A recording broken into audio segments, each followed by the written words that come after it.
Hello, hello. It's me. I'm back. It's time for part 3 of Donny Plays Ace Attorney. Yes, I'm so excited. I've been wanting to play this all week, obviously, because I love this game. And it's good. So, you know what? I'm not even gonna... I don't have anything to say except I want to play real bad, so... Oh. Alright. Turnabout Goodbyes. What a name. Well, hi Nalu, welcome. Poggers indeed. Let us begin. I'm ready to strain my brain today. Ooh. It's been what, 15 years? About that, yes. But who's talking? 15 years is a long time to wait. The people on the boat, I suppose. You can't imagine how much I've suffered. Oh, someone's about to do a murder, guys. You've suffered? But now, the perfect opportunity has presented itself. At last, I shall have my revenge. Oh, Nani? A gun? Wait, Merry Christmas? A gun? I thought he was just gonna push him off the boat. I did not expect that gun. Wait a second. Edgeworth? Did Edgeworth just shoot somebody? Okay, we're getting okay, we're starting off strong, aren't we, guys? It's Christmas. It's December 25th. Wow. Man. Yeah. Hey, Nick. Do you know if there's any good waterfalls around here? Waterfalls? Dare I ask why? Duh, Nick. Isn't it obvious? I need a waterfall to stand under, preferably a freezing one. Yeah, what did Edgeworth do? Can we just not gloss over that? Oh, is that part of your spirit medium training? Of course, except I've been slacking off lately and eating hamburgers. I need to brave the elements and be forged anew under the rushing spring waters. Okay. I don't know about any falls per se, but Gourd Lake is pretty close. Oh, darn. Yeah, we only got lakes. Yeah, sorry, them's the breaks. Couldn't you just take a cold shower or something? my man Phoenix is so funny. I love him. He's so funny. Can't you take a cold shower or something? He says. Good idea. She approves. So much for rushing spring waters. Next in the news, a large unidentified animal was sighted in Gourd Lake. But the town is buzzing with excitement. What a coincidence. Locals are calling it Gordy and a tip of the hat to Nessie, the Loch Ness Monster. Though its namesake Nessie proved to be a hoax. The locals are confident their Gordy is the real deal. Boring. Can't they show real news for a change? Nick is so funny. Nick? Yeah. The water pressure's kind of low in that shower. You want more pressure, huh? Why don't you go down to the fire department and have them spray you with a hose? Good idea, Nick! No! Apparently, Fae blood is no aid in detecting sarcasm. Yeah, she can't detect sarcasm in the least bit. Why are you being mean? We interrupt this program to bring you a special news bulletin. Strange occurrences continue at Gourd Lake, but this time it's murder! Gourd Lake again? The body that's one way to put it. Like, what news broadcast says that? The body of a man was found in the lake early this morning. A suspect was apprehended. Sources inside the police department revealed that the suspect's name is Miles Edgeworth, age 24. Edgeworth was an up-and-coming prosecutor known for his skill and connections. He was guaranteed a long and rewarding career. Has he thrown it all away? Huh? Edgeworth? What's going on? Edgeworth would never do something like murder. Nick? Yeah, Maya. The fireman yelled at me when I called him. Oh, my dear girl. Of course they did. We've got bigger news to worry about than that. They arrested Edgeworth. What? You mean the prosecutor? Yeah, he's a suspect in a murder. What? When? Where? Whom? Why? How? I don't know. Let's go find out, Nick. No, I'm just gonna chill, actually. Where can I go to? The fire department? Oh, Gord. We just gonna go straight to Gord Lake. Do I have a car? I feel like we don't. Well, what should we do? What do you mean? Let's investigate. You're right. We should talk to Mr. Edgeworth and check out the crime scene. Yeah. I don't need to ask her. Okay, let's just go. It's gonna be a long trip, isn't it, to prove my man's innocence. I'm sure. Wait a second. I wonder what this is about, because can I really prove his innocence? Usually these cutscenes are pretty completely accurate with what happens. This is where it happened? Yeah, Gord Lake is in the middle of this park. I can see some police walking around in there. Questioning people, probably. Hey, isn't that Detective Gumshoe over there? Well, pal. There's enough of us here. Anyone found anything? Sorry, sir, nothing. Idiot, the trial's tomorrow. We need clues on the double. Is that Gumshoe's voice? Did I do it? Am I doing it right? And that's when you whip out all the on the self-defense claim. The self-defense claim. Can I really do that? It didn't seem like this person was for some reason they were on a boat. For some reason Edgeworth had a gun. For some reason they were close enough to get on a small boat with Edgeworth. So what in the world happened? But sir, there weren't any clues. That's why we arrested that attorney, Mr. Edgeworth. It's clear, sir. He's the one who— Shut up! Let me see if I can remember his voice. Maybe I should have listened to my own video. They don't know it's not. Nalu, please. Maybe Edgeworth did shoot that guy. I don't know. Maybe he's edgy. Just you try saying that again. I'll make you sorry if you do. So just get that out of my face, pal. Yes, sir. Detective Gumshoe's kind of scary today. Detective Gumshoe is Edgeworth's biggest fan. Recruits.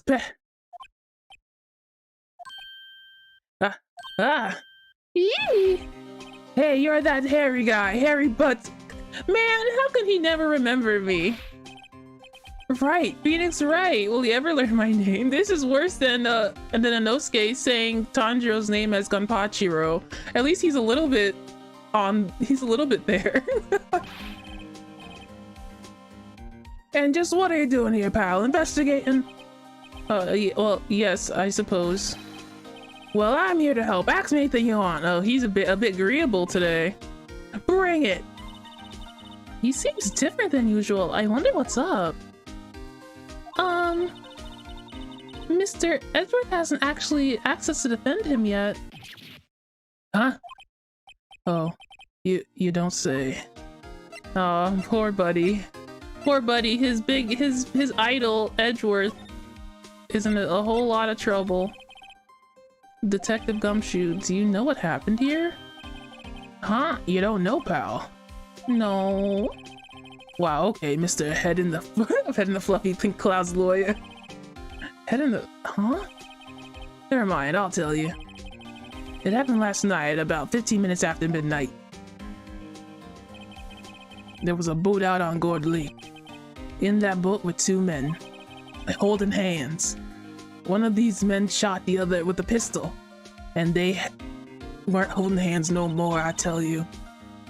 And the shooter was Mr. Edgeworth? A cop who arrived on the scene arrested him. How did they get there so fast? Well, there was a witness. When the report came in, we raced to the lake. A witness? Oh wait, this is Phoenix. A witness? You don't think Mr. Edgeworth is a murderer, do you? Absolutely not. It's impossible. I don't care if there's a witness either. I don't believe a lick of it. Right. Who cares what the witness says? Oh wait, Maya. No, I care. No, Maya. You really believe in him, don't you, Detective? Of course I do. But the police are pretty sure he's the killer. Nobody's even really taken this investigation that seriously. Oh no! After all the help Mr. Edgeworth has been to us, hard to imagine that no one's standing up to take his side. Tisk, tisk, tisk. You're his biggest fan, Gumshoe.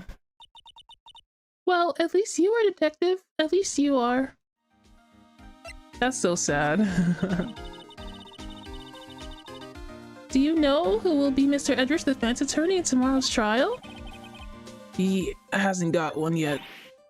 Huh? The trial is tomorrow, isn't it? Well, I don't know the whole story. But apparently, no one he's been talking to will take his case. But why not? Mr. Edgeworth won't tell me. When you guys showed up, I figured he'd ask you to defend him. Unfortunately not. Even when he told me that I gave him unnecessary feelings yesterday or whenever that was. Well, pal, then you got a job to do. Help out Mr. Edgeworth. Prove that badge you wear isn't some fancy piece of metal. Prove it to me, pal. Show me you're an attorney. Okay, let me just present him the I'm just kidding. I'm not gonna present him the attorney's badge. Who was this witness? Sorry, pal, that's confidential. Anyway, the witness saw everything apparently. I'm sure they'll turn up at the trial tomorrow. Was there only that one witness? Yep, it was pretty cold out on that lake last night. And it was Christmas Eve after all. Still, we're being thorough. You never know when you're gonna turn up another witness. That's why we're here today, checking things out. So far, we're coming up empty. Oh, it's Christmas today. I'd forgotten.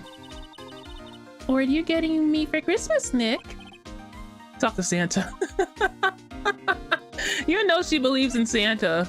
You know this girl believes in Santa. The sign says Gourd Lake Nature Park. This place is full of families picnicking on the weekend. Hello, Taiko. Welcome to the stream. I always get so out of breath when I start voicing. But no waterfall. Not many picnickers come here for spiritual training, Maya. Edgar's gonna pull up to the trial like, yeah, I shot him, so what? I swear to God, he definitely is. But he looks shocked that he even did it, but you know, I guess anybody would if they committed a murder. I feel winter's chill coming from the bare leaf trees today. Sigh, what is it about winter that turns people into poets? I don't know, but my toes are starting to feel numb. Are you wearing sandals? Yes, my poetry that has that effect on some people. Okay, anything here, really? Is there anything around here? Not really, huh? Garbage? Okay, I guess I'll just go into the park. Get out of my way, Gumshoe. Wait. Oh, the detention center is gonna have Mr. Edgeworth. I can't believe it. He better be here. I want to talk to this nerd. You know, Nick, we've all been in here one time or another, haven't we? Oh, she said that sadly. I guess it comes with the territory. I'm not sure it's something we should mention to too many people.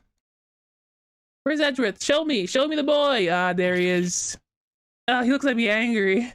Ah!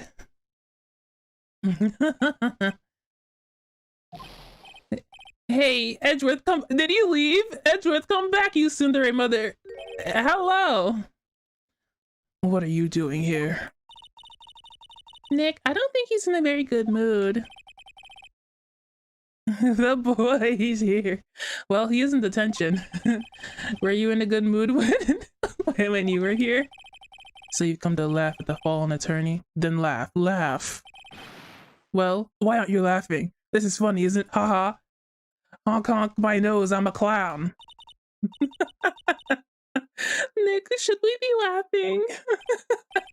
Nah, it's a trick. Laugh and he'll get mad or burst into tears. This is so funny. I'm sorry. I came here to laugh, but Phoenix didn't come here to laugh. Edgeworth, we don't have so much free time we can spend coming down here to laugh at you. Speak here for yourself, Phoenix. Yes, you do. This guy, dude, I love him. Actually, he's right. You laugh. Your laugh is so contagious. I love it. Really? Thanks. Oh, I hope you wouldn't come. I didn't want you to see me like this. Not like this.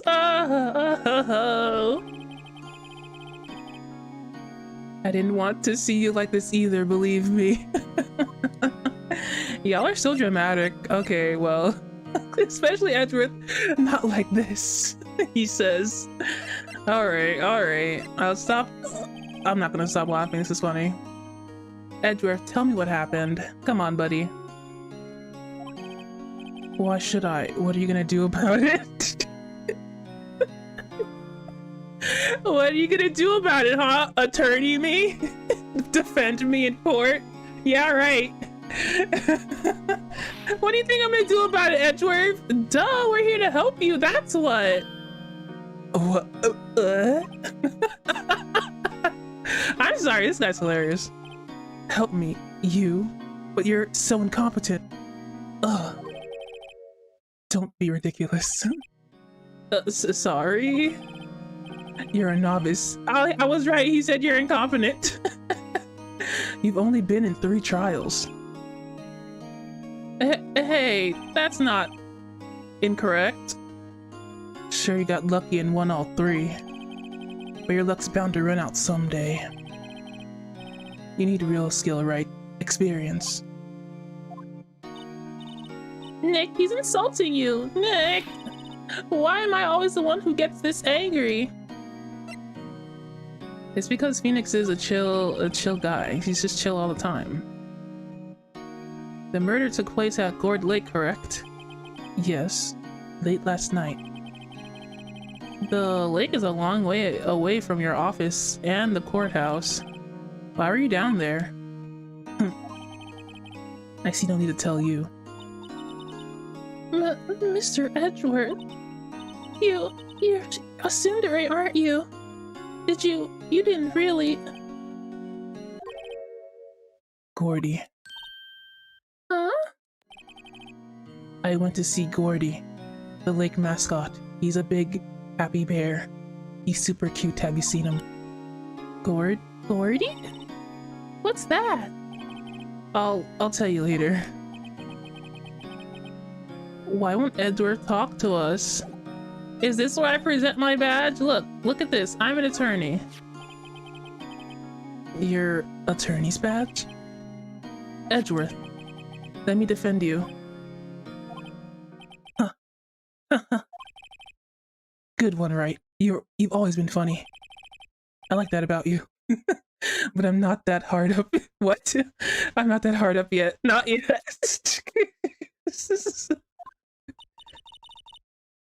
What do you mean by that? Please elaborate. Me? Trust what behind the ears lawyer with only 3 trials under his belt? Never. What? My case is near hopeless, right? I'm in emo mode. You can't talk to me. Every defense attorney I've talked to has turned me down. What? Simply put, they were afraid they'd lose. It occurred to me that it might be my fault that they lack confidence. After all, I did get every single one of their clients declared guilty. I don't believe it! Regardless, I don't want you involved in this. You in particular, I cannot ask to do this. No, okay. Wow.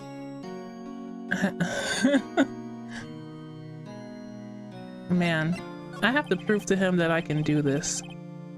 Edgeworth, this is really hard for me to ask, but you didn't do it, right? Right? Think what you will. Edgeworth, literally, this is important. I only have one request. Huh? Stay out of this case. Why? But Nick is trying to help you. I know that.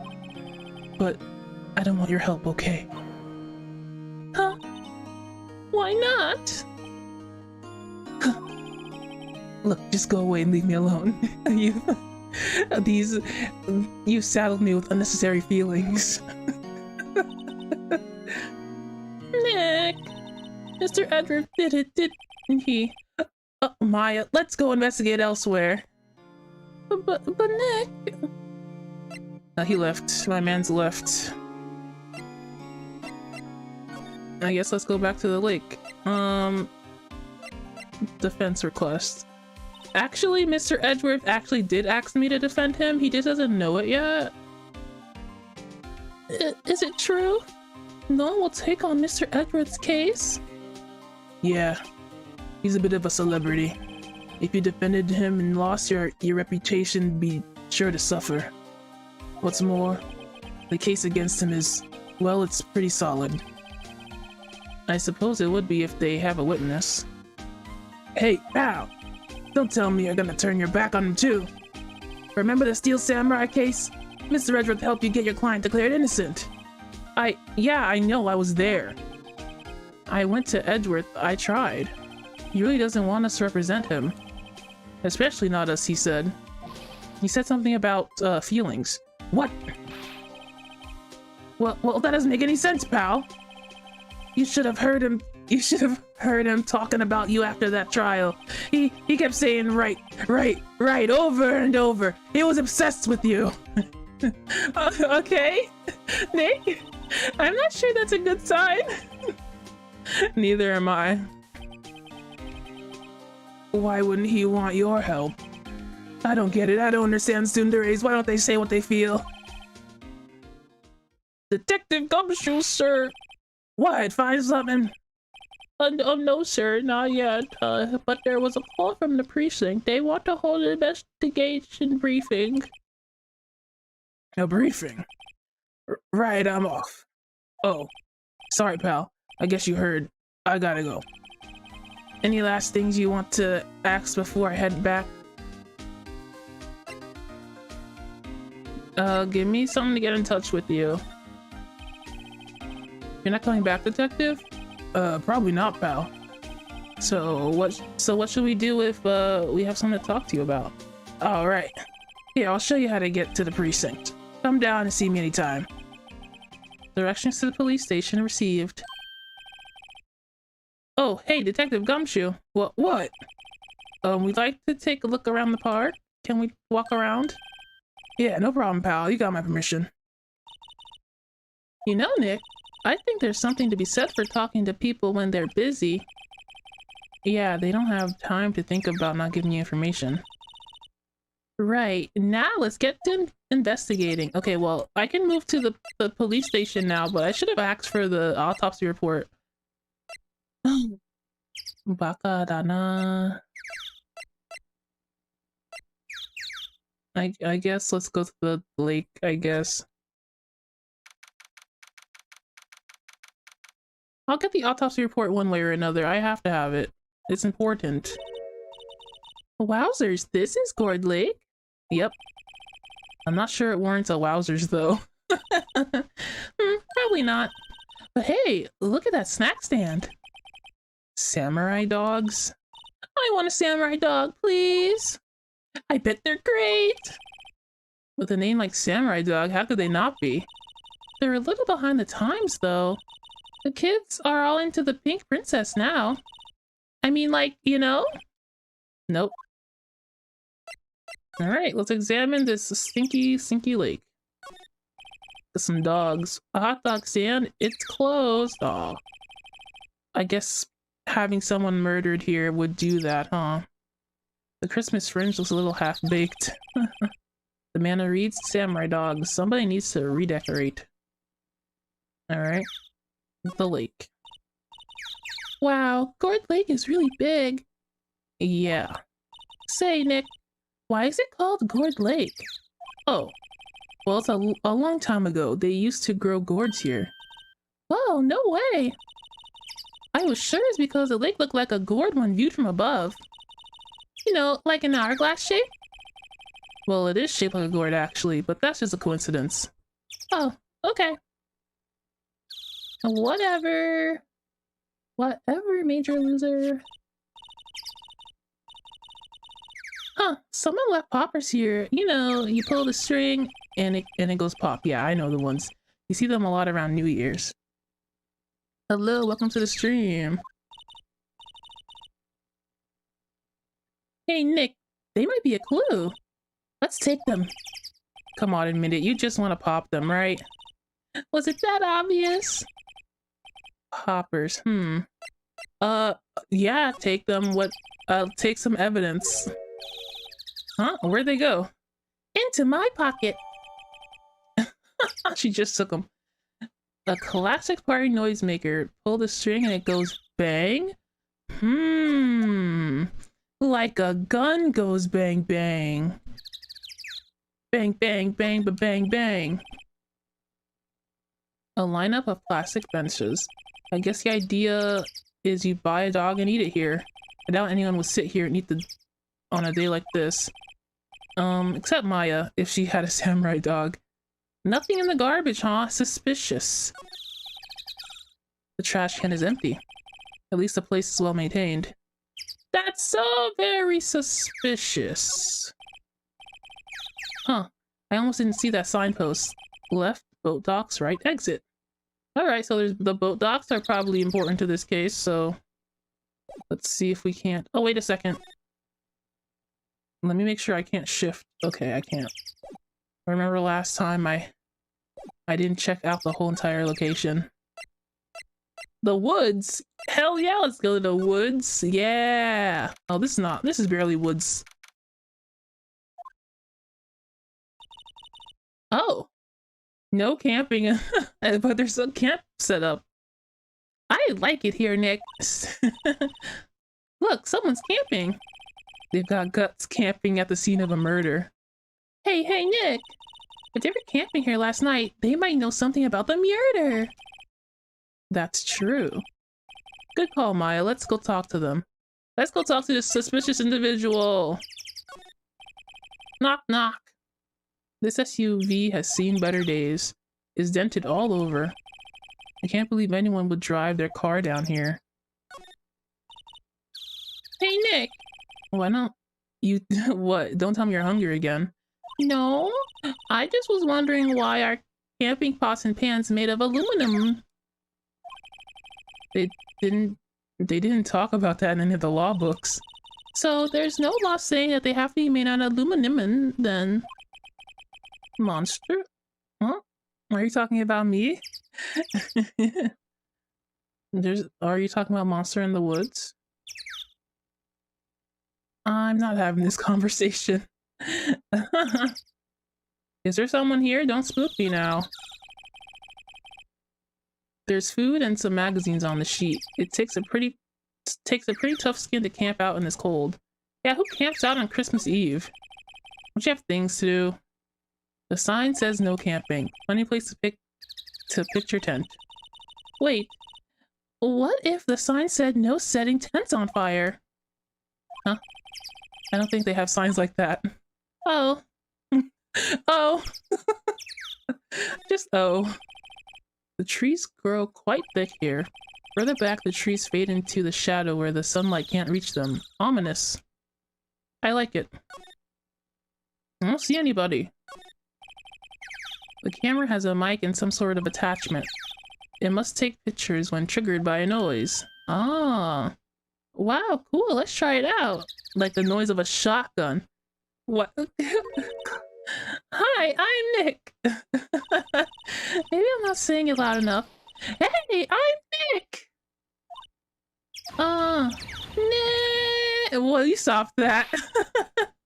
Maybe it's broken. Don't kick it. Maybe it isn't set to respond to voices. Well, what then? These things? The party poppers? Bang! Look, look, look, look, look, look. Oh, shoot, dude. Look at that. Look at it go. Well, it responded. Who's that? Yeah! Oh, it's a country lady, it looks like. She looks like one of my OCs that I made when I was a little baby. She's got red hair and that band and everything. That's crazy. Hey, you get your hands off of that! What in the Sam Hill? Look what you done now. There goes a whole roll on film. I don't think I can do a country accent. I'm giving it my best, guys.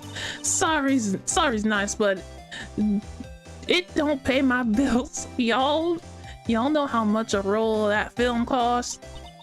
I'll pay you back with my allowance money. What are y'all thinking setting off party poppers in a place like this? Look, country. It's just a funky afro.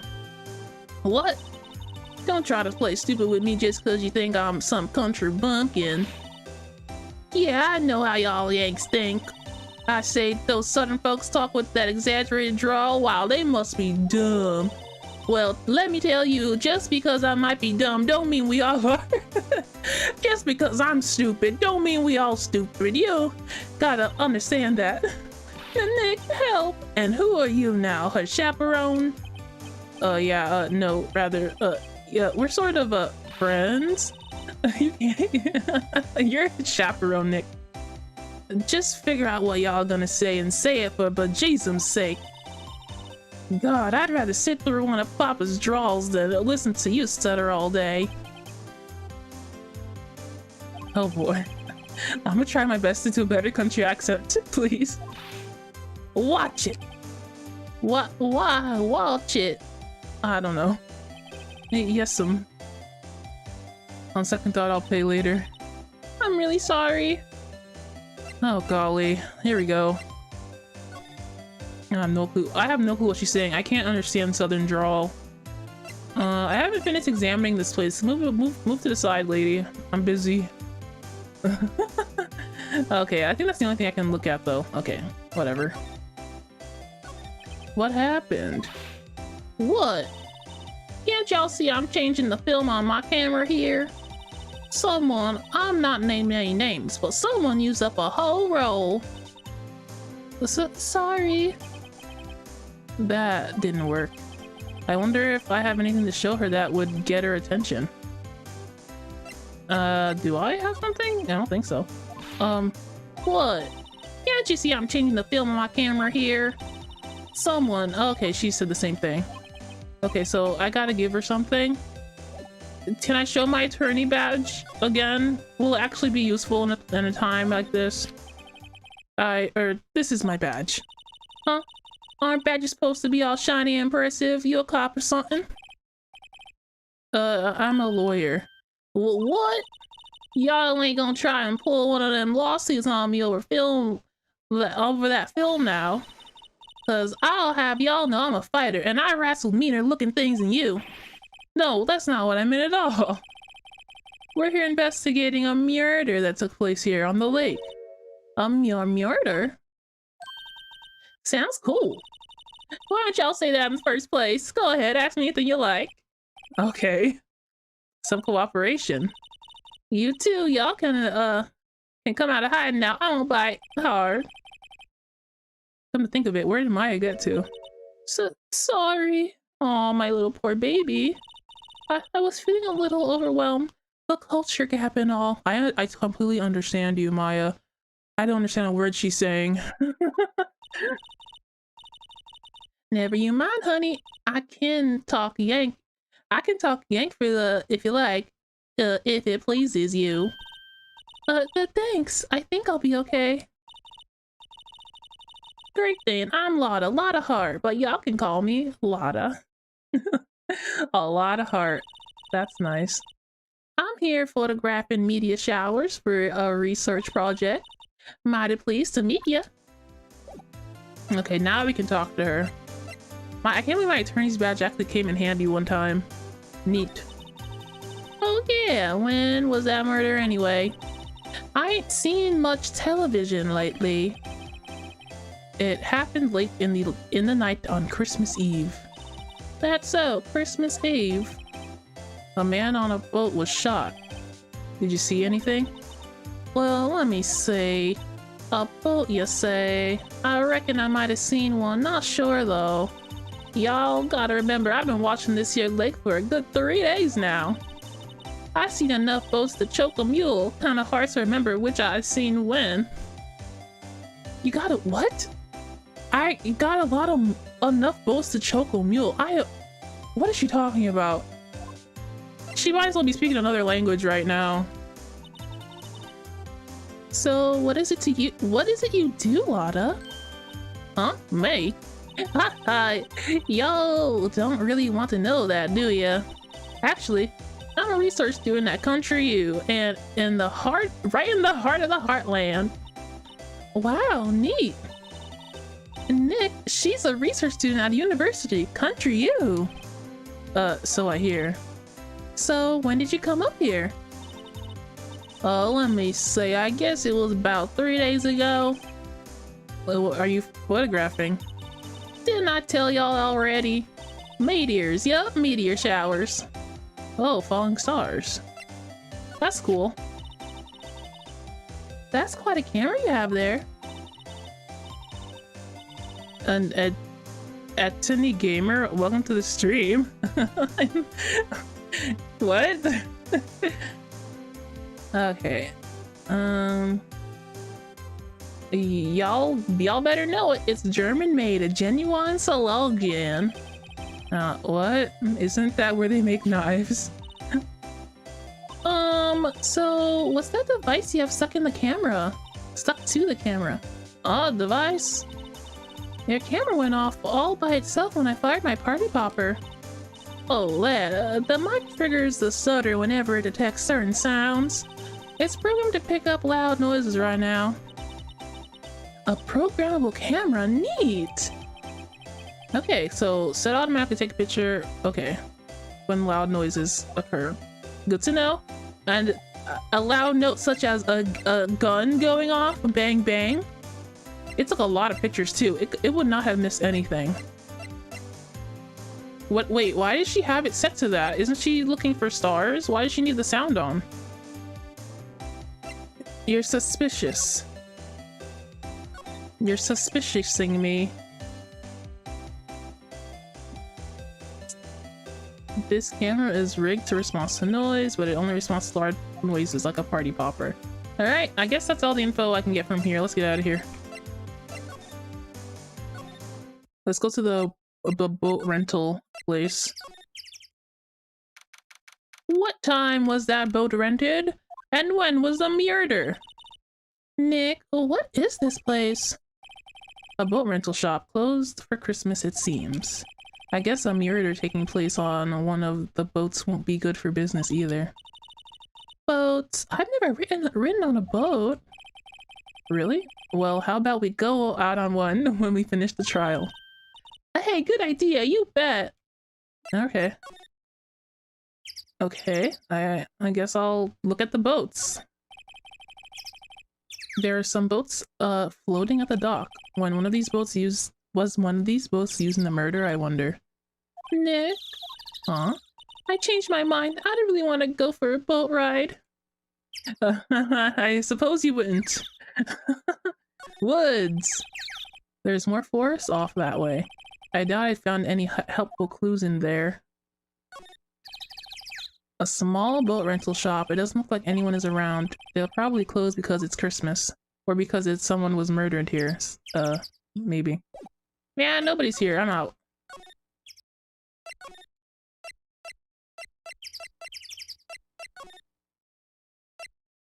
Can I call Mr... maybe? Maybe I can talk to, oh, the Criminal Affairs Department! Okay, yeah. That's where I want to go. Oh, look at that fluffy animal, monster back there. Do you see it? The blue one? Kawaii. I wonder who that is for. Can it be mine? Looks like Detective Gumshoe isn't here. Oh, something wrong, miss? What does what does the chief look like? Turning yourself in? Okay, what did you do? Shoplifting, larceny, public indecency? Public indecency? No, none of those things! We're looking for Detective Gumshoe. Is he around? Gumshoe? Oh yeah, he's in a meeting right now. I don't think he'll be out anytime soon. Oh, the chief is not going to be seen. Okay, we'll come back. You do that. Oh, and go straight home and stay out of trouble. No more shoplifting, you got that? Do I look like a criminal or something? No, no, you don't look like a criminal, my poor child. Hey, is that the police department's mascot? That's the blue badger. It was my idea, I made it. It's my mascot. Oh, Chief has taste. I see, how nice. I'll get him assigned a mascot of the criminal affairs department if it's the last thing I do. Good luck. Is the chief this guy? By the way, like, am I looking at him right now? Is it this guy? He's at the front.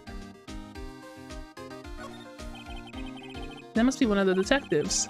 He's mumbling something to himself. Your mama could if your mama could see you now, she'd be crying. A break and spit it out, you low-life scumbag. Oh, wow. He must be doing image training for interrogations. Alright, keep it up. These are the detective desks. There are computers and files on each one. Funny, they're a lot tidier than I expected. I guess the detectives don't spend a lot of time at their desks. This must be the chief of the detectives here. Yeah, that's him. Okay. He's glued to his computer screen. What? Gord Lake. Gord, he's sighted? I don't believe it. Shouldn't you be reading something more important? Hello, Lilia. Welcome to the stream. I think that's all I can look at here. Mr. Gumshoe is not here, unfortunately. I can look at this. A poster of a female police officer. Wait, no, that's the latest Babes in Uniform calendar, my bad. Maybe he's back. Maybe he's here again? Nope. Well. No, okay. Let's go back to Gord Lake, I guess. I'm gonna show the lady the only other thing I have.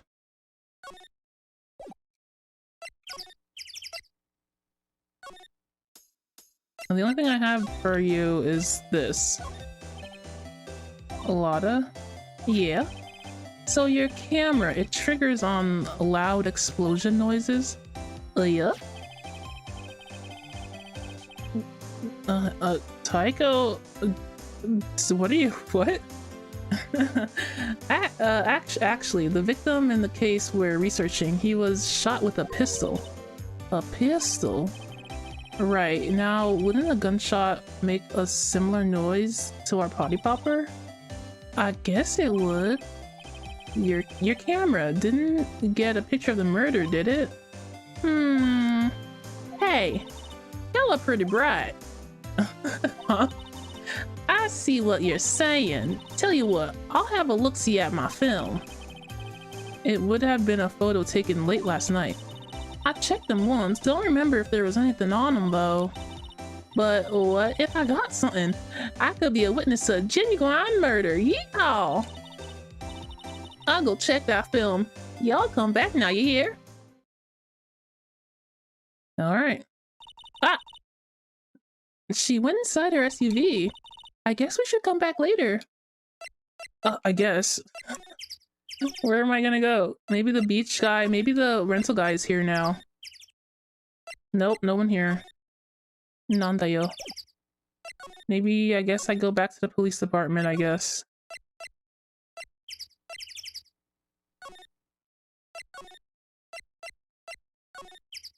Are you here? Yeah, I think he's here.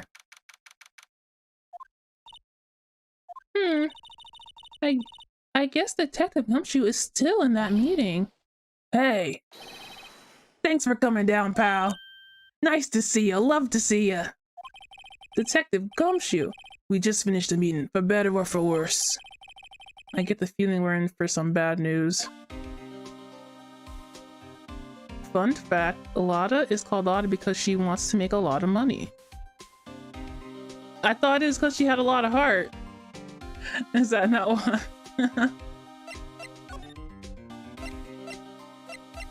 Okay. Do you know anything about the victim yet? No. Can't say I still can't ID him. Has Mr. Edgeworth said anything? Not a word. Dang. So, how did the meeting go? I can't tell you, pal. You're a lawyer. True. You know, I don't know what to believe anymore. Sure, Mr. Edgeworth is a human like you or me. Still, I get the feeling that if he'd done something wrong, he wouldn't go hiding it. That's just the kind of guy he is. Why can't anyone else see that? So, they think that Mr. Edgeworth did it? Well, the trial's starting tomorrow as scheduled. I see. Hey, in the end, you did tell us something about the meeting. Huh? Don't go telling anyone else, pal. Yeah, yes, sir. And do me a favor. Stand by Mr. Edgeworth. He needs help, and you're the only one to help him. I'm sure he's got some reason why he won't talk to us. Thanks, Detective Gumshoe. Pat, pat. Pat, pat, my poor gummy boy. Detective Gumshoe, how come you trust Mr. Edgeworth so much? Well, I think that was obvious. We got a strong working relationship, us two. We trust each other, and that's just how it works. A working relationship? Just like in my BLs. See, Mr. Edgeworth always gets his defendants declared guilty every time. Yeah, his methods might be a little extreme at times, but there's a reason. He trusts our investigation. See, he trusts us to get the right man. That's why I work extra hard, pal. I'm a fan, big fan. We've got to earn that trust he places in us. I see. Mr. Edgeworth is a man you can trust, and you have my word on that. She's simping. I was wondering, did you ever get that autopsy report? Oh, that. Yeah, I made a copy for you. Autopsy report added to the court record. Time of death, sometime on the 24th or 25th. That is not very good, huh? One bullet shot the heart. Come on, I need a time, bro. Sometime on 24th or 25th. That could be any time. At least I know it was it was during the night or the morning, I guess. Nick? Huh? Can you show me that photo of the victim? Wait, when did I have this? So how do I access this, by the way? That face? Someone you know? I don't know. I just have this feeling that I met him somewhere a long time ago. Okay. I'm pretty sure I can look at the pictures that I have, but I don't know how to. Like I feel like there's no option for that. I have court record. Oh, profiles. Oh, I just have to press R again. Ah, I feel stupid. Claims to be a research student. She camped out, Photoshop shooting stars. Oh, I don't have the other person's photo. When did that photo show up? What? A gifted prosecutor and a ruthless man who'd do anything to get the guilty verdict. Okay. Okay, I can't present with a profile, I see. Alright, let's get out of here. I'm not showing him anything. I'm gonna go back to the lady. He's still not here.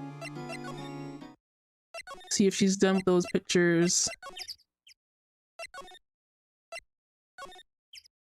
Pictures, please. Hey, y'all. Lotta. Wait up a sec. We got bingo. Bingo? My automatic camera took 2 pictures last night. Hey. This is them. Take a look. that is not helpful in the slightest. Wait. See? He's shooting him with that pistol. It looks like that, yes. But you can't really tell who that is shooting. Yeah, well, there was enough fog out there. There was enough fog out there last night to strangle a bullfrog. What? What? What does that mean? Strangle a bullfrog? Why a bullfrog? Okay, whatever. But you know, seeing these photos reminded me of something. What? I saw the murder happen. I'm a witness. What? Are you serious? Of course. How did you forget? Oh, never mind. Y'all reckon I should tell the cops? Yes. Yes, you should. I reckon so. What's that? Now don't y'all trying to mock my accent. I'm a sensitive lady. Hey, so I'm out to talk to the cops. Y'all can have this photo. Later. But, wait, Lada. What? Can't y'all see I'm kind of busy? Tell us what you saw too, please.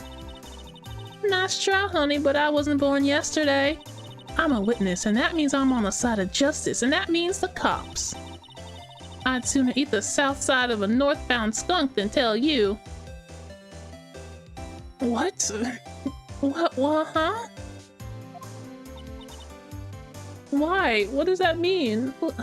Lada? Don't let it get your skivvies in a bunch, friends.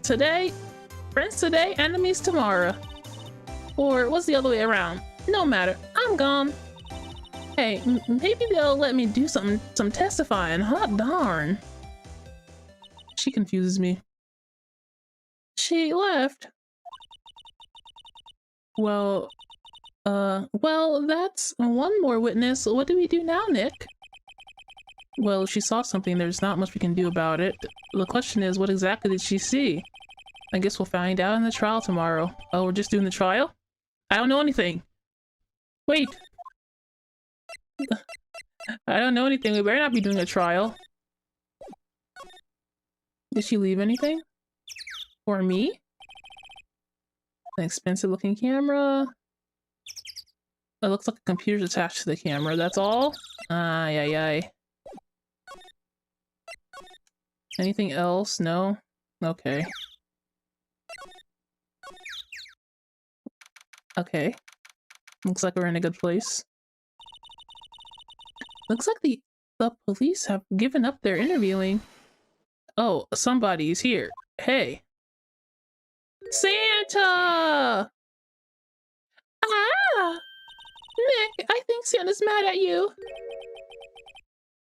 Long time no see, Nick. Nick, you know Santa? Wow, Nick and Saint Nick. Hey, I see the connection. Don't be ridiculous. Dude, it's me. It's Larry. What are you doing here? Reoccurring characters say what? Is it obvious I'm working my day job? I have no idea what voice I did for Butts. It was so long ago. I sell samurai dogs. Want one? Gotta get money for the dates, you know. My girl Kiance deserves the best. Kiance? Not another model, I hope. Though Kiance a fine woman, Nick. It was her idea I wear this costume. She was all, you go, girlfriend, you know? What? She bought this costume for me. That's great, Larry.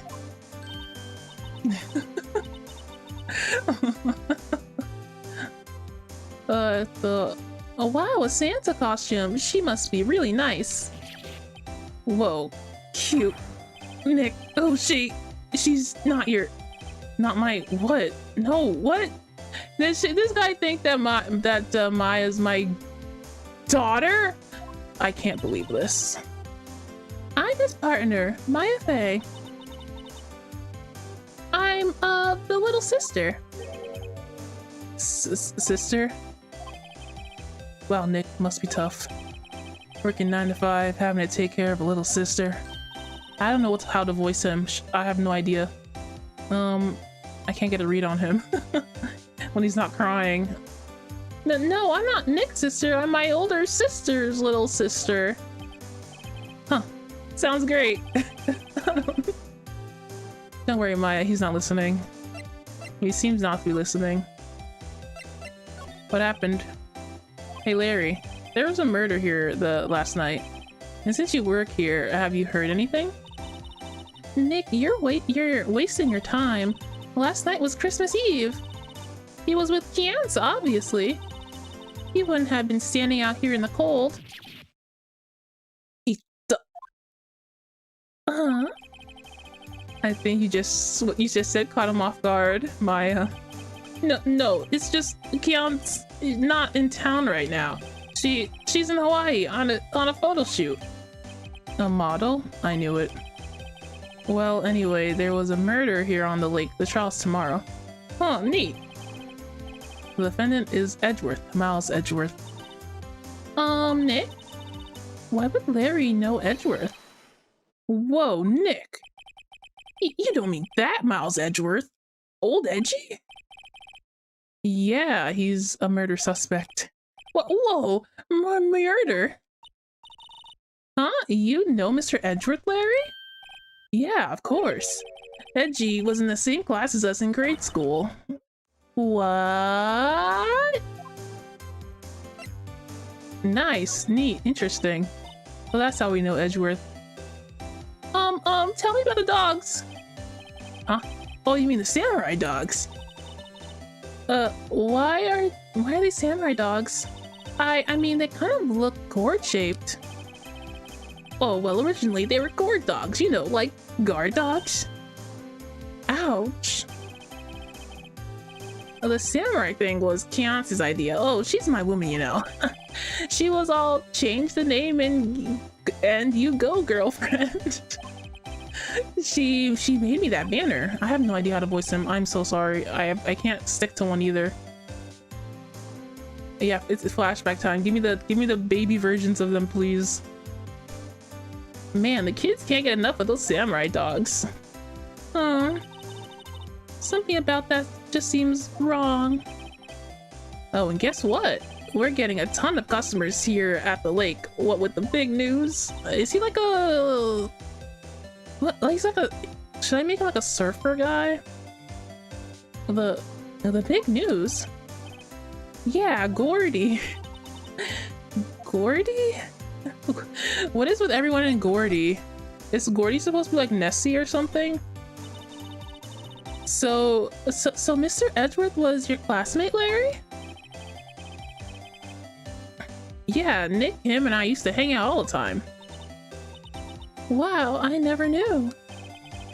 Don't get me wrong, he's always been kind of a stick in the mud. Studying all the time, trying to be like father. Be like father. Nerd. Like his father? Yeah, Edgy's pop was a famous defense lawyer back in the day. I can't voice him. I can't do it. Wait. You said defense lawyer? Oh, his dad was a defense lawyer. Yeah. Wait a second. But Mr. Edgeworth is a prosecuting attorney. What? Edgy's got a proboscis on his knee? No, he's a prosecuting attorney. That's like the total opposite of a defense lawyer. Go figure. He always used to talk about defending the weak who were unable to defend themselves. Man, he used to go on and on about a man's duty to society and all that. What a bore.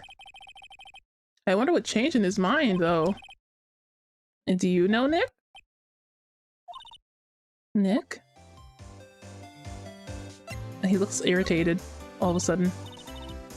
What's Gordy? You mean you don't know? It's here, in this very lake, a giant mysterious monster, Gordy. A monster? Yeah. Check it out. This is an article from yesterday's newspaper. There's a photo. Oh, it is just Nessie, huh? Wow, it's really real. Look at those shadow-eyed human beings suffering eternally. Nick, a monster, a real monster. Yeah, it's probably just a log or something.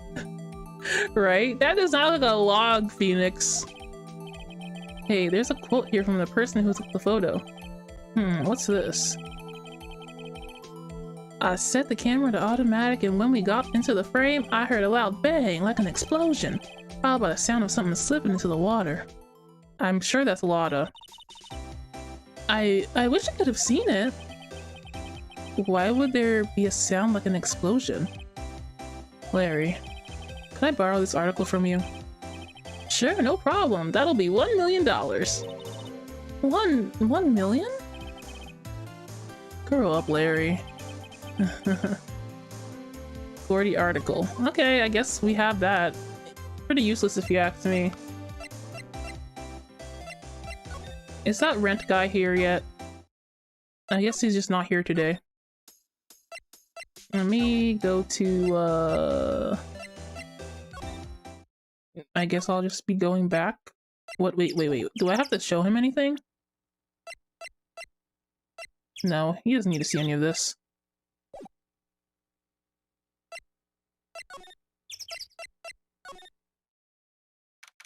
Hehe. Criminal affairs. Not a gumshoe in sight. If you're looking for Detective Gumshoe, he's in the questioning room. Apparently an important witness turned up. He'll be in there a while. Lotta Hart, it has to be. Uh-oh. Ugh. Is he back at the detention center yet? Ay, Edgeworth, you edgy boy. Who am I supposed to talk to now, then? I only have one person, so I guess I'll just keep talking to you.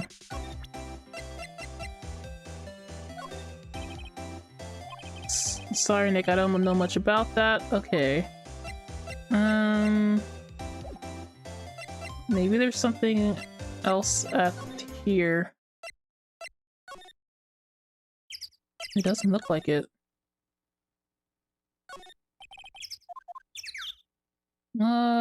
Well, geez, well, now I don't know where to go.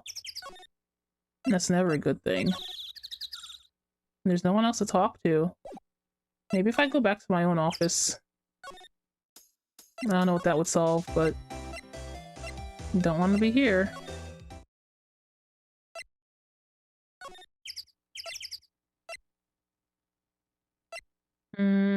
I guess I have to show him something. I can't imagine that I don't. Oh. What is it? Oh, nothing. Just something's been bothering me. Could you show me that autopsy report once more? Hey,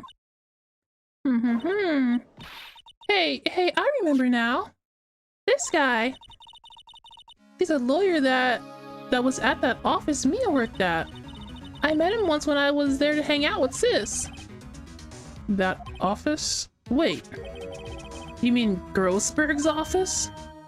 Right, that guy. That was the last name I expected to come up. Yeah, let's finally someone else to talk to. Maybe I should talk to him for old time's sake. Suck to Mr. Blah blah blah blah blah. That's what I think he sounds like. Rubbish. Oh, rubbish. He still has his picture stolen. That's so sad.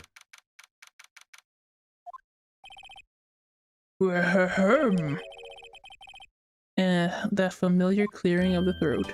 Aha, you're Mia something or not? I was her understudy, yes, Phoenix, right. Aha, and you're Mia something too, are you not? Her little sister, yes, the one you refused to defend.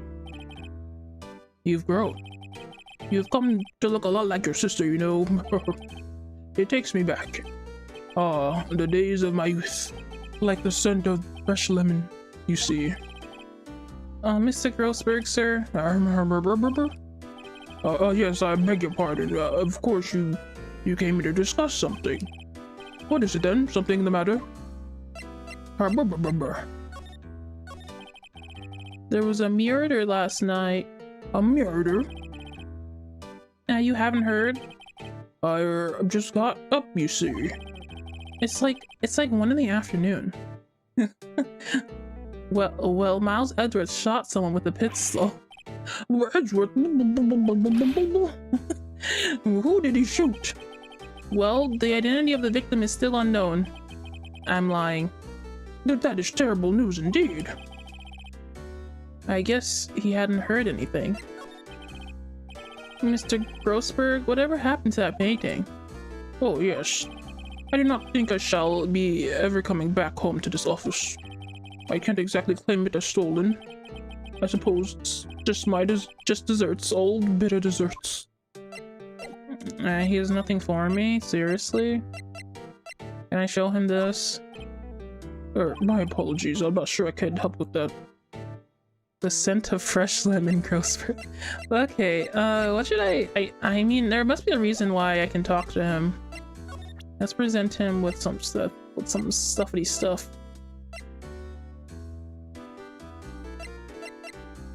I don't know what I can do, though. Should I send him? It'll... Okay. So this is the moment the crime took place, eh? Yes. You can't really say for sure that's Edgeworth. I'm not sure whether that's a good thing or a bad thing.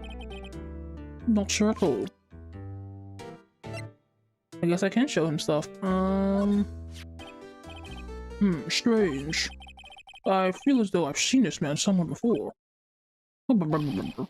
Oh! Did you remember? He was a lawyer here at my office. That's Hammond, Robert Hammond. Mr. Hammond? Oh, that was my... And you say this is the man Miles Edwards shot? You know something about that guy? Who is this Hammond guy, anyway? Mr. Hammond. He was a defense attorney in that case. That case?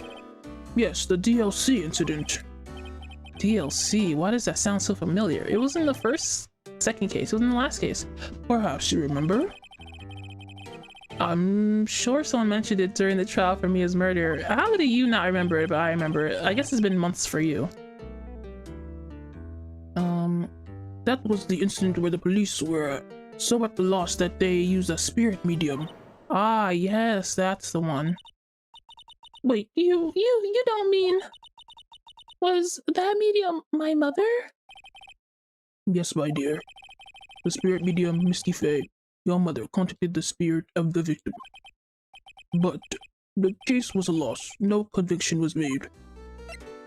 The DLC incident. The DLC incident, yes.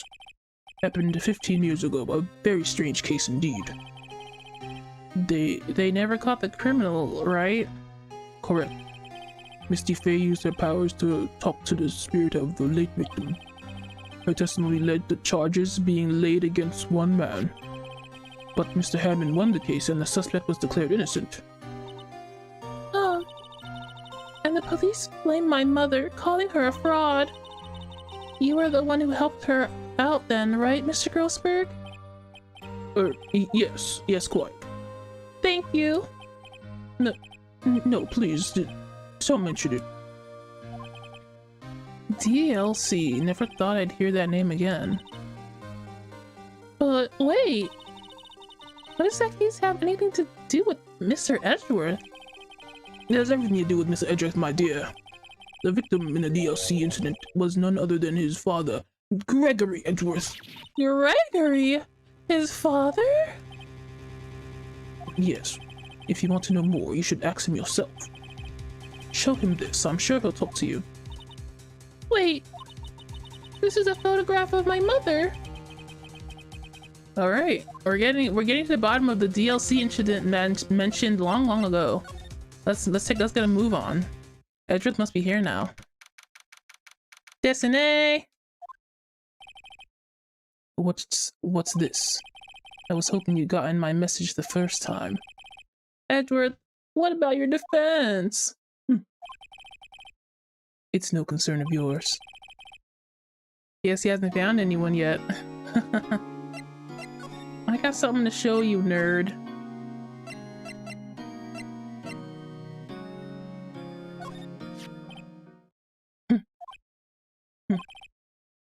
Edgeworth? It's only been a matter of hours since you last visited, and you've made incredible progress in your investigation. I'll admit it, I'm impressed, right? You're always single-minded in your work, though. Once you start on something, you always see it through, don't you? About the DLC incident. Right, DLC. Enough praising you. That's enough of that. I didn't want you to find out about it. That is why I refused your offer to defend me. I'm sorry if it sounded like I thought you weren't up to the job. Look at him. He's like, I'm so sorry. I didn't mean to be rude. Even though I'm always very rude. I just wanted to keep you away from the DLC. So, do you still think it would have been better for me to stay away? I don't know, but I see no point in hiding anything from you now. Very well. Ask whatever you like and I will answer to the best of my abilities. Finally! Here we go, baby!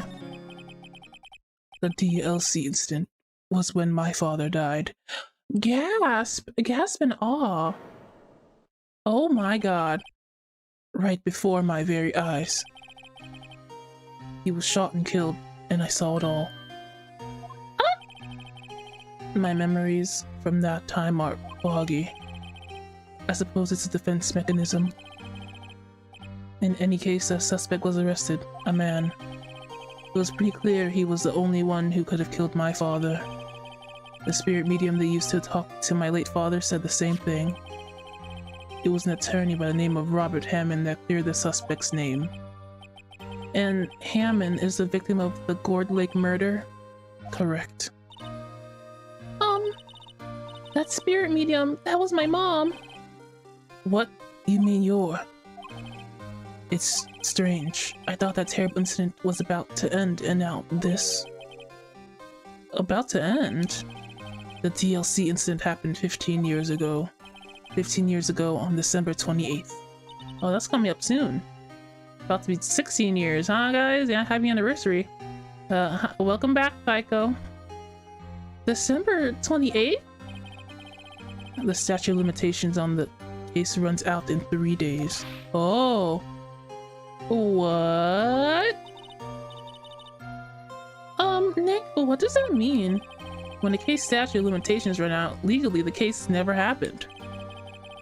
3 days from now, the DLC will be closed forever. That sucks, man.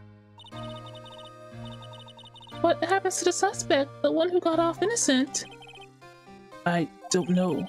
He disappeared from public view. Nobody knows where to. If he's still alive, he'd be about 50 years old now. I guess I can understand why he'd go into hiding. Hello Squidward, welcome to the stream. It'd be hard to live a normal life after being a murder suspect in such a big case. Yeah. That's so sad, Edgeworth. So was your father a lawyer? He was. Gregory Edgeworth. He was quite famous at the time, apparently. So you were sort of trying to follow in his footsteps. I'd rather not talk about it.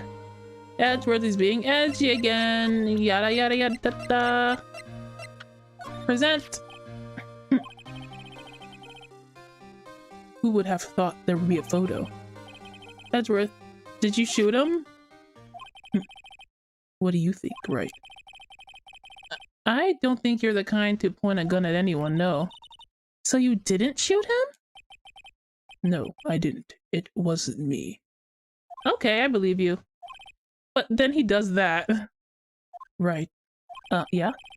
It pains me to ask you this now. I know, you want us to defend you. Yes, will you? Of course we won't. JK. Who could have guessed this day would come? Ask me properly, again, won't you? Say it clearly now. Not me. This is my chance to finally pay you back. Pay him back? Pay me back? For what? I don't remember ever doing anything for you. Not you.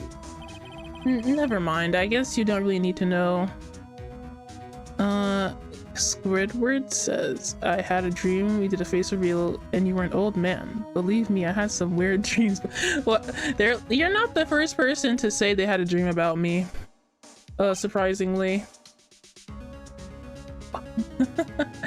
Oh geez, son, maybe I am an old man.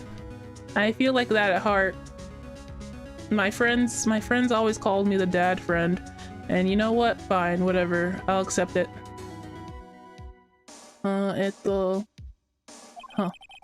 My letter of request. Please give it to Detective Gumshoe. Okay, we got it. We got it, guys. We did it. We got him to ask us for help. We got the Tsunade to break. Well, I guess we should... Huh? What's that? An earthquake? It's a big one. Wow! It's calming down. Whoa. That was scary. An earthquake? That's random. Huh? Where's Edgeworth? There! He's on the floor in a ball, shivering.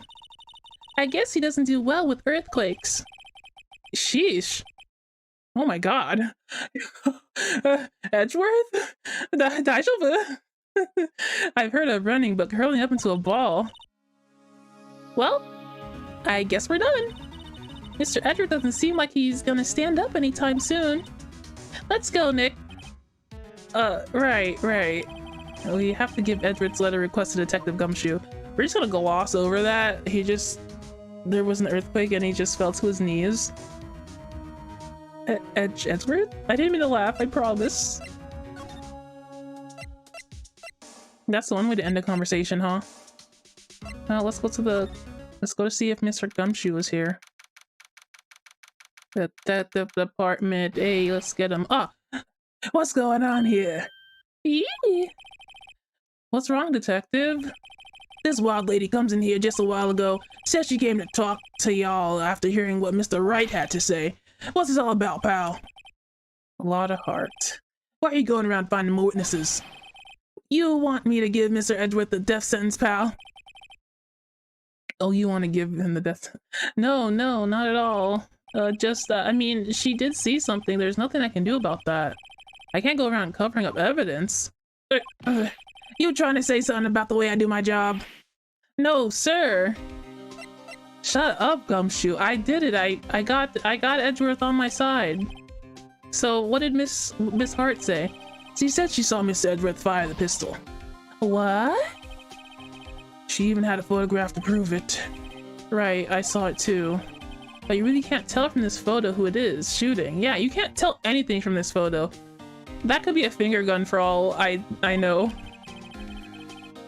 That's why she said she's going to enlarge the photo. She said it'll drop the quality a mite, but should let us know who's who. Oh, nice. She can do that? Okay, so there's gonna be an enlarged photograph that shows Edgeworth in the act. Oh no, great, just great. In my case, she's gonna be testifying tomorrow. Oh, golly. Huh? What happened to the other witness? Well, apparently there was a cancellation. A cancellation? What does that mean? Gumshoe, what the heck are you talking about, boy? Tomorrow's trial? I'm afraid tomorrow is gonna be life or death for poor Mr. Edgeworth. We got a witness who says she saw him at the very moment of the murder. And we got a photo taken when the shot rang out. I'd say that sounds like a pretty unwinnable case. But my name is Phoenix Wright, and I don't know when to quit. What did Mia used to say? If he's innocent, there's gotta be something I've overlooked. Yeah, Mr. Edgeworth would never do that. He curls up into a ball when there's a shake. He's too much of a sensitive little baby. We have to protect him. Sounds like Mr. Edgeworth is gonna ask the state to assign a public defender. I was just asked to file the paperwork. But you still got time, pal. Go talk to him again. For me, please. You have to convince him. You have to make him let you defend him, please. I know you're the only one who can do it, pal. You're the only one who can save Mr. Edgeworth. I did it! Here's your thing. Looky what I got. Looky, up. Hey, you did it, pal. Glad I waited till the last minute to file those papers. I'll rip them up and start new ones for you. Yeah, just rip them up. Just rip them up, dude. Well, see you in court tomorrow then. Oh man, I'm going to court. Do I have everything I need? Oh, I'm scared. Hey, you guys feel that earthquake a little while back? I was worried. Worried? We're fine. I've lived out here my whole life. I'm pretty used to them by now. Oh, I wasn't worried about you two. You see, I'm an edgelord simp, and I was worried about Mr. Edgeworth. Yep, that's what I thought. All right. He did seem to overreact a little now that you mention it. Yeah, well, I'm not surprised. It was a pretty big quake. I'm gonna go check on him. You two go and eat your, and get your rest for tomorrow's trial. Later. All right. Are we ready, guys? Do we have everything we need? This is good. I wonder what it is with Mr. Edgeworth and earthquakes. I wonder. He was never that scared of them when he was in school. Baby pictures? Dang, I don't get to see them. Then again, I only really got to know him in 4th grade. He transferred to another school after that. Oh, wow. Huh. I thought they knew each other for a long time, but apparently not. I wonder what happened to Edgeworth. Yeah. Trial time!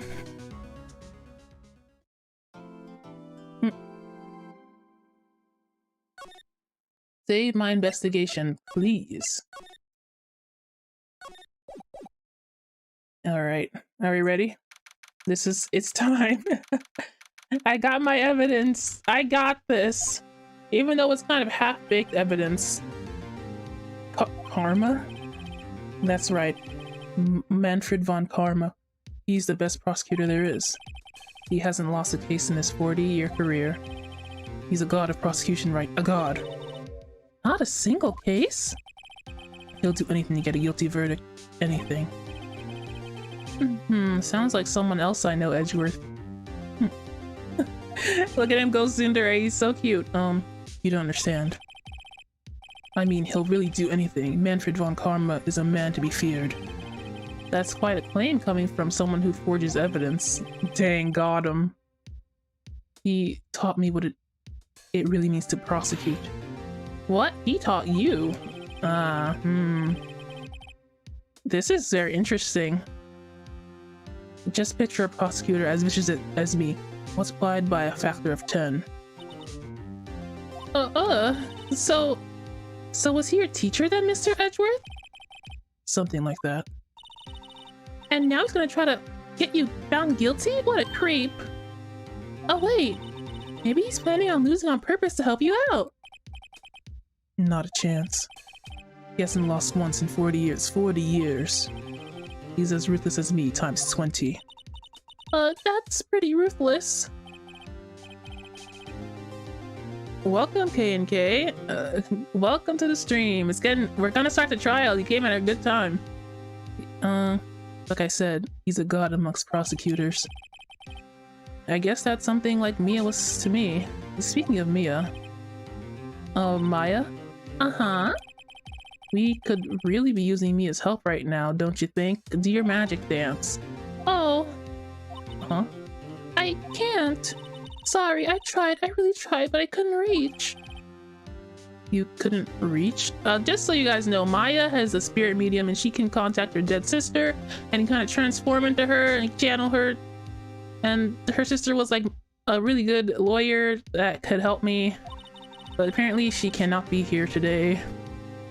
I think it's because I haven't been training. Oh yeah, she said that she's been slacking on her spiritual training, so I guess she can't contact her right now. My powers are weak again. Oh man, if that's how it works, that sucks. It's not like riding a bike. Oh man, what bad timing. I'm really sorry.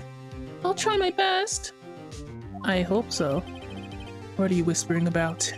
Oh, it's nothing. Well, it's time. Let's head in. Yeah!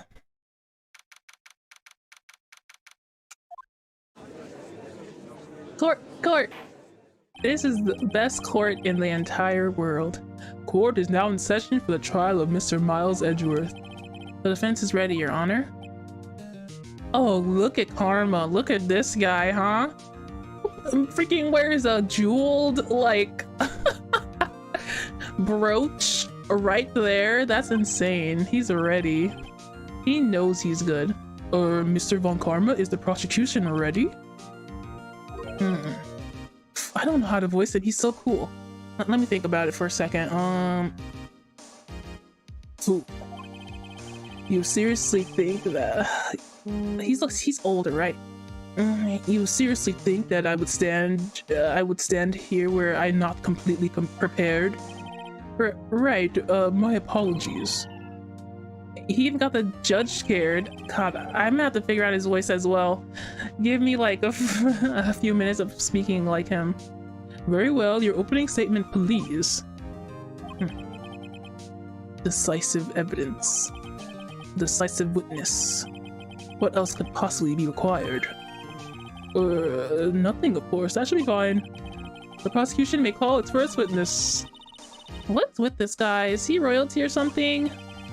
How am I supposed to fight against this? I called the detective in charge of the case, Detective Dick Gumshoe. Mouthfeel. Okay, Gumshoe's first. Let's see how this goes. That should be a little easy. He really wants Edgeworth to be found innocent, so he might help us out a lot.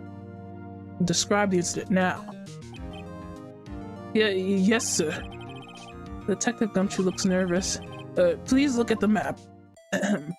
Oh, a map! Yeah, we love maps in this house. The murder happened late Christmas Eve, around midnight. There was one boat in the very middle of the lake. That's not the middle. There were 2 men on the boat. Now, there happened to be a woman camping here on the edge of the lake. At 12:10 a.m., she heard 2 pistol shots. Then the boat started to move. It went toward the boat rental shop. Okay.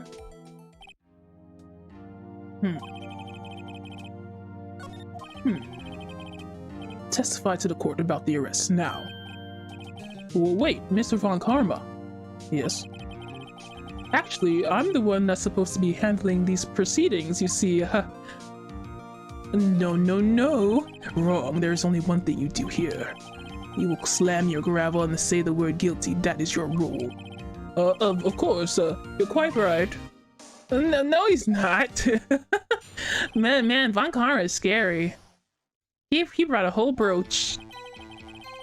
A man called into the station around 30 minutes after midnight. We headed to the scene of the crime as fast as we could. That's where we found Mr. Edgeworth.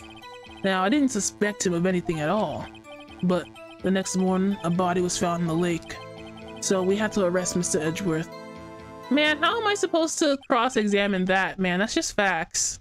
That's just spitting facts, brother. Begin your cross-examination, attorney, now. The judge is like, I'm supposed to say that. Oh, whoa. Okay. Alright, what the heck? Okay, who was this man? Please tell me. You received a call from a man. Yeah. But you said there was a woman camping there. She was the only one who heard the 2 gunshots, right? Whoa, did you hear that? His voice is so like, roar, like a monster. Okay, I got a better read. Well, that woman and the man who called in the report are 2 different people, obviously. Different people? There were 2 witnesses. Oh, I see. Their testimonies were quite similar, however. Today, I've summoned the woman who was camping. The woman who was camping, a lot of heart. What happened next, detective? Yeah, who is this man? Who is this man? Someone come get this man's. We headed to the scene of the crime as fast as we could. That's where we found Mr. Edgeworth. What was he doing? Yeah, what was Mr. Edward like when you saw him then? Well, from what I saw, he looked pretty relaxed. Not like a murderer at all, really. Detective, the court requires the facts, not your opinion. How many years have you been on the force? Facts only, detective. Hard-cold, objective facts. Yes, sir. Man, he's got his share of objections. No, I didn't suspect anything of him at all. Okay. The next morning, a body was found in the lake. So we had to arrest Mr. Edgeworth. Man, that doesn't seem right. I don't have any objections. I don't have anything. I didn't suspect him of anything because... Why didn't you think he was suspicious? You should know. We have a deep trusting relationship with the prosecutors. Detective, the court isn't interested in your musings. Deep, trusting poppycock. No. Woo. I've never heard so many flippant comments from an active detective on the force. Detective Gumshoe doesn't look so good. Continue now. Uh-huh.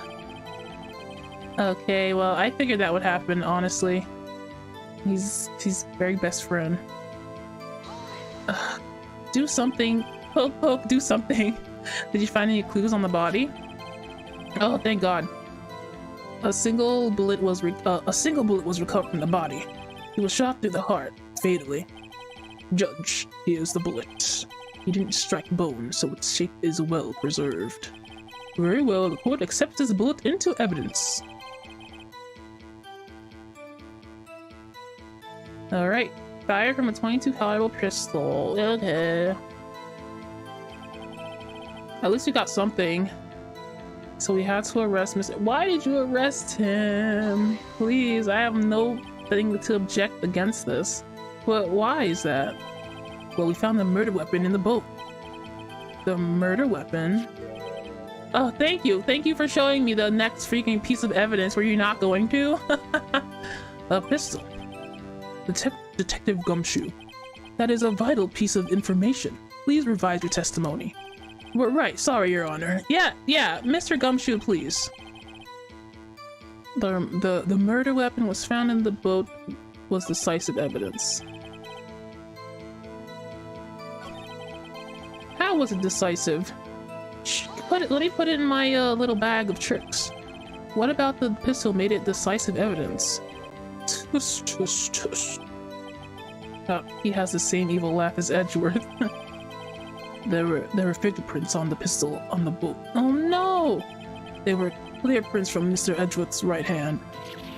Yikes! I should not have asked. Oh no, I made it harder for myself. Order. So, Mr. Edgeworth's fingerprints were found on the murder weapon? Yes, Your Honor. Judge, this is the weapon in question. Accepted into evidence. Okay, we got it. Okay. Fired 3 times, bear prints from Edgeworth's right hand. Members of the court, we now have the pistol used in the murder and the bullet found in the body. Detective? Yes, sir. Was the bullet found from the body fired from this pistol? Yes, the ballistic markings on the pistol match on the bullet match the pistol. Hey, Nick, what does he mean, ballistic markings? Shocking. To imagine someone here does not know something as basic as ballistic markings. Nick, he's glaring at me. Tisk, very well, I'll explain. Actually, Judge, you do it. Me? Oh, I wasn't paying attention, but okay. What'd you say? Ballistic markings are like the fingerprints of a gun. The barrel leaves distinctive marks on each bullet it fires. You can examine these ballistic fingerprints to see which gun fired the shot. It's quite accurate. Indeed. This leads to one inevitable conclusion. The bullet found in the victim's heart was without a doubt fired from this pistol. This pistol, which, as you may recall, was covered in the defendant's own fingerprints. Got him. I mean, no, wait a second. Order, order. Yeah, this is bad. This makes it look like Edward did it. Well, Judge. I'd say it's almost decisive, yes. Honestly, I could declare this verdict at this point. However... No, no, no. You wish to hear the witness speak, no doubt. Very well. I am somewhat fatigued, and so I shall take a brief break. I will call my witness after the recess, which will last 10 minutes. Judge. Yeah, What are you doing? A 10-minute recess now. But wait, I... Just bang your flimsy gavel and get on with it, man. Oh, yeah. Sheesh. Sheesh, man. Okay, this court will take a 10-minute recess. Golly. Who's running this court anyway? Oh, man, that guy's got a whip around this place. Edgeworth, what's going on here? That guy sucked. Oh yeah, and your fingerprints were on the murder weapon. What the heck, man? You can't just go picking up guns.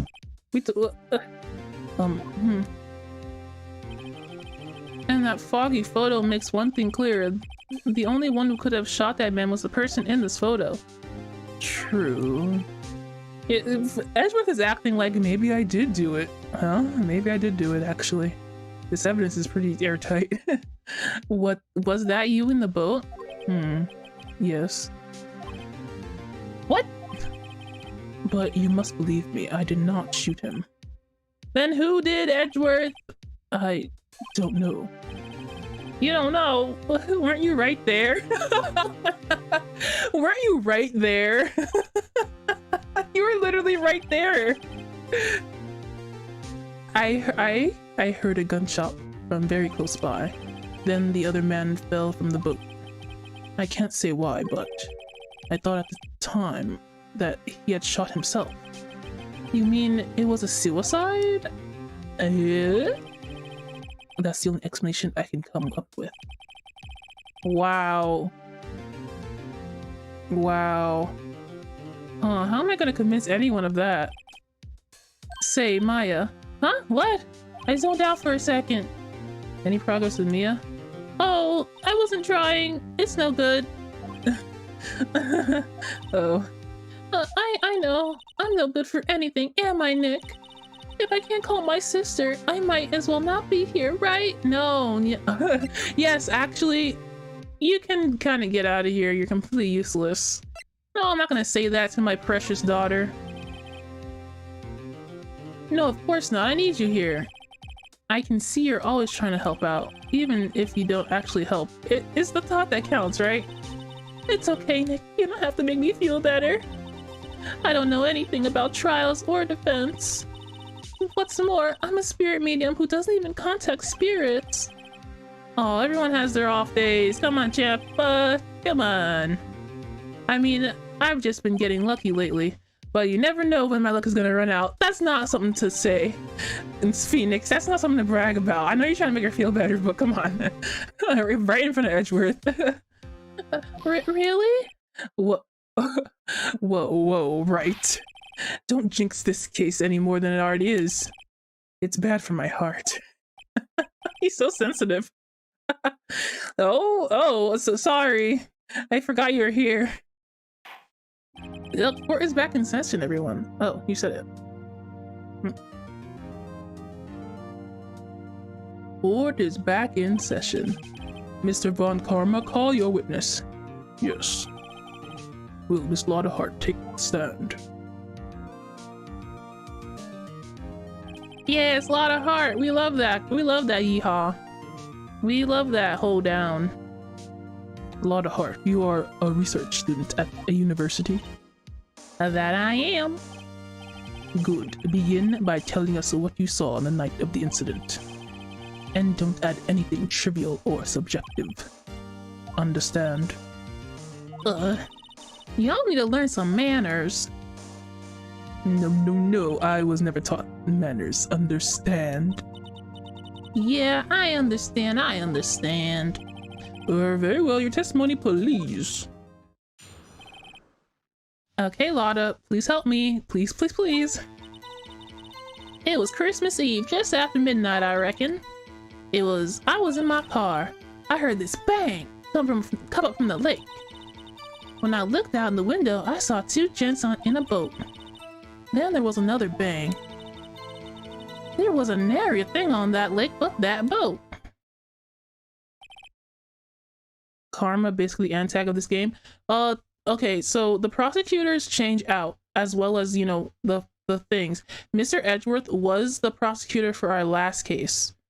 And the case before that as well. But now he is our defendant, which is a big plot twist. So he's the antagonist of this specific case, Von Karma. Well, I guess the antagonist is who's ever keeping me from figuring out this case. Anyone could be. Huh? Judge. She happened to take a photo of the incident. This is that photo. Accept it as evidence. Well, this is a surprise. I didn't even know that. That's crazy. This looks like the very moment of the murder. Well, order. I will remove people from this courtroom if you do not have order immediately. As the witness testified, she looked at the lake when she heard the shot. There were no other boats on that lake, so the man in the boat with the victim must have been the one who shot him. Yes, it was the defendant, Miles Edgeworth. You should have seen Edgeworth. He was going crazy over there. No witness would listen to him when he just asked them for their name. It was so funny. Order, order, order. I will have order. Well, Judge, do you see that face? She's a cracker. The evidence is decisive. I have very little doubt about this case. Anyway, forget about you, Phoenix. Very well, this court defines the defendant. Objection indeed. Wait, Your Honor. I haven't cross-examined the witness yet. A cross-examination? No. Shush, sussy baka. We have photographic proof. What question can there possibly be? This photo is worth 1,000 words, and they all read guilty. You lose. Or do you claim to have found a contradiction in her testimony? I was not listening. But yes, I have to continue this case, so... Very well. If you have to, you may cross-examine the witness. You will only flounder and ask meaningless questions. You will fail and find anything. And then I will have you held in contempt of court. Nick, contempt? Contempt of court, you know, I guess I understand. Well, what are you gonna do?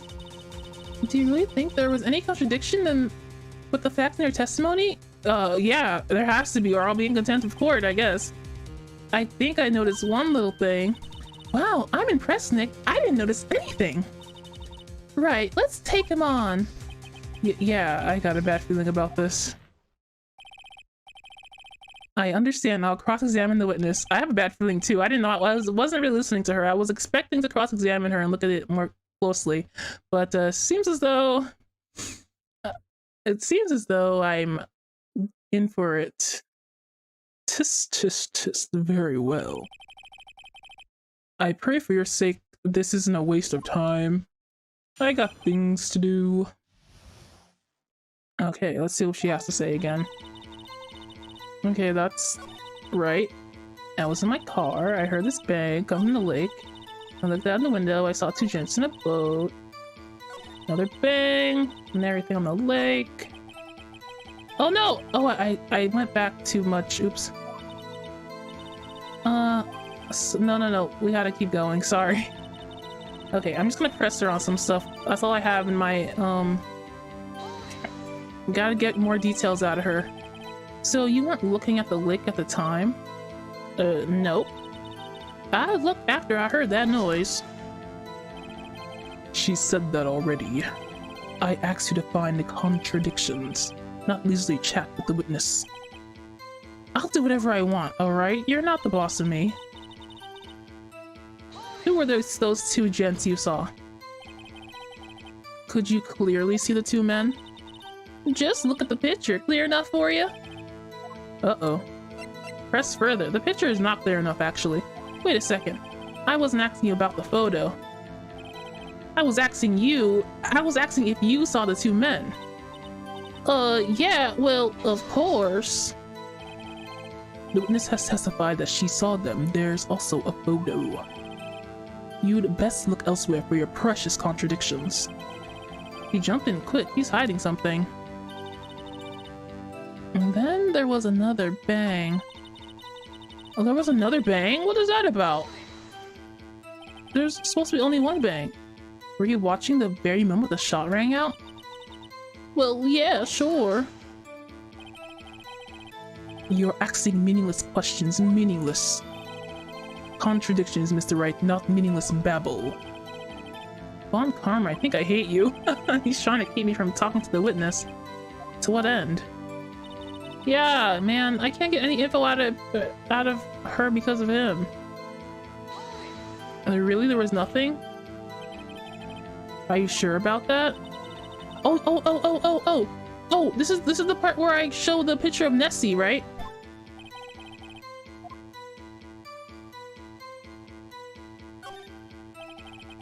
How come you're so sure? Well, heck, I scanned the whole lake. Scanned the whole lake. Almost sounds like she was more interested in the lake than the boat. Miss Hart, you. Okay, this is the part where I show the news clip. There was something in the lake. Mr. Wright, witness has answered the question in full. No need for further questions. Objection sustained. That's what I'm... Sustained. Yeah, oh, sure. Okay. Okay, I guess my things aren't hurt or anything. Okay, let's do this again. I know exactly what to press her on this time. There was definitely something more. I'm not even gonna save this time. I'm just gonna put it out there. Oh no, don't do this to me. No, please. Listen to me. I'm right. I'm sure I just used it in the wrong place, that's all.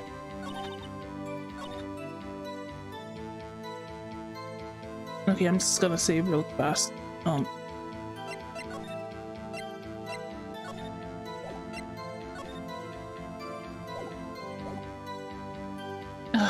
sure I got that. Yeah. Why didn't it take another picture if it heard another bang?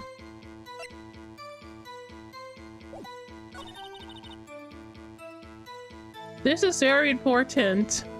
Please.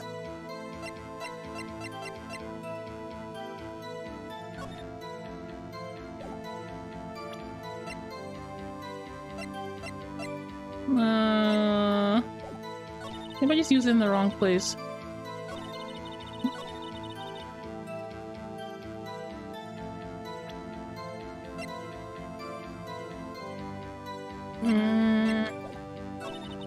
Then there was another bang. So why didn't it take another picture? Give me another picture. Oh my god, I don't know what to present, but I'll do something. No. Yeah. Oh no. Yeah. Dang it. I know there's something here. There's something here.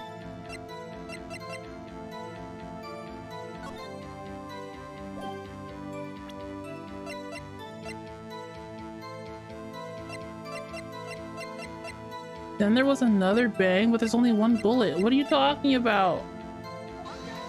That's not right either. I'm saving. I'm loading. I can't do this. I tried, okay? I tried. I can't lose all this energy already, okay? I'm just gonna press on a thing I didn't press before.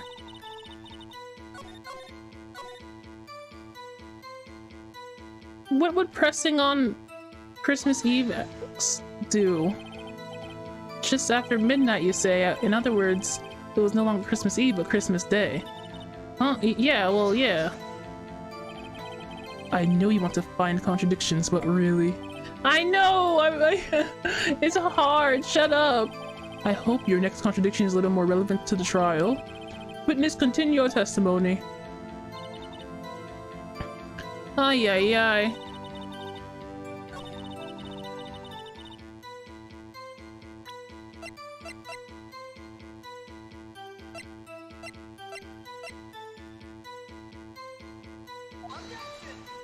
No.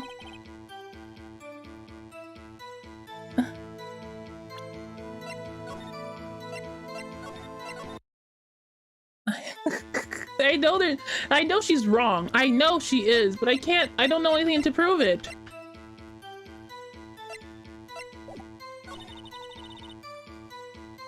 I need to know about this other bang.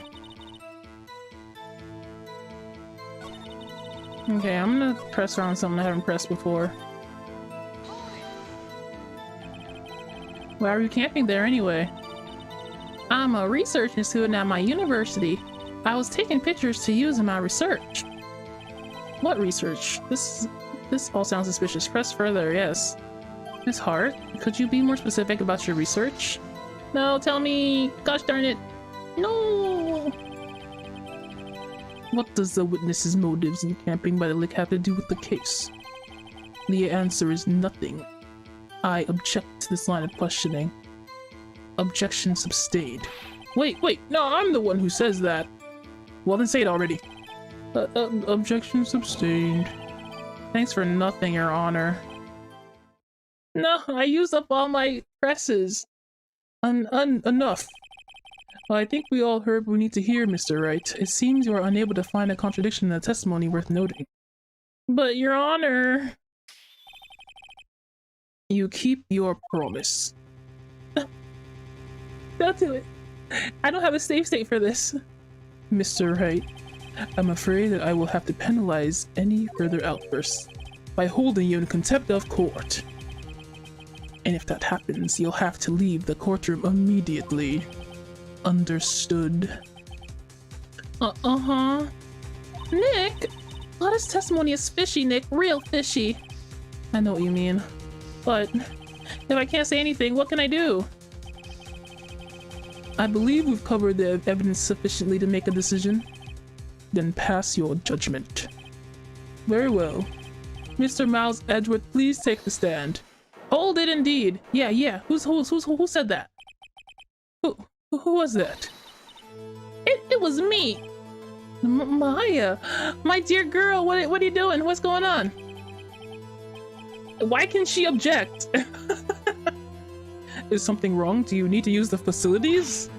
No, I don't. I'm not a wee baby. Lot of heart. Your testimony stinks. It's unclear whether you're actually looking at the lake. It's highly doubtful that you actually saw Mr. Edgeworth. Tell us the truth. This is a matter of life or death. Huh? Lotta? Did you really clearly see Mr. Edgeworth that night? Did you see him fire that pistol? You will stand down.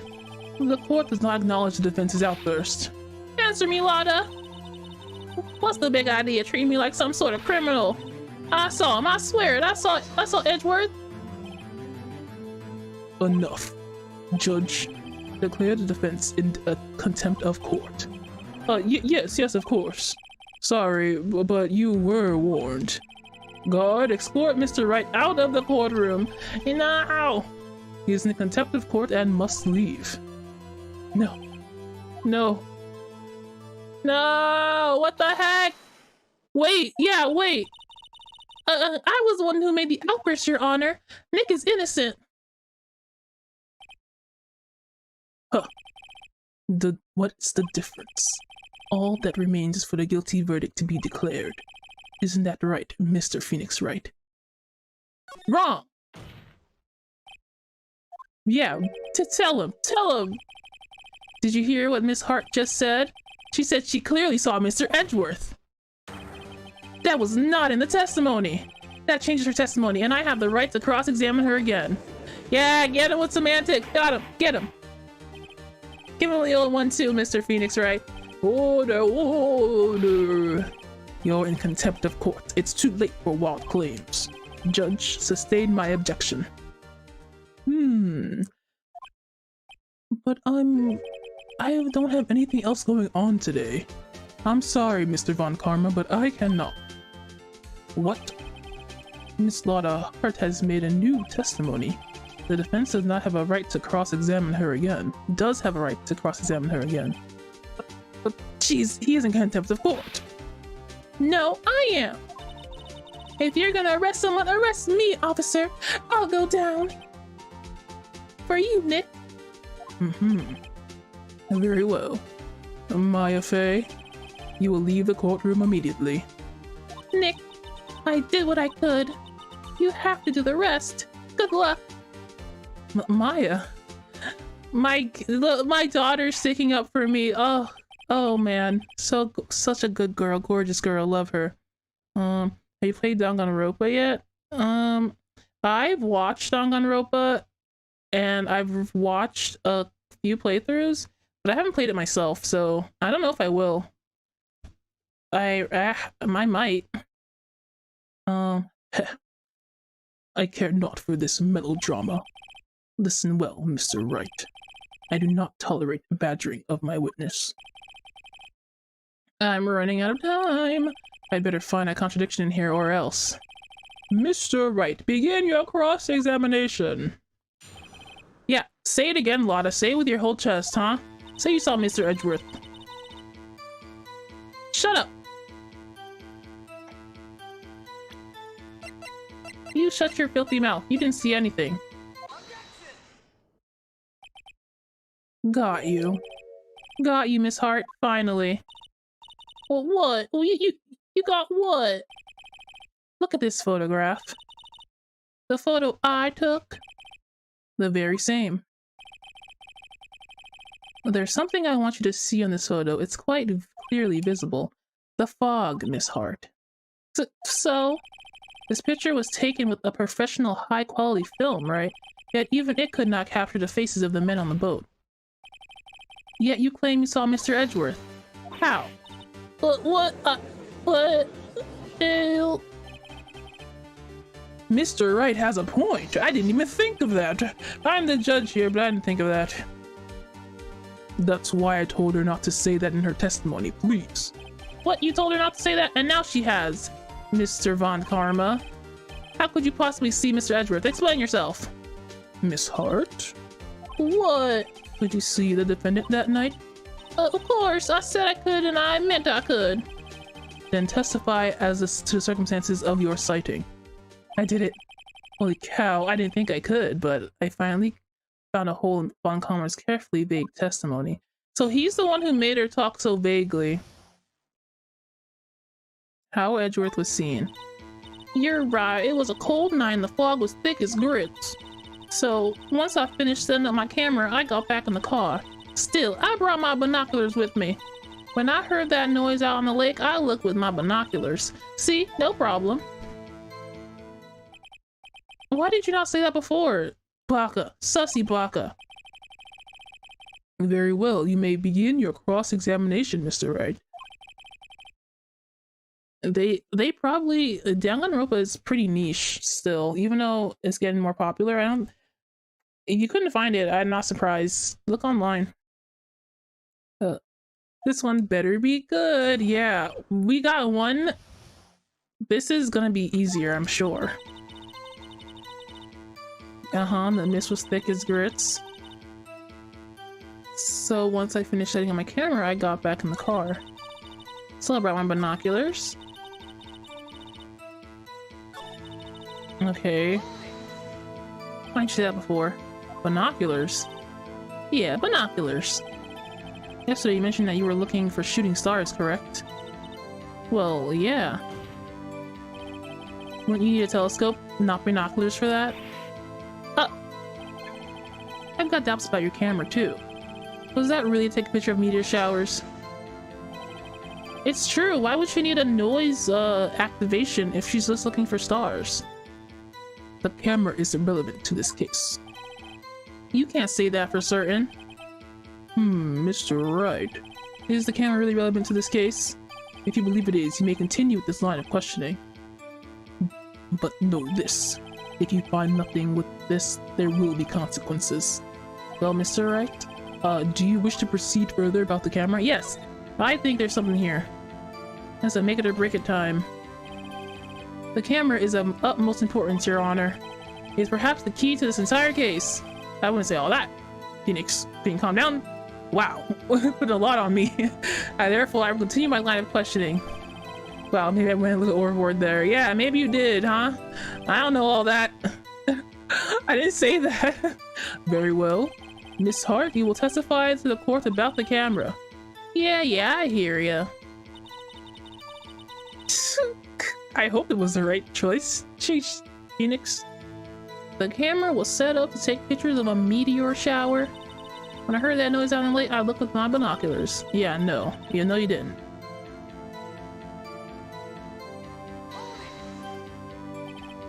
Miss Hart, what made you choose that lake to photograph meteors? Here the fog gets thick on that lake. It's not very suited for stargazing. Yeah, well, you see, I guess I wasn't thinking too straight. Mr. Wright, I will not have you badgering my witness because of her challenged intellect. Her challenged intellect, you say? Now wait a minute. Continue your testimony. You were saying how it was when you saw Mr. Edgeworth. Grr. No unnecessary comments, please. Okay, I'm gonna present some evidence because that's some BS nonsense. I'm gonna take the hit if it doesn't work either. I got this one. I got it. Yes. You were photographing shooting stars? That's a lie. Says who? I saw the camera you set up yesterday.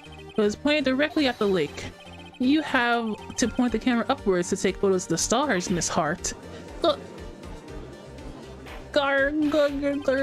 Mr. Wright, what are you driving at? Vroom vroom. Though the witness was not at the lake to photo shooting stars, Your Honor.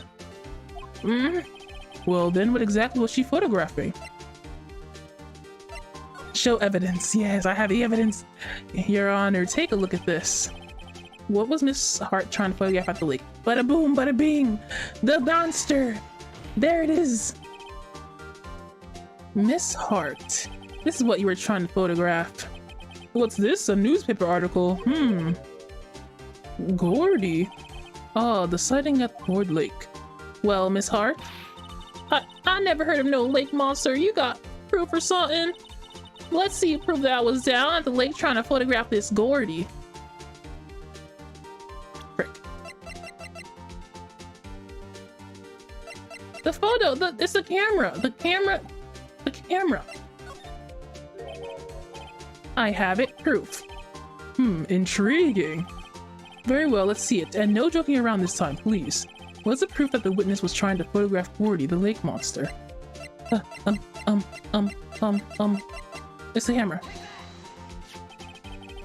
The proof, Miss Hart, is your own camera.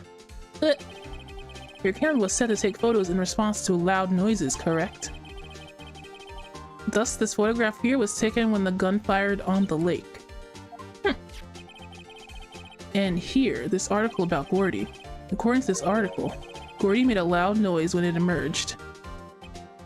Well, were you trying to photograph? You were trying to photograph Gordy, weren't you? That's why you had your camera set to respond to loud noises.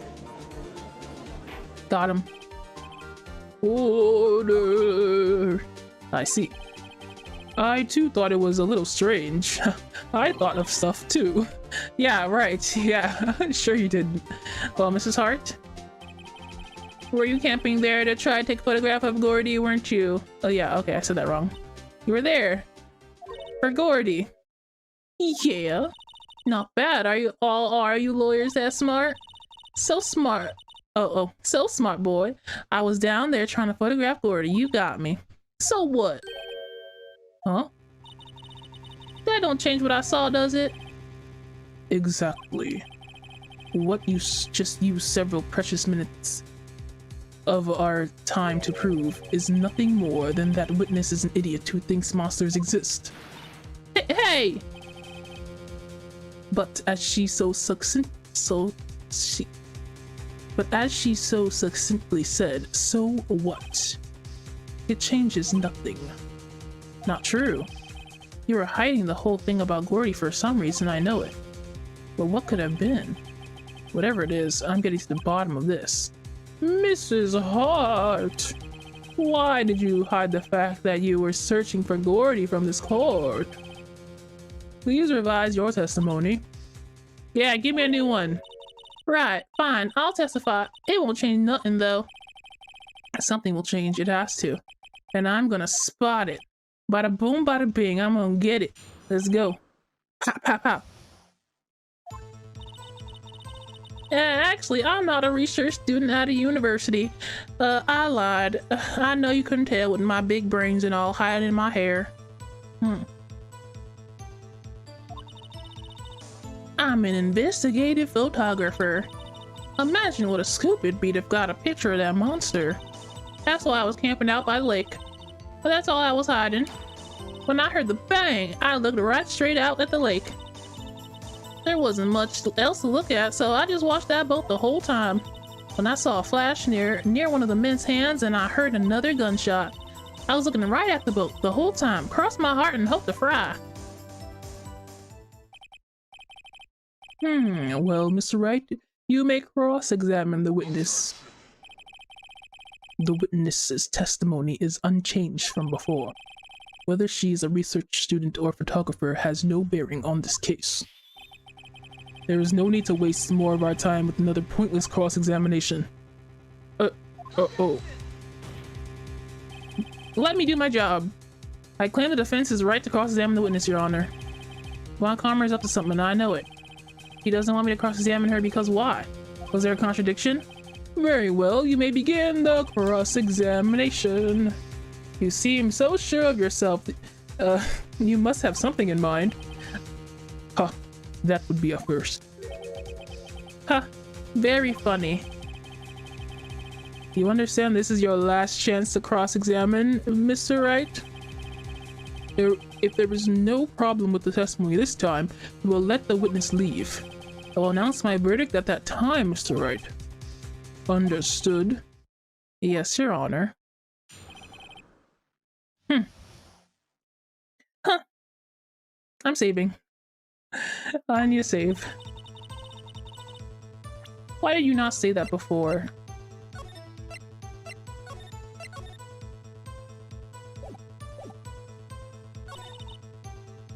Okay. Investigative photographer. An investigative photographer. Yep. You get your photo and sell it to the press. It's that kind of business. Hey, I was taking pictures at my sister's graduation last year. And guess what? What? There was a UFO just hanging in the sky. A UFO? What? You know, an unidentified flying object, a UFO. That's when I had sort of a revelation. I knew I should become an investigative photographer. I see. Kind of shaky bias for a career. Imagine what a scoop it'd be if you got a picture of a murder. Is Gordy really that newsworthy? Heck yeah, they even had him up on the TV. Tell you boy, I'm not sure that appearing on local news rumor of the month the segment qualifies. Last month's segment was Bigfoot sighted on Acorn Hill, I believe. Hey, they also had a picture of him in the newspaper, for real! Mr. Wright, this is one fight I do not believe you can win. Let's keep moving, shall we? Yes, Your Honor. Okay, there's a contradiction here. What could it be?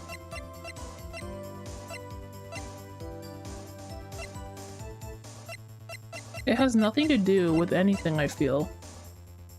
But that's all I was hiding. I heard the bang, I looked straight at the lake. But you said yourself that there was another bang! What was that bang? Did you look at that? Yup.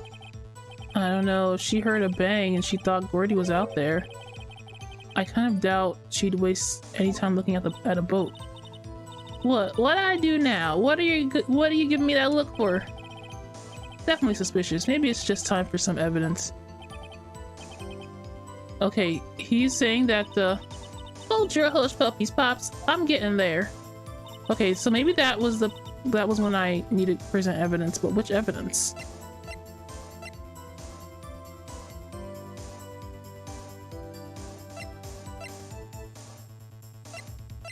Oh,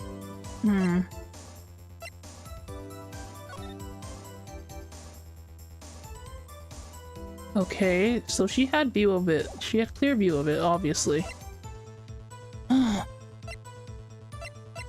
There was nothing else to look at, she says.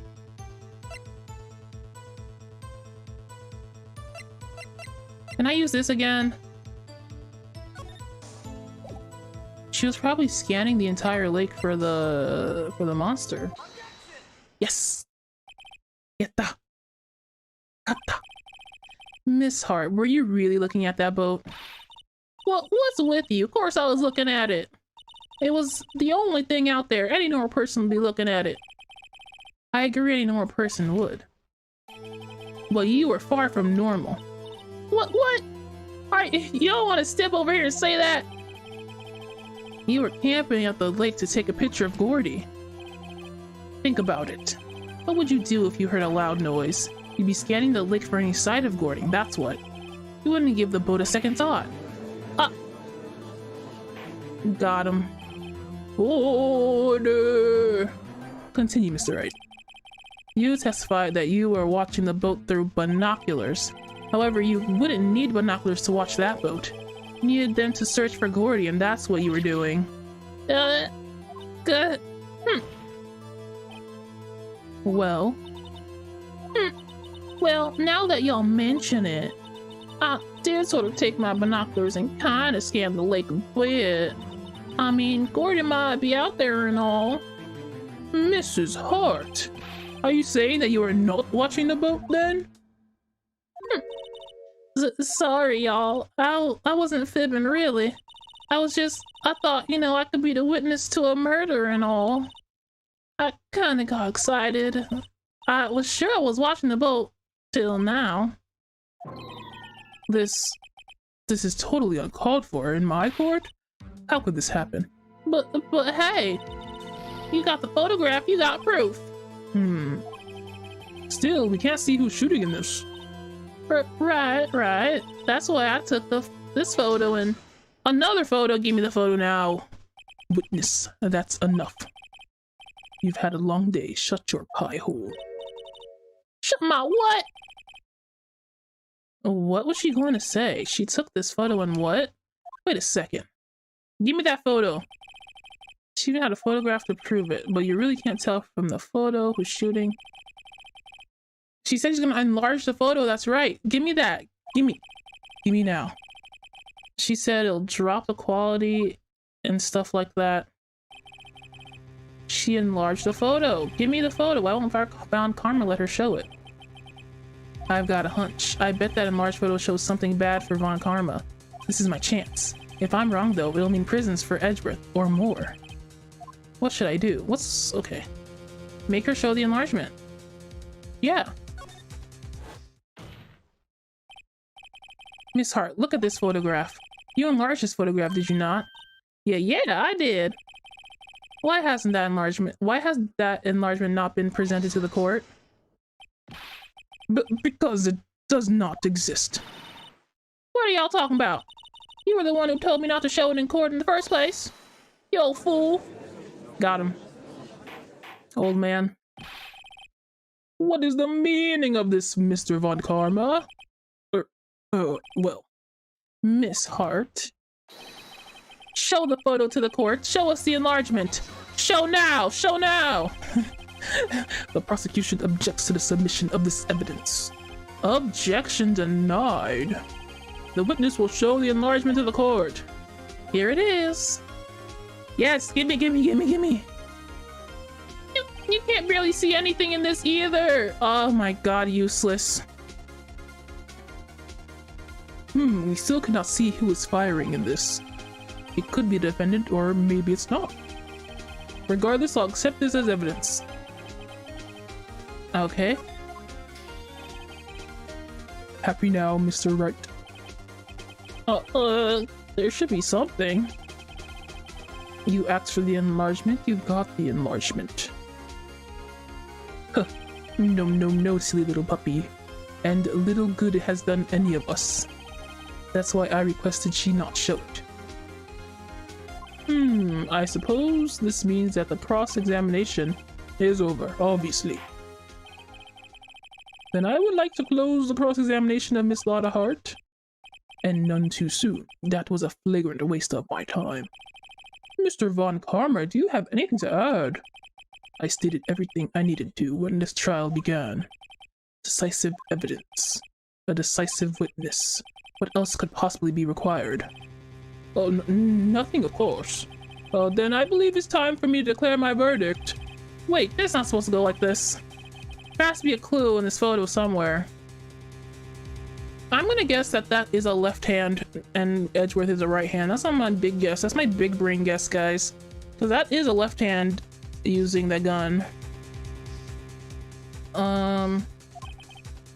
This is bad, real bad. What should I do?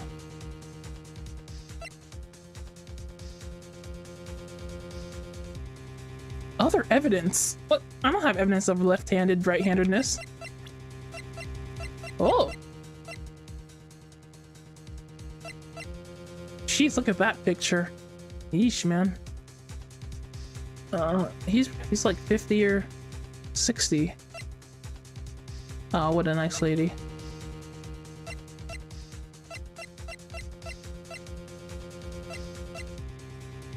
I don't have evidence.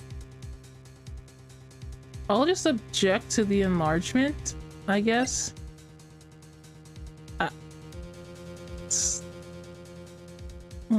Yeah. Your Honor! There's something decidedly strange with this enlargement. What?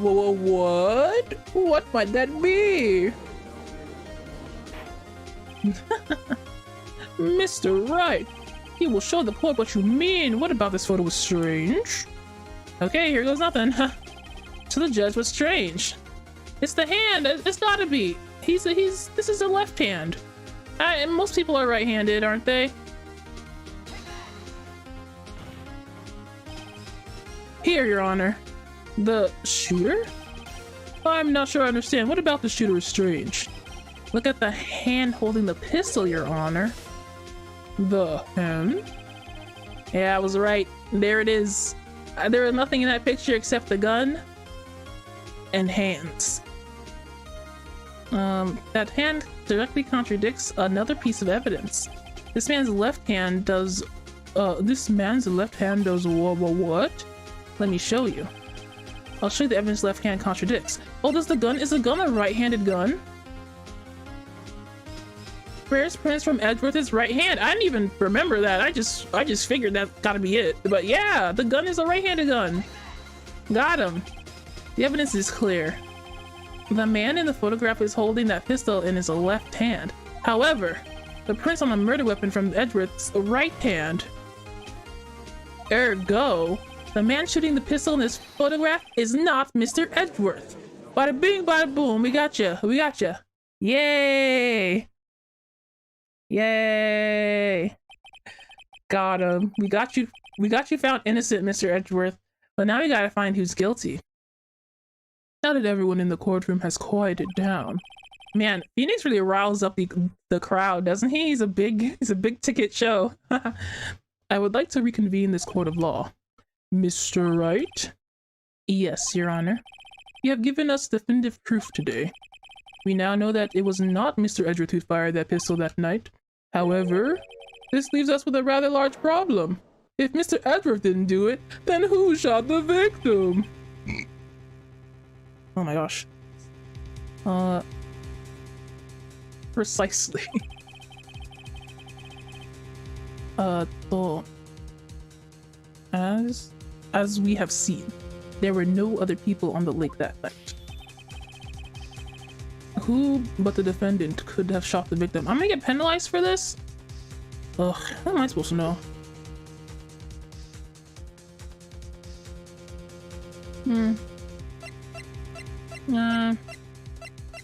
Mr. Edgeworth said the victim shot his own self.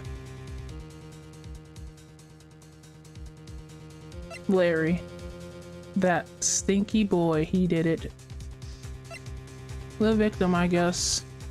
That's what Mr. Edgeworth said. There is only one explanation remaining. The man who shot the victim was another victim himself! What does that mean, bro? Order! So, you were saying the victim committed suicide? Yes, Your Honor, I can think of no other explanation. Indeed, that does seem to be the only remaining option. I'm so very, very sorry, Mr. Wright. But suicide is out of the question. Uh-huh. An examination of the victim's wound reveals the distance at which she was shot. The distance?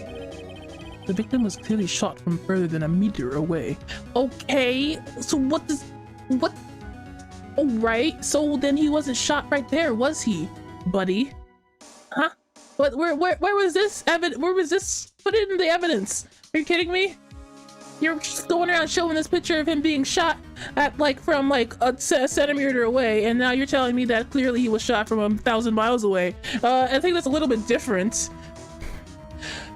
Oh, whatever. Mr. Von Calmer just doesn't say things, I guess. A meter? That's 3 feet.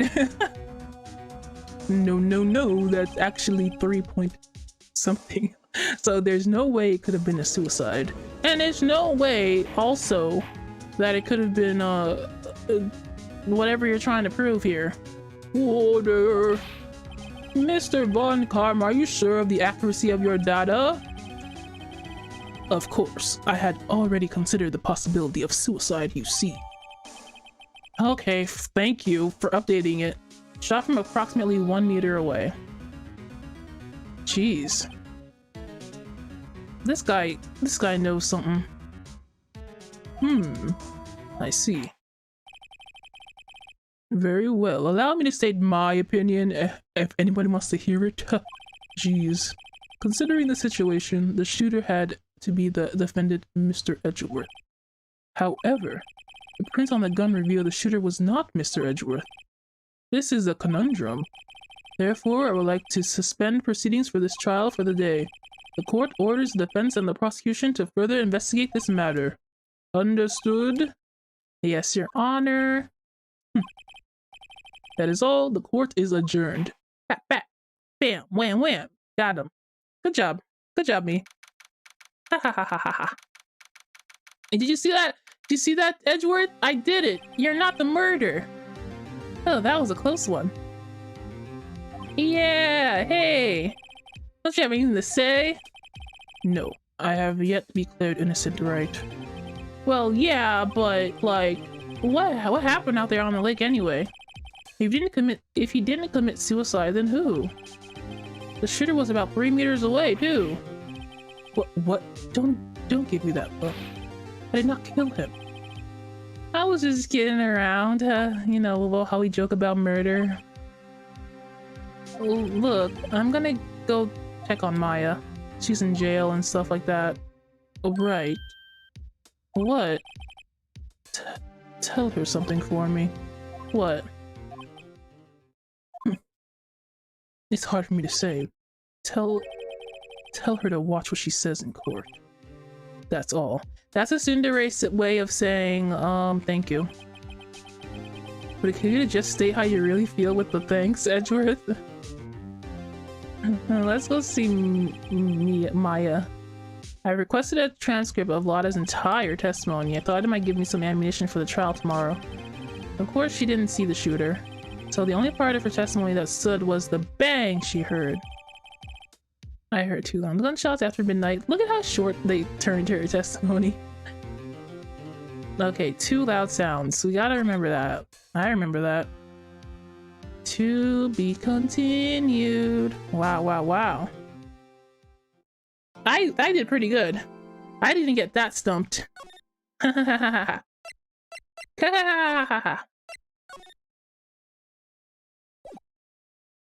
Big brain is on today.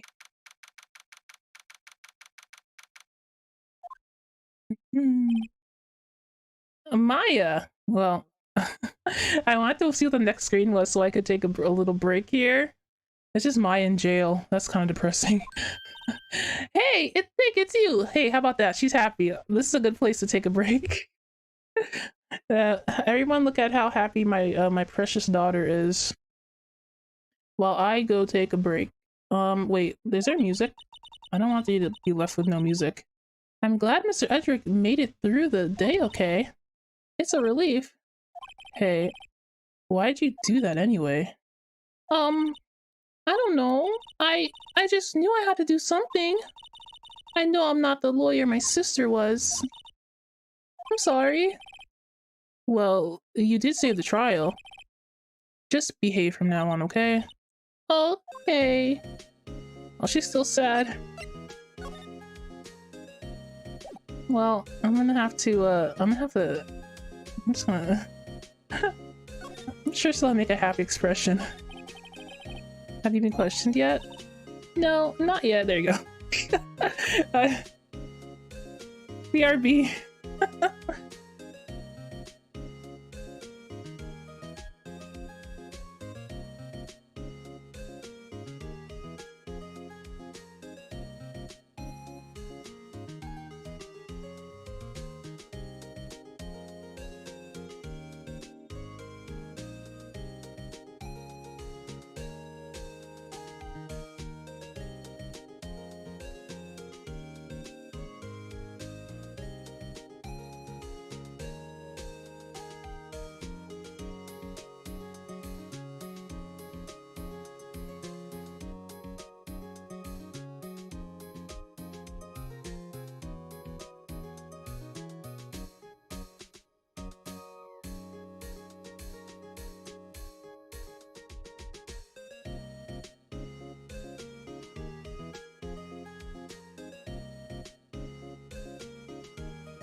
Whoa, whoa, whoa, it's me, I'm back. That didn't take too long, did I? Alright, well. Back to the melodrama that is Ace Attorney. Destiny.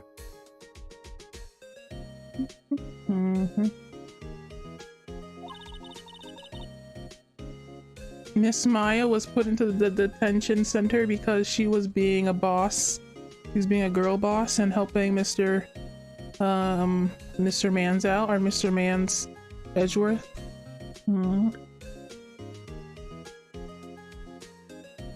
Detective Gumshoe was here just now. He said, seeing as this is your first offense, we'll let you go after questioning. Ooh. Oh, and he wanted me to get bail money ready. You can pay for me, okay? Oh, I hope my stream doesn't go down. It's the first time I've seen it go on the red like that. Taija stream. You'll be okay. Alright. I can't leave and come back and you're messing up. Oh my gosh. Hold on.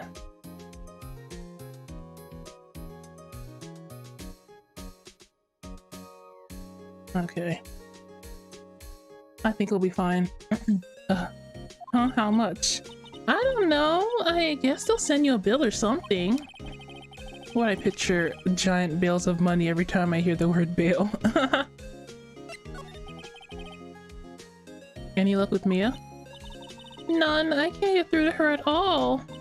I tried, I really did. I don't know what to do. Aw. I think I probably shouldn't have stopped my training. I'm back to K&K. Yeah, very good timing, you know. I think I probably shouldn't have stopped my training. I think I said that just now. She sounds like she really did her best. I should check to see if there are any waterfalls in the local area. Yeah. I wonder if I'll ever see my sister again. Oh, shucks. Oh, I have nothing to show you. I guess I can't really pay bail. I gotta go do this by myself. Oh man, go to the bank and pay the bill right now. I need a quirky little busybody helping me. Come on now. Let's go to the lake, I guess. She's gonna be in here. My dear girl.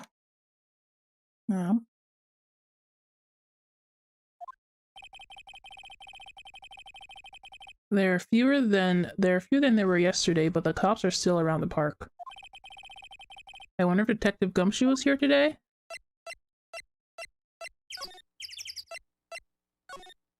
I hope Butts is not here today. I don't want to voice him. Haven't seen Larry around today at all. Nice. Probably off paying through the nose on a date with the lovely Kiance. Anything new today? Huh, I almost didn't see that signpost though. Signpost. Trash can is empty. It's not the same without the quirky additions. Okay. Let's see if that boat guy is here. For goodness sake, I'm waiting. I'm waiting for him. I know there's a boat guy. He's gotta be somewhere around. Who else would run the boat shop?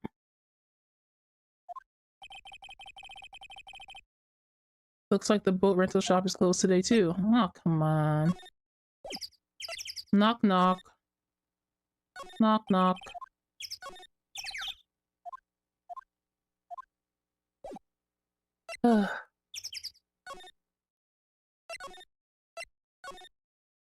Is the lady here? It's quiet today. Ah! Hey, Detective Gumshoe! Hey, pal. The trial today at, yes? What about the trial? Well, I was gonna say good show, but it wasn't really all that. Though you did save Mr. Edgeworth, I guess. I wasn't sure how to thank you, you know? Thanks? I didn't expect to see you here. I guess I should have expected it, but Detective Gumshoe, any idea what strategy Von Karma is planning for tomorrow? Sounds like he's bringing another witness. Another witness? Oh, is that one man? Alright, he said something about that in the trial today. There are 2 witnesses. Yeah, that's what he said, huh? I don't remember that, but... Hello, Nightland, welcome to the stream. I was wondering who that other witness was. Who was it? Sorry, pal. As much as I'd like to, I'm not at liberty to divulge that information. Right. Sucks. You should give me it anyway.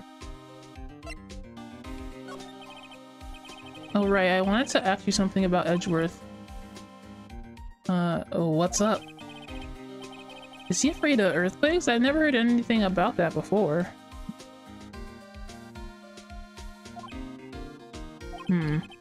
Mr. Edgeworth doesn't talk about himself too much, see? But there's one thing that's clear as day. Him hating crime the way he does, and him becoming a prosecutor, and him being scared of earthquakes, it's all started with that incident. The DLC incident. Yep, that's the one. 15 years ago, when he saw his father shot before his very eyes. He still feels the pain now. You can see it in his eyes. Man, that's deep, brother. That's a deep backstory. I want to talk to you about Maya Fey. Huh? She's not out on bail yet? That's strange. I told him to let her go as soon as they had a report written up. Man, I don't know what would have happened in that courtroom today if it wasn't for her. Seeing her getting dragged out by the bailiff, I'll be honest with you, pal, I should have teared her too. Mr. Edgeworth, he was so moved I saw his lip trembling. You watched so closely that you saw his lip trembling? This guy, really? Up cold as ice, Edgeworth? What is your two's relationship? He was really grateful for what she did, you know. I'm going to head back to the station. I'll get that report on Maya and get her out of there as soon as I can. Thank you. Oh wait, I was wondering how much is bail gonna be? Don't worry about that. Mr. Edgeworth is posting the whole amount. Oh wow, Mr. Edgeworth? Didn't I tell you? He's grateful to her for what she did. Alright, pal. Well, don't forget to pick her up, okay? You can get Edgeworth to pay this month's rent, too. Maybe we can live together. Roommates?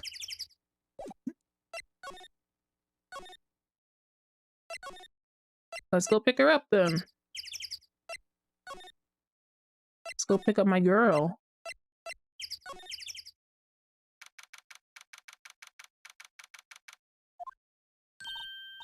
Hey, Nick, you finally came! They just finished the paperwork. I'm free to go. Free at last, eh? Those interrogators were really mean. They were like, okay, what did you do this time? Like I was some kind of criminal, can you believe it? Well, they did let you out in the end, didn't they? Oh, that reminds me, thanks for the bail. Thank Edgeworth. Huh? He posted the bail for you. He said he was grateful for what you did. Mr. Edgeworth did that? I have to make it up to him. We've got to win this case, Nick. Yeah, that's my girl. She's here with me now. Let's get out of here.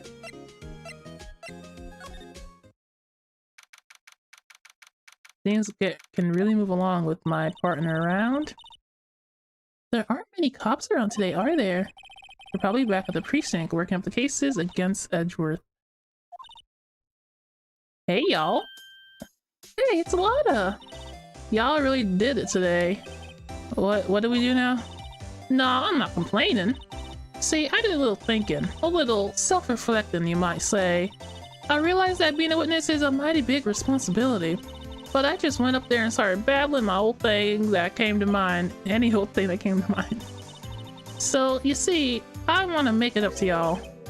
Make it up with some evidence, perhaps? Tell me the truth, nerd. What did you think of the trial? To be honest, I was doing it half just to say I'd been a witness. Even though I didn't really see anything. I kinda convinced myself I had, though. I'm sorry, I know I caused y'all a lot of trouble. A lot of trouble from a lot of heart. Well, memory is a tricky, vague little thing. Yeah, I sure know that now. I'll be fine the next time I witness a murder. Oh. Right! You mean the first time you witnessed some? Yeah. The first time you witnessed a murder. I guess we believe it did not happen as a murder. That's too... what about Gordy? Right. Well, the way I figure, the trial's only stoking the flames of Gordy fever. I'll get my exclusive photos to rocket to stardom. Oh, right, Lotta, you go, girl. I wish I could have been an investigative photographer, too. Finish your spirit medium training first. What about this making it up to me, huh? What you got? Well, you see, actually, I got a bit of information for you. Whoa. That Von Karma didn't want me to say nothing about it. What information? Now we're getting to the heart of it. See, I reckon we might be able to do ourselves a little exchange. Oh, come on, Lotta. I thought this was to make it up to us? Right. I propose a little exchange to make it up to you. Okay. What? Information don't come cheap, my friend. We're friends? Uh-oh. Hey, I see you thinking, my, how unsophisticated these southern folks are. It's written all over your face. Let me tell you, most southerners are way more sophisticated than you. I'm just the exception, okay? Well, what it be? You get a deal or not? Well, what do we do, Nick? Yeah, fine, whatever, Lotta. Oh my god, just give me the things. We don't have any other leads, so I don't think we have a choice here. Okay, how much? Huh? You completely off your rocker? I may not be sophisticated, but I'm not trying to rob the poor. And you, my friend, look poor as dirt. The only fair exchange for information is information. Listen good. What I need from you is information about Gordy. Whoa, Gordy. But Gordy doesn't, I mean, Gordy might not exist. Then bring me proof that shows he don't. I'll be keeping a watch from the car, okay? You say something, y'all come to me first, got it? Okay. Right, see y'all later. No, brother. Okay, Nick, let's get hunting. Hunting? You don't seriously mean Gordy? I sure do. What about Edgeworth? We're searching for Gordy for him, Nick. Don't you get it? Okay, and how exactly do we search for a make-believe monster? Maybe we can find the monster myth specialist. I'm telling you, there's somebody at that boat. Ah!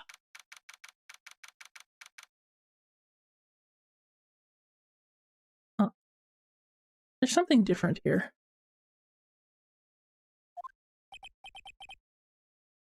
What's that? The Steel Samurai, Nick! Yo, Maya! Larry, what the heck is that? Oh, that was my girl Kiancy's idea. She was all, if you like it, put it this here. It would be like really cool. Dude, she gave it to me along with the banner. Wow. That's really impressive. She could find those for you. Well, she knows a lot of people. And that's how, that shows, nah, oh my god. Let me try that again, huh? And that show's finished now, so she got him for free. Right, I don't know how to speak like him. I don't want to talk to him. Yo, Nick, what happened with Edgy? Well, we made it through the first day of court all right. I don't know how good our prospects are from here on, though. Huh. Hey, Larry, did you know Mr. Edward's secret weakness? He's terrified of earthquakes. He acts like a little boy. What the heck, Maya? Huh? That's weird. I don't think he was ever like that in school. I have no idea, guys. I'm so sorry. No, really? Well, we were only in the same class for a little bit. He transferred schools pretty quickly. Transferred? Right, when the DLC incident happened. Doesn't look like Larry knows about it though. Ugh. Hey Larry, when did you get that big thing? Huh? Oh, the big guy? I've had that for about a month, yeah. It's a big hit with the kids. Why wasn't it there yesterday? Huh? Oh, right. The compressor was busted. Compressor? Yeah, it's that little unit. Yeah, it's that little unit by my hot dog stand. That's why I used to put the air in the Steel Samurai. It broke a little while ago, so I sent it in for repairs. Oh. And here I thought you'd inflated it by yourself. Well, first of all, I guess we have to examine it. Doesn't that Steel Samurai look a little out of place? I mean, it's so huge. I guess it's good advertising. Something about this Steel Samurai just doesn't work for me. Huh? Really? It looks pretty well made to me. Still a novice, aren't you, Nick? Really? True connoisseurs like Cody and me don't fall for this kind of stuff. Callback. These Steel Samurai fans are obviously in a league of their own. What's this machine? That's a compressor. I used to fill up that balloon over there with air. Huh, neat. Just got it repaired yesterday. Man, what a drag that was. Right, sure. Those flags look sadly out of place here. Yes, they do. Flapping listlessly back and forth in a cold wind under a cold sky. I don't know, I think it gives the place a kind of festive atmosphere. It reminds me of the whole War of the Eyeglasses. The War of the what? Huh? What? You mean you don't know the War of the Eyeglasses? What the heck is that? Our local fair used to do it every summer. Huh. I guess we were the only ones. Axe again, what the heck is that? Still hot dogs? I can't get over the samurai dogs. The original samurai dogs, no less than. Hey man, whoever calls their product the original first wins. Why don't you add world famous to the sign? Hey, good idea! What have I done? Alright, well, you know, do I have anything to show him? No. Oh my gosh. I have nothing. Maybe I'll just keep moving, see if I can't show him something later. I swear, I keep coming back here and there's no one ever here. It's always so quiet here. I wonder if the boat shop is closed for good? Well, with the murder on the lake and all, there's probably just taking a vacation till it blows over. I get it.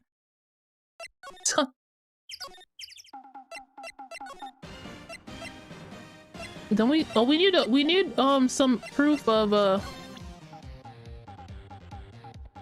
Mr. McGordy.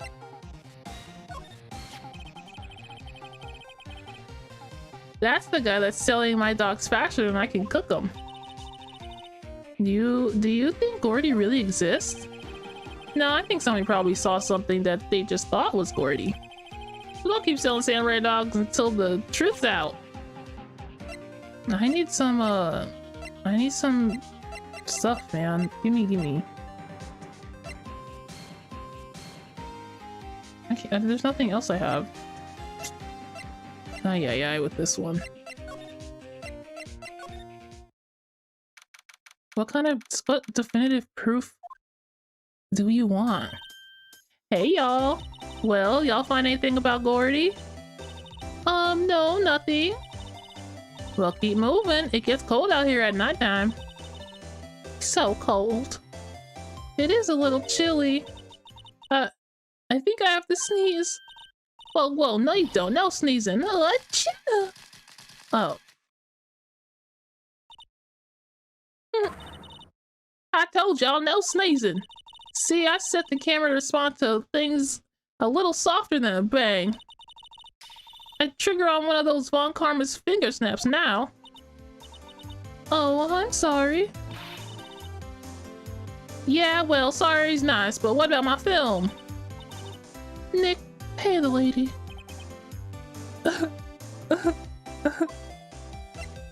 Why? I learned something in today's trial, that's for sure. Testifying is serious business. That's why I decided to not talk about that case anymore. Huh? Whoa, didn't you say you had information about the case?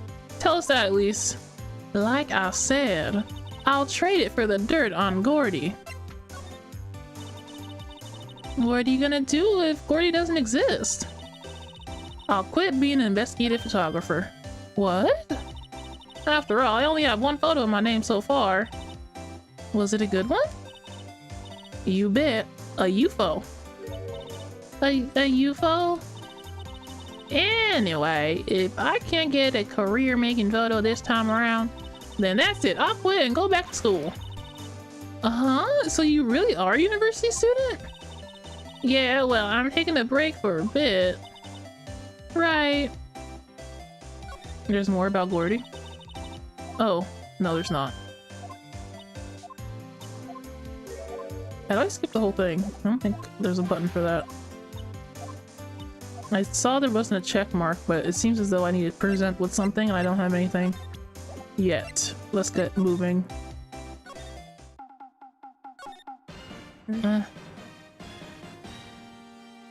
Garbage still empty. I gotta present this guy with something.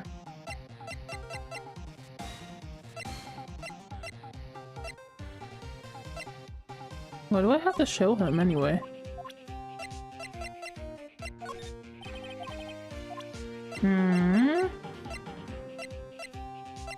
I don't have anything for him. I gotta get out of here.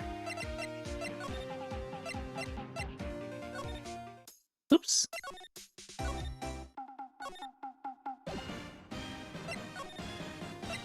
Maybe I should have examined while I was over there, but I don't think anything changed.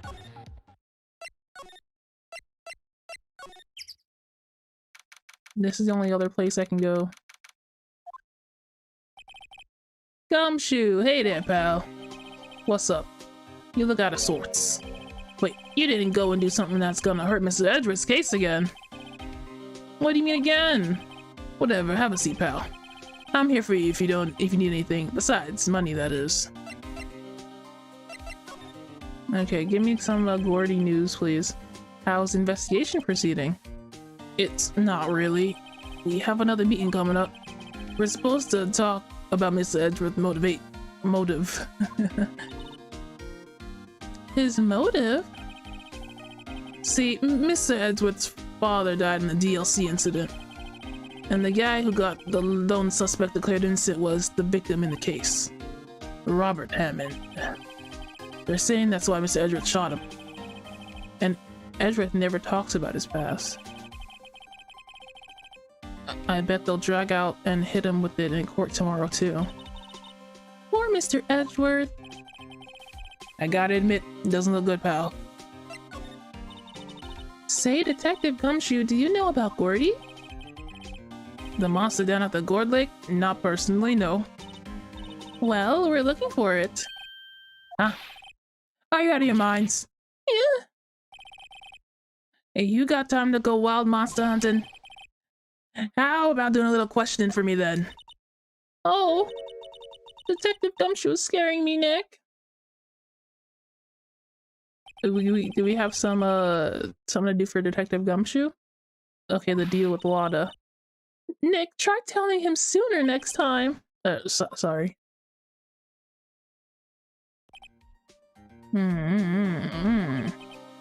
I see, pal. Sorry for shouting at you. Okay. I, Detective Gumshoe, will aid your search for Gordy. Huh? I'll loan you one of our newest secret weapon for finding evidence. Wow. Thanks, I guess. Secret weapon, you say? Really? You can take whichever one you like. Gimme, gimme, gimme. Okay, give us the goods. Hold on now, everything in due time. First, let me show them to you. These are our best and brightest. Introducing secret weapon number one, missile. Missile? He's a K9 police dog, still in training.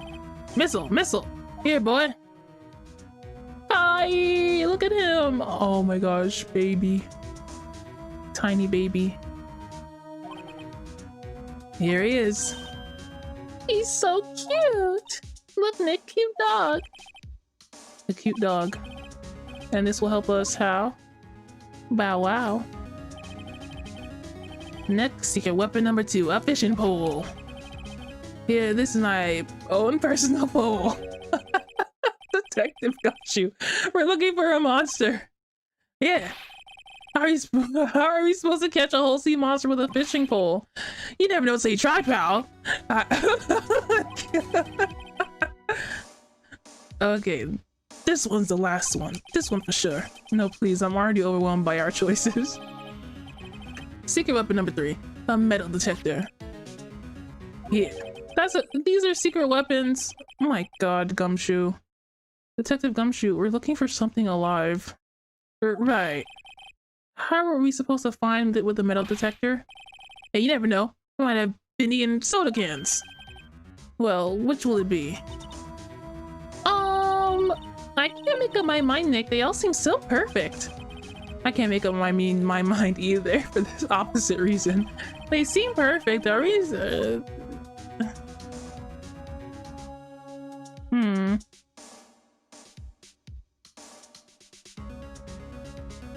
What was the missile was a dog, the fishing pole, the metal detector. Now what would I need?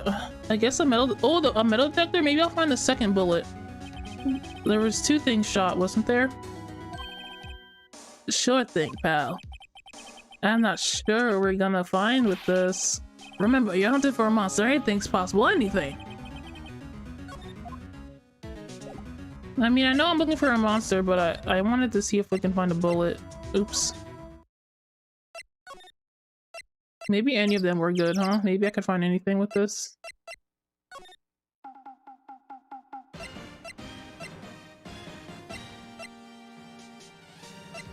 How do I use it?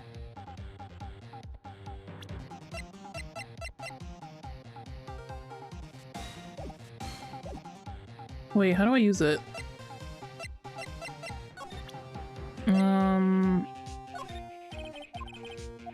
How do I use it? Oh no, I don't know what to do with it.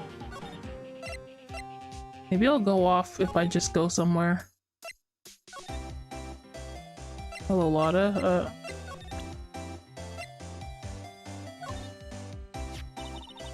Hey, Lotta, look at this. It's a metal detector.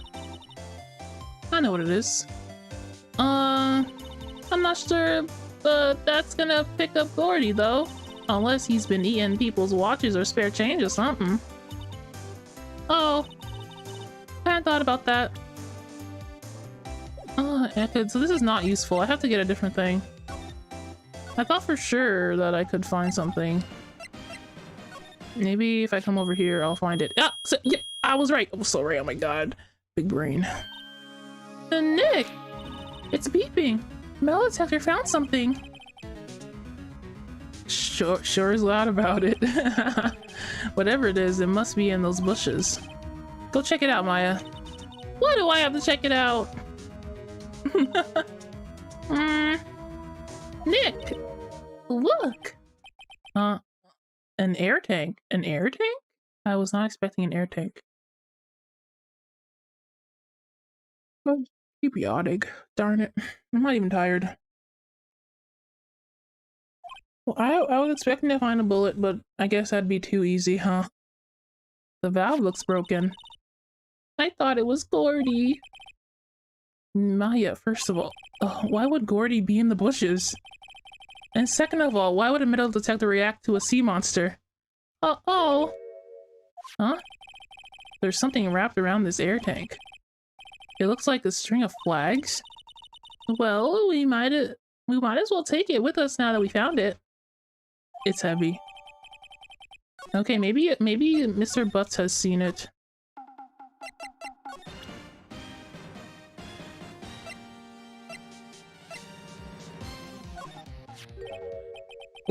What? An air tank? What about it? Larry, I wanted to ask you about this tank. Have you seen it before? Is it yours? Say, is this air tank yours? Why would I have a thing like that? Look, see how there's a string of flags around the tank valve? It just looks like the string of flags around your Steel Samurai here. Oh, must be a coincidence. There are strings of flags everywhere these days. Like elementary schools. And used car dealerships. Look, why would I need a tank anyway? To inflate this thing. Use it to inflate that, didn't you? Inflate what? What else? Why is he acting like we're in court right now? Can you just tell me? That big puffy Steel Samurai. What? Oh. Now why would you go asking me a question like that? Looks like I hit the nail on the head. Why is he twitching? Right. Actually, see, the compressor I always use was on the fritz. So I tried using the tank to inflate it just once. And it didn't go so well, as I suspected. It didn't go so well? Yeah. Do you think you could be a little more specific? Come on, Butts. You're my only hope. Ugh, unfortunately. Come on, look, it's embarrassing, so I really don't want to talk about it. Tell us!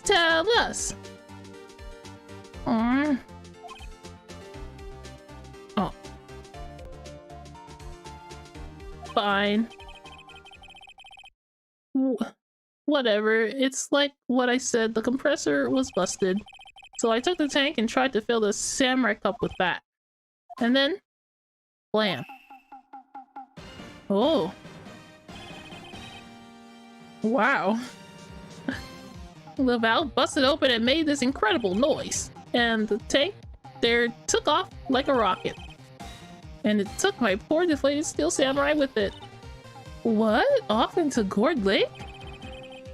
It sure scared me out of my gourd, that's for sure. Man. Okay, thanks.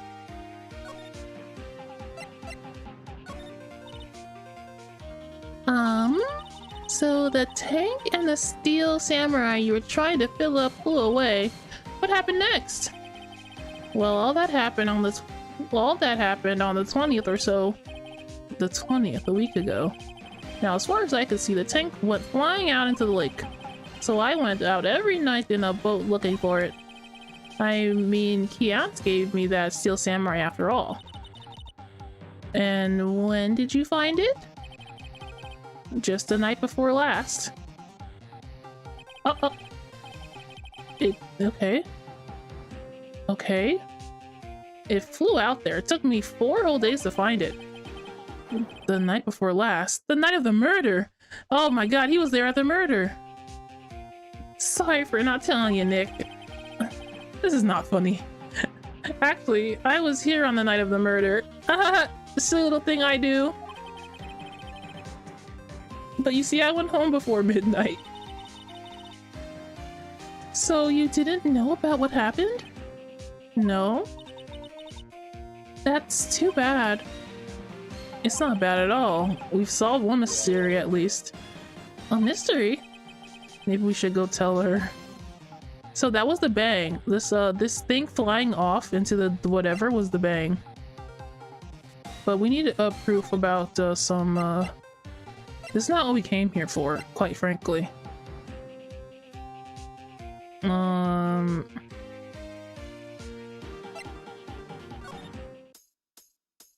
Yeah, it's not what we came here for. We came here to get some evidence of Gordy, I guess. I'm gonna get the dog. Let's look at the dog, for goodness sake.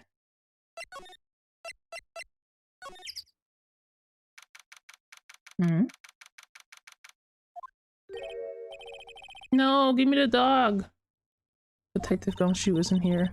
Now that you mention it, didn't he say he had a meeting to go to? Oh, that's right. Let's come back later. Oh, frick.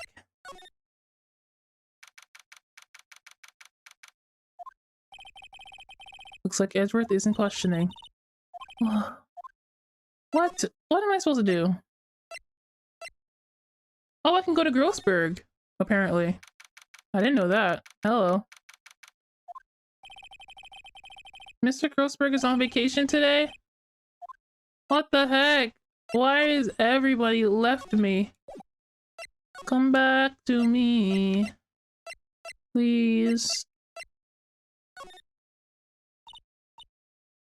Ah, fresh air. I gotta say, freedom feels great. Behave yourself in the courtroom tomorrow, okay? Misbehaving's much more fun.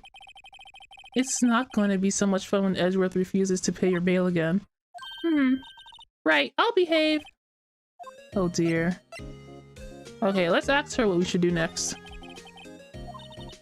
I don't know. I've been in detention this whole time. I think I'll let you decide what we do. Deal? Ugh, gosh darn it. Oops. Can I present her stuff? Like, does she know stuff? Oh, okay. I guess not.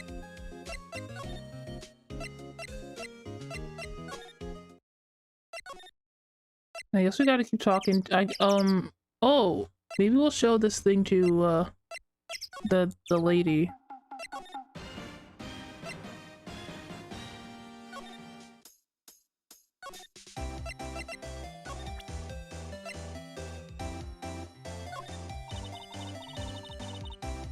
Oh, she doesn't know about that. Shit. That means I have to show the other guy something. Maybe I'll show him the stinking heckin'...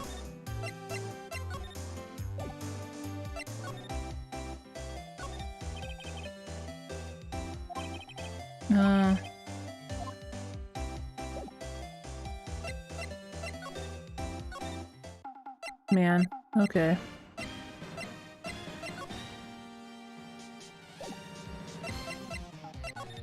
Then I have to present him with something, but no Nani.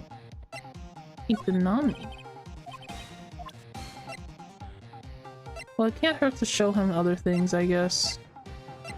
The gun, I cannot show him that.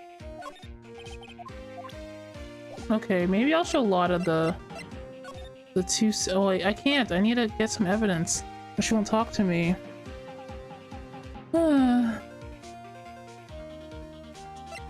What the heck?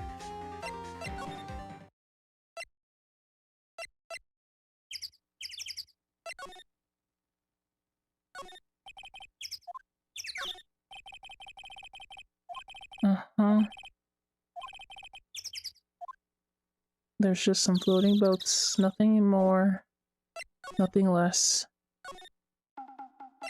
Neanda soria.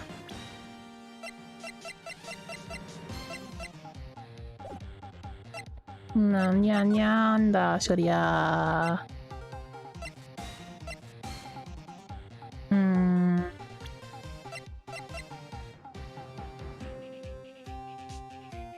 I can't. A lot of her is not gonna talk to me. That's the thing. I have stuff to give her, show her. Maybe I can try anyway.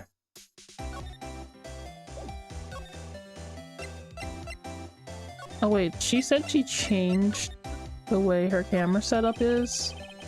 Now this camera's staring at the lake as usual, even though as I can tell, the camera's also pretty penny. Ah, great. Nothing. Maybe she'll talk to me regardless. Okay, thank goodness. I'm glad I did that enlargement. No kidding. If we didn't have that, Edgeworth would be in prison by now, or worse. There's never lack of drama when you're in a case, is there, Nick? What are y'all always on the verge of? What? Are y'all always on the verge of horrible failure like this? Careful or the stress will send you to an early grave. Thanks for the cheerful message of support, madam. Okay, so she was happy about that. She talked a little bit about it. No, of course not. I was wondering, what if you got a picture of Gordy and it turns out like this enlargement did? Y'all crazy? A blurry picture like this doesn't make it a hit story. I need a picture that screams, I am Gordy. Hear me roar. Gawoo! I can't turn something like this into the paper. What kind of fool lady do you think I am? The kind of fool that would turn a blurry picture and evidence in as evidence to a murder trial? Not to mention claiming she saw something she didn't see.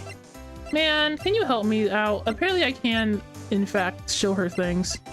But what the heck? What else? That's why I'll raise the sensitivity of my mic. Just watch yourself from now on, okay? Sorry. She doesn't know what this is, right? What the heck? I don't have anything to give you.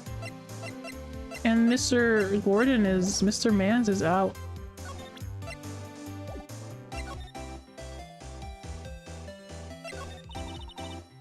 Well, Mr. Lawyer, I got all the info you'll need. Y'all got the scoop on Gordy for me yet? Nothing yet. It's not gonna be that easy to find him, you know. You better hurry or you won't have that info in time for the trial tomorrow. Oh, she's really doing this to us, huh? You're not any help.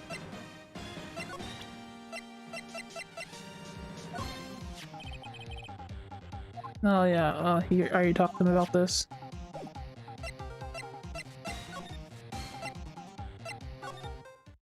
Oh yeah, with this. Are you back yet? Oh my god.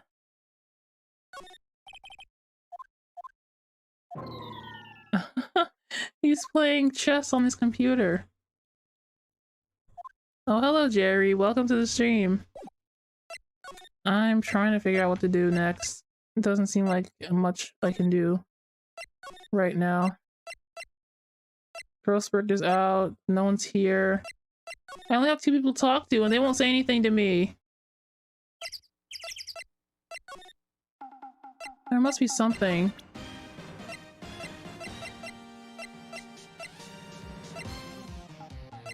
I can't show him a gun. Oh god. I'm desperate though. I showed him this, he didn't know anything about that. Nope. Okay, he doesn't know anything about the bullets. Good.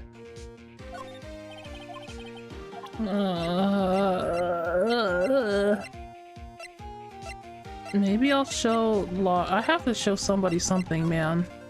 Nandayo.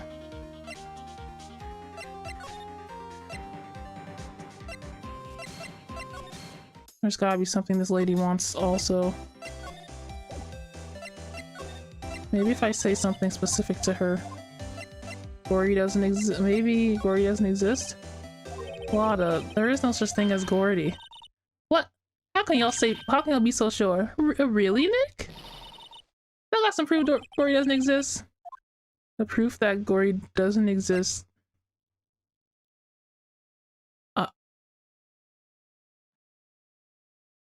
I don't have anything like that. I have not picked up anything. I don't have it yet, but my lord instincts tell me the proof is out there.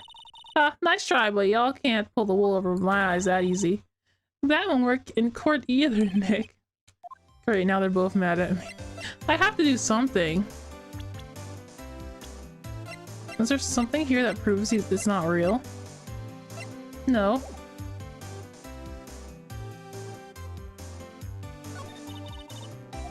Maybe I can show... Okay. Gordy, oh, we already found him?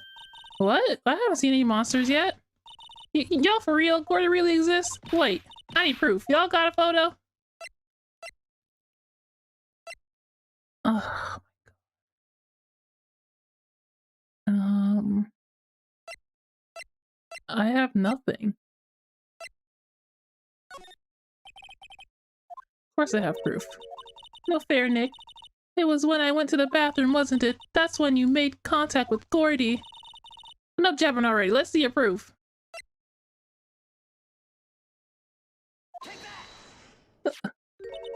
Larry's air tank?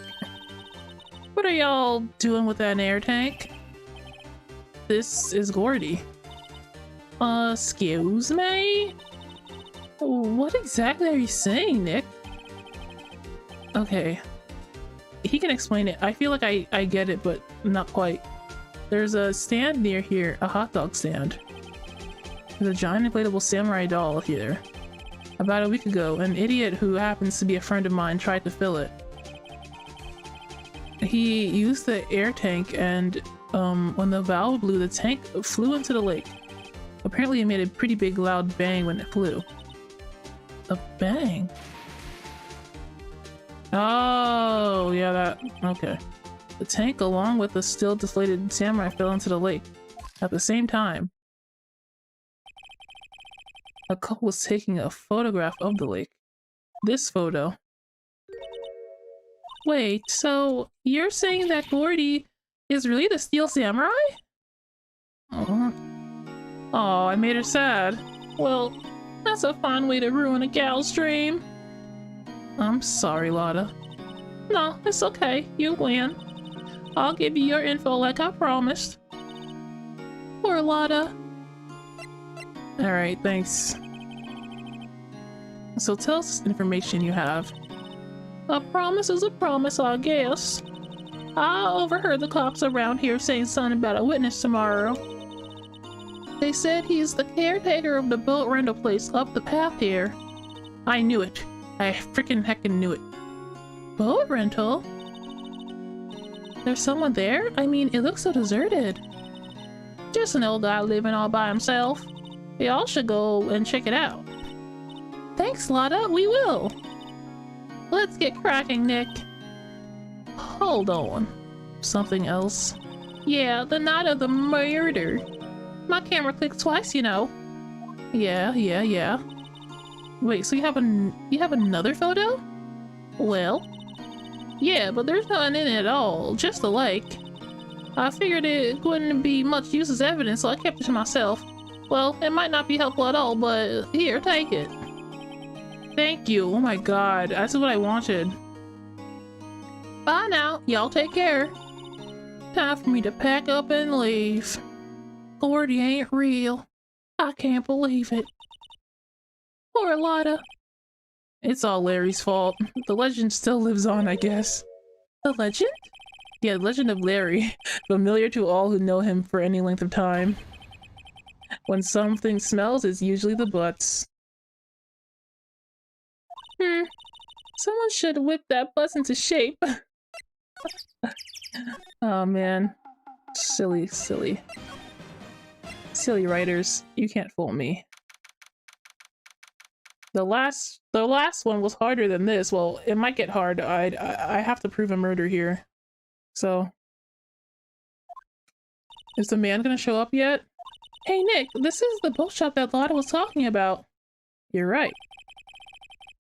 Doesn't seem to be anyone around at all. Well, let's check it out anyway. Ugh. We already checked it out. There's nothing here. There's more forest off that way. We're already here.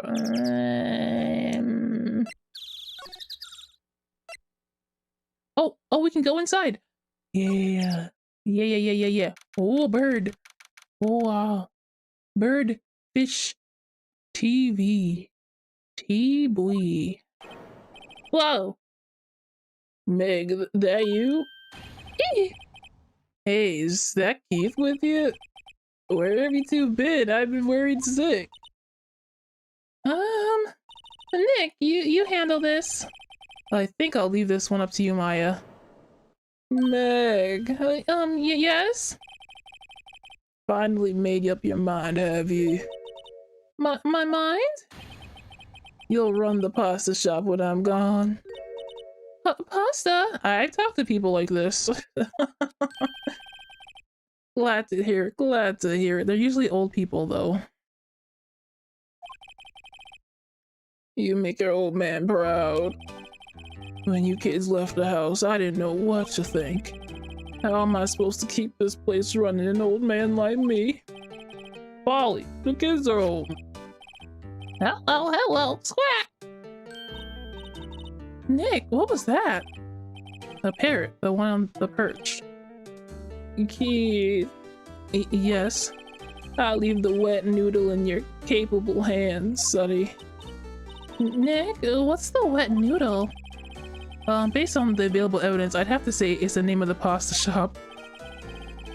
That's a relief, isn't it, Polly? Hello, Squat! Hey,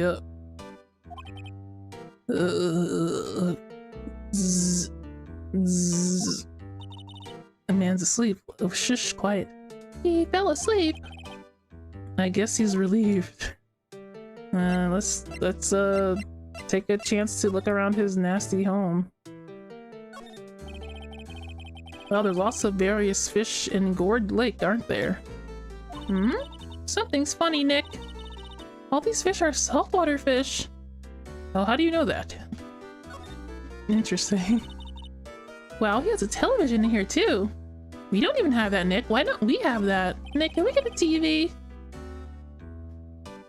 This fishing pole looks expensive. I guess he's a fisher. Look at this delicious food. Look, Nick, he has an electric blanket on his table. Looks warm. That's a great idea. We should do that in the office. We can sit down with our clients, snug and warm, and drink hot cocoa. And what about the murders? Oh, you're a party pooper, Nick. Yes, I am. Bird. I see a bird and I must click. Wow, what an amazing parrot that is. Good morning. Hello? It ignored me. Zzz. Oh, what? You forgot, Meg? You called her name first. Her name? Polly, how you been? Hello, Squat. See? Neat, so the parrot's name is Polly. Oh, I guess the parrot is gonna be important. The erstwhile companion of the boat shop caretaker. Answers to the name Polly. Too bad she can only say hello. Hahaha. Oh, Polly can say lots of things. You just need to know the secret words. The secret words? Polly, what's your name? Polly, Squat. Cute. Mice found a new friend. Ina. Looks like a kitchen unit. It's pretty clean. Funny, he doesn't look like the type who'd keep things tidy like that. You're forgetting, Nick. He's running a pasta shop here. Is he? No, he's not. Oh wait, there's a trash can. I gotta look in there. I gotta look in the... Oh, I can't. So far, we have not had to look in a trash can, and I'm suspicious. He's just sleeping. Wake up, buddy. A pasta shop? Yep, to think the wet noodle will live on when I'm gone. My father started it, you know. So that makes you to the third generation. Meg, yes? Tomorrow we'll start with the secrets of dough tossing. Dough tossing? You too, Keith. Okay. You'll be the best pasta wrangler the West has ever seen. Pasta wrangler? The West? Isn't pasta from Italy? Meg. Uh-huh. You know the best pasta's always been made west of the Rockies, don't you? Right, of course, everyone knows that. Yeah. Nick! Huh? How long do we have to keep up this all in the family charade? This old man must know something about the murder. We're not leaving until we find out what it is. Dude, he's drunk. We can't find anything out from him. Zzz. He fell asleep again. This is a boat rental shop, right? What are you talking about? This here's the Palace of Pasta, the wet noodle. Though now you mention it, we haven't gotten many orders for this spaghetti lately. All the kids come up and say, yeah dude, we want to ride one of your boats. That's why I keep them boats out here. Youngsters these days, darned if I understand them. I'm pretty confused myself. This guy's crazy. Nick, this isn't going anywhere. Well, this old man is the witness tomorrow, right? That's right. How is Von Karma gonna get this guy to talk? Maybe he'll be less drunk tomorrow, and that'll be it. We gotta find some way to get information out of him. Wake up! Shit!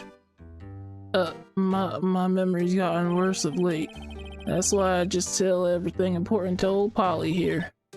Everything important? I wonder. Polly, what's the number of the safe? 1228. All right. Wow. Hey, Polly, watch it, will ya? Seen it? All it takes is a little clever thinking. And a criminal mind. Yeah, that's the first thing she said. Quick, Nick, write that number down. Hey, don't get me involved in your little heist schemes. Well, I mean, I have the number. You know, might as well use it. Let me just see if I can't. Beep. Look, a little safe. It's locked. Oh, okay, we can't open it yet, but I want to.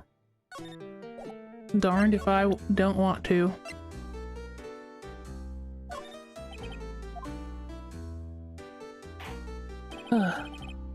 Now listen here, Keith. Remember that tricolor pasta we were talking about? Old Rainbow Roly. I figured out the last color we should use. Indigo blue. Indigo blue? That didn't seem to work the way I thought it might. And he's just saying random things. If this is the witness, maybe he saw something. Maybe I have to show an attorney badge again? That worked like twice by now. Oh, he know. Oh man, this is such a useful thing all of a sudden. That's a lawyer's badge? Yes, it is. I don't believe it. This old guy is the first person to recognize my badge. I get it. Huh? Yep, I got you figured out now. You're not Keith. Yeah. Heck, now's our chance to clear things up. Sir, no, I'm not Keith. And I'm not Meg either. We're here investigating a murder that took place on this lake the other night. Please help us. A lawyer, huh? Please, mister? Alright, I'll help. But on one condition. What's that? When this case is over and done, you'll run the wet noodle. Yeah, I'll run the wet noodle for you. Okay, we promise. Nick, are you sure about this? Anything to get this case solved. Also, who wouldn't want to eat Phoenix noodles? I guess so. That's my boy, good for you, Keith. Wait, didn't I just say you too, Meg? Uh-huh. You bring a tear to this old man's eye, you know. Now, what was it you wanted to know? Speak up, Polly. Hello, Squawk. Now he's talking to the bird again. How did I get him to talk to us? Maybe I have to refuse his offer. Because... Oh, he didn't care anymore. Well, he knows now, so... Maybe if I show him the picture... Maybe some evidence? Oh,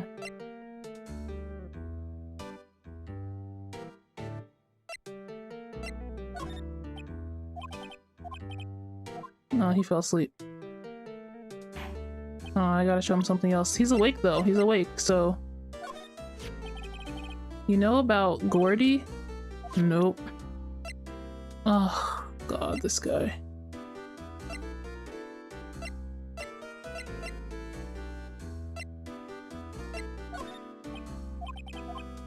He's about to fall asleep. Oh my gosh.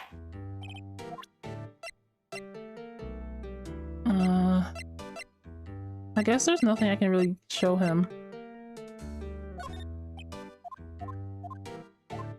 Sag.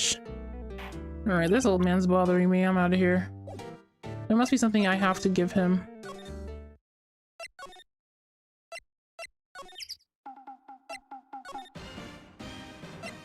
Did I get anything? Wait, hold on. I got a bird. Ugh. Is Mr. Man's back? I need to talk to him about getting evidence for the thing. Give me the dog. Oh no, he's not here yet still. Ah, do I really have to talk to that old, gross old man? Ugh.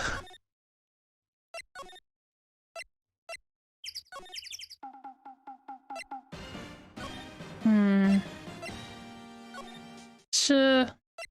I guess he knows something I don't.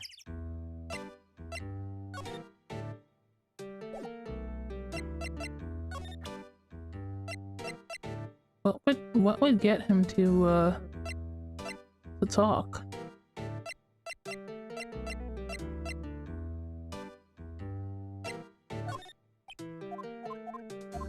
Just gonna keep falling asleep.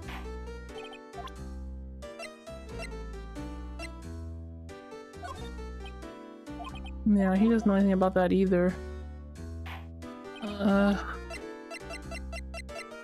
Yeah, I think I'm out. Oh, he's seen this. Yep, I've seen this. You know something about this, sir? Keith. Yeah? It's okay, you can call me Dad. What? Dad, do you know something about this? Yep, the other night out on the lake. Yes, yes? I know all about that. I seen it. What? Tell us what you saw. Well, I suppose, since you're taking over the shop and all. Okay, I can talk to him finally. Oh my god. I forget the time, but it was pretty dark outside. Probably 9, yep. It was after midnight, but okay. Then I heard this bang, so I looked outside. And then I heard another one bang. Oh man. That animation. A little while later, this boat comes back. Then a young man walked by my window here. He was muttering something to himself, yep. What did he say? Yep. I forgot.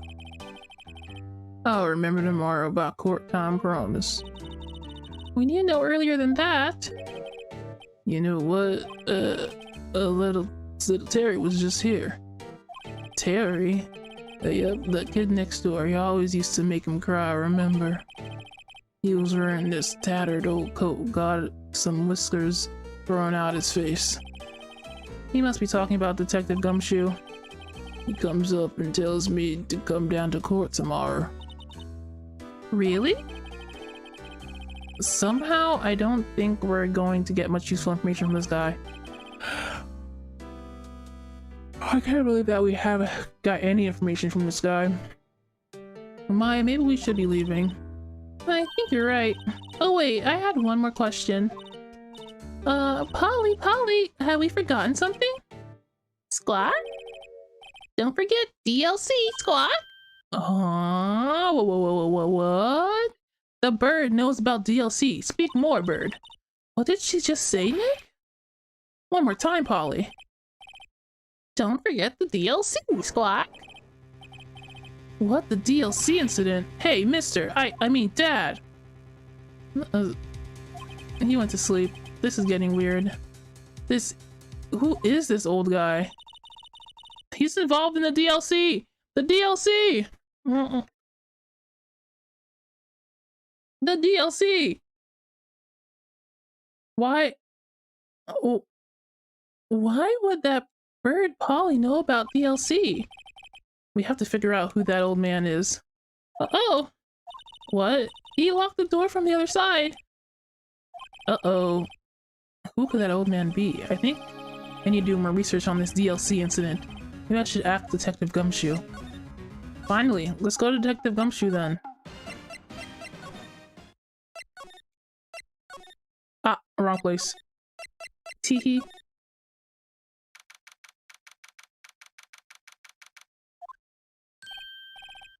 Hey, pal, long time no see. It's been like an hour. You don't look so happy. What's wrong this time? Actually, wanted to ask you something. Yeah? You know the boat rental shop down at Gourd Lake? Oh yeah. The old man who runs it is appearing as a witness in the court tomorrow, right?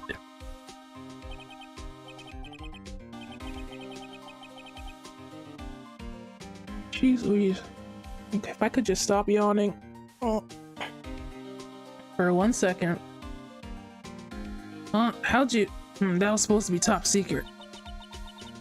Do you know who that old man is, detective? Actually, I don't. He's a bit of an odd bird. I haven't been able to get a straight answer out of him. I decided first that he wasn't persuasive enough to stand and testify as a witness. That's why we called Miss Lotta Hart yesterday. As for who he is, we have absolutely no idea. Sounds suspicious. Yeah. Detective Gumshoe, please help us. Huh? We need to know about the DLC incident. That was when Edward's father died. I can't help but think that it has something to do with this current case. To tell the truth, I don't know much about DLC either. Mr. Edgeworth forbade us from reading that file. So I'm afraid I can't show him to you either, pal. What? However, if you can convince me somehow that the DLC incident is related to this case, well, I guess I'll consider opening the file up. Well, I do have the bird. That's all I have. What's that? A parrot? The old man at the boat rental shop's parrot. The parrot knew about the incident. That incident? DLC. What? What? Yeah. Yeah, she said the DLC incident. I'm pretty sure that old man must have taught her that word. Yeah, but how would that old man know about the DLC incident? Wait, what if that old man was connected to the DLC? No, Nick, you think he might be? I getcha. Sounds like you need information on DLC incident. Through there is the station's record room. Hey, that sounds useful, doesn't it? I'll give you special permission to go in and find what you need. All right, way to go, Detective Gumshoe. Okay, Nick, to the records room. I guess it's time we face Edgeworth's past. Yeah.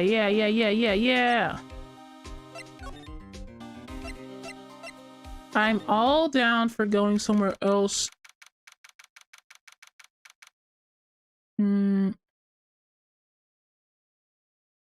Okay, police department records room. Wow, it's amazingly dusty. 10 years of files and 10 years of dust, I guess. Let's find that DLC stuff quick. 15 years ago, both me and Edgeworth were 9 years old. We were almost through with the 4th grade when he suddenly transferred. Because of DLC? Nick, I found where the file is. Oh, thanks. Just let me know what you want to know about the DLC incident. I'll get to the right file. Oh, okay. Well, first you have to get the handle on the main facts, like a summary. I'm not even tired. Why does reading do this to me? Right. Summary. Found it! Here you go. December 28th, 2001. That's exactly 15 years ago, the day after tomorrow. In 2 days, the case is closed. The incident took place in the elevator at the district courthouse. What? Is this the same district courthouse where we're holding the trial now? The past is the future. The future is now. Looks like it. There was a large earthquake at 2 p.m. on that day. Part of the court building collapsed and all of the lights went out. Oh. Wow, that was some earthquake. Oh, bother. Oh, bother. At the time, 3 people were trapped in the elevator. It took 5 hours for them to be rescued. 5 hours? Wow. That would be scary like that in the dark. Oh, this is all happening in the dark. Oh my god, that's a bullet shot right there. In the window. Someone shot him. Whoa, whoa, whoa. There was a lack of oxygen in the elevator and the survivors were unconscious. The survivors? One of the 3 in the elevator had been shot in the heart. That was Mr. Edward's father, wasn't it? He said that his father was shot before his very eyes. So Miles Edgeworth was one of the passengers in the elevator. Oh my. If it was dark, what? Do you have data on the victim, Edgeworth's father? Yeah, hold on. Victim, here, found it. Gregory Edgeworth, 35, defense attorney. If he were still alive, he'd be 50. Wow, so young. He had lost that day's case in court and got in the elevator with his son, Miles. Miles? Miles Edgeworth, of course. So he was in the elevator with his father. We just went over that, Maya. Golly. It could not have been suicide. The murder weapon, a pistol, was found in the elevator. The pistol had been fired 2 times. Where have I heard that before? Huh. It sounds just like this current case. What's going on here? It does, doesn't it? Mighty suspicious. Got any data on the suspect in there? That would be the guy that my mom got arrested. Hold on, this is it. The man arrested as a suspect in DLC was Yanni Yogi? Yanni Yagi. Yanni Yagi is what I'm gonna say. He was a clerk in the court, apparently.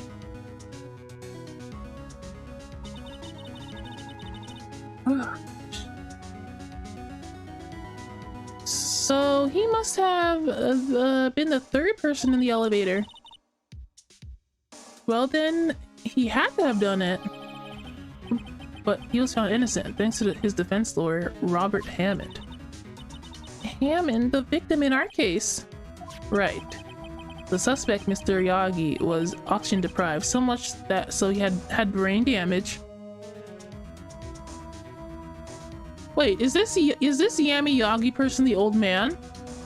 Because he doesn't seem right, and he's connected to this case. So was that old man in the elevator? The father would be 50, so an old man. The old man is the guy in the rental shop. He knows something. I've connected it. I've connected the dots. He may be closer than we think. I'm telling you, that old man is the old man. Is the young man in the elevator, the 3rd person. I figured it out. I guess I know generally what happened in DLC now. I still don't know what sort of impact the whole thing had on Edgeworth. Nick, there's too much. We'll never get it out. You're right. I will just take what we think we'll need. Okay, cool. Right. That's probably all we'll be able to find here. Now what's left is a trial tomorrow. I wonder how Dad will do testifying in court. Oh, brother.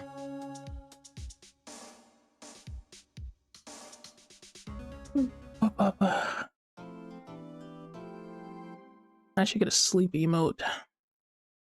Because I am literally yawning up a storm.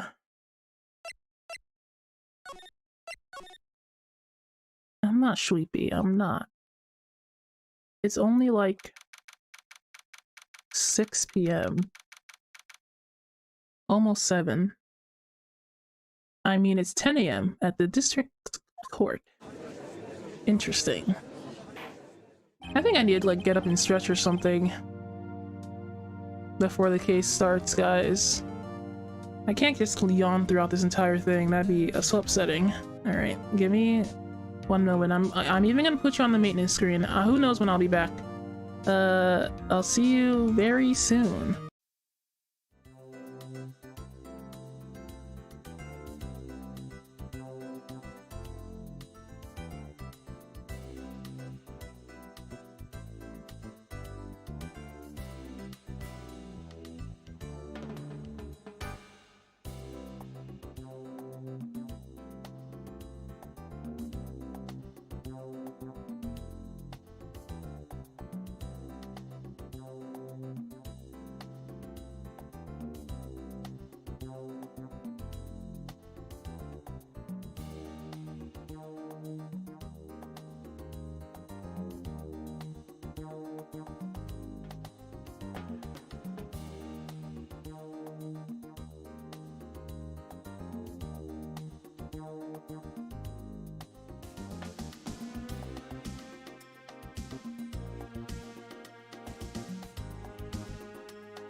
I'm back. I don't think I can stop yawning. I don't know what's going on. But I did find out something interesting. Did you know that if you touch your tongue before you yawn, you could stop it? I don't think it'll stop a big yawn because I just tried that and it worked a few times. That's a fun fact for you. I guess I can't do anything about it. I tried getting up and like just like doing small exercises, doing little mini jogs and stretches and stuff, but I guess that's not the problem. Yawns are usually like your heart rate is slow or you're not taking in enough oxygen. So I don't know. I guess my body's just wired to always be sleepy. And that's fine. I understand that. But whatever. Court is now in session for the trial of Miles Edgeworth. The defense is ready, Your Honor. Karma. Well, apparently the prosecution is also ready. Who's the judge here anyway? Mr. Von Karma, your opening statement. Very well, no opening statement. So, not so fast, Judge. I was taking a meaningful pause before speaking. Oh, right, of course. A prediction. Today's trial will end 3 minutes from now. Wow. Bold of you to assume. I will be the victor at the end of those 3 minutes. Order! Mr. Von Karma, what is the meaning of your statement just now? Bah, you must question everything. It will be over in 3 minutes. We have no time to waste. I will call my witness now. Right. I will call my witness, my decisive witness to the stand. It's a mysterious boat shop owner. There he is. Being a clod. Mistake your profession.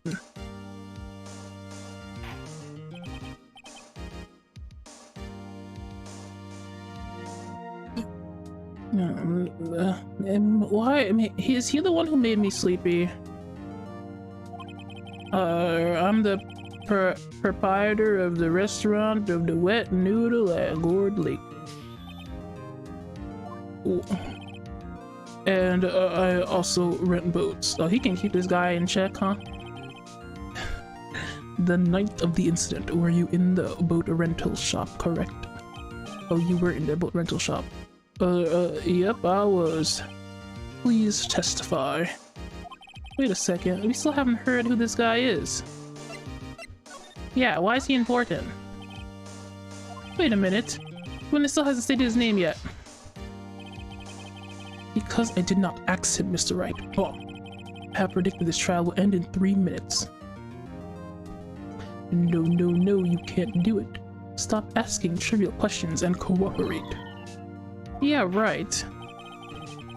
The witness will state his name. Say it. Well, I'm not really sure. Yep. What do you mean? My memory? Your Honor, the witness does not remember anything beyond the last several years. Ergo, he cannot give himself one? Let's hear the witness testimony. I gotta listen to this crazy old man. He doesn't remember his own name? You know, if you don't remember your name, the devil can take your soul. Anyway. It was the night of the 24th, just after midnight, yep. I was in the restaurant where rent boats as usual. Then I hear a bang, yep. When I looked out the window, I saw a boat just floating in the lake. Then I heard another bang.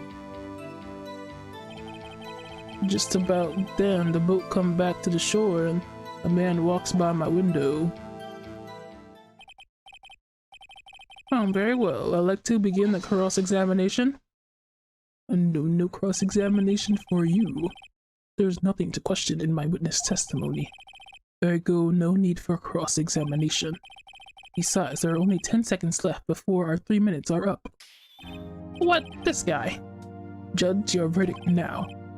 Yes. Mr. Wright? Of course I'm gonna cross-examine him. What are you saying? Of course, yeah, exactly. Oh, very well, you may. Man, whoa, did you see that guy? Oh my god. Excuse me, Von Karma? 3 minutes just passed. I see, well, let's just take our time. Let me cross-examine the witness. He got so mad. Oh my gosh, I was so surprised I didn't even voice act that. He probably he came out with like a curling garl. Whatever that means. Okay. Why? I gotta question this guy, but there must be something in here he said wrong. And I heard another bang. The boat comes back to shore and a man walks out a window. Well, he didn't.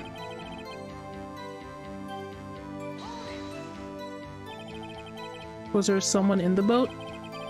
It was pretty far out there. I couldn't see clearly. But I figure there was 2 men out there, yep. But you couldn't see them clearly. Yep, at the time, that is. At the time. And then I heard another bang. So you heard 2 gunshots total? Yep. That's what Lotta said in her testimony yesterday. A man walks on my window. What does that mean? Sir, by your window. Yep, by my window, right outside the window of my little shack. And you could see the man's face? Well, the fog was pretty darn thick, but he was right there, right in front of me. I saw him. It's rather important detail. Please add it to your testimony. Tush, tush, tush. Oh, God. That man was the defendant, saying he can't believe he's dead. I can't believe he's dead. Wow, wow, wow, wow. He's trying to trap me. He's trying to trap me into making him say it was Edgeworth.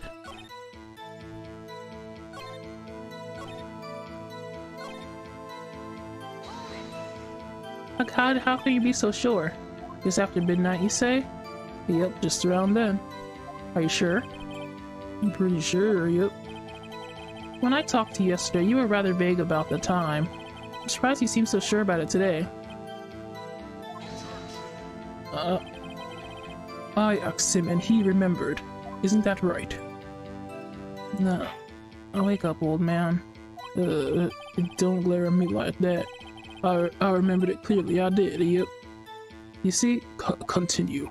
Jeez, this guy's intimidating, huh? He has a boss monster voice. Okay, clearly he's trying to trap me. I'll just fall into the trap. Why not? Are you sure? Uh-oh. Dad? Daddy? Dead certain, Keith. He said, I can't believe he's dead, as he was walking by, too. That was his activation phrase. Father? Witness, are you sure that the person you saw was Miles Edgeworth? It was him, not Edgeworth, boy.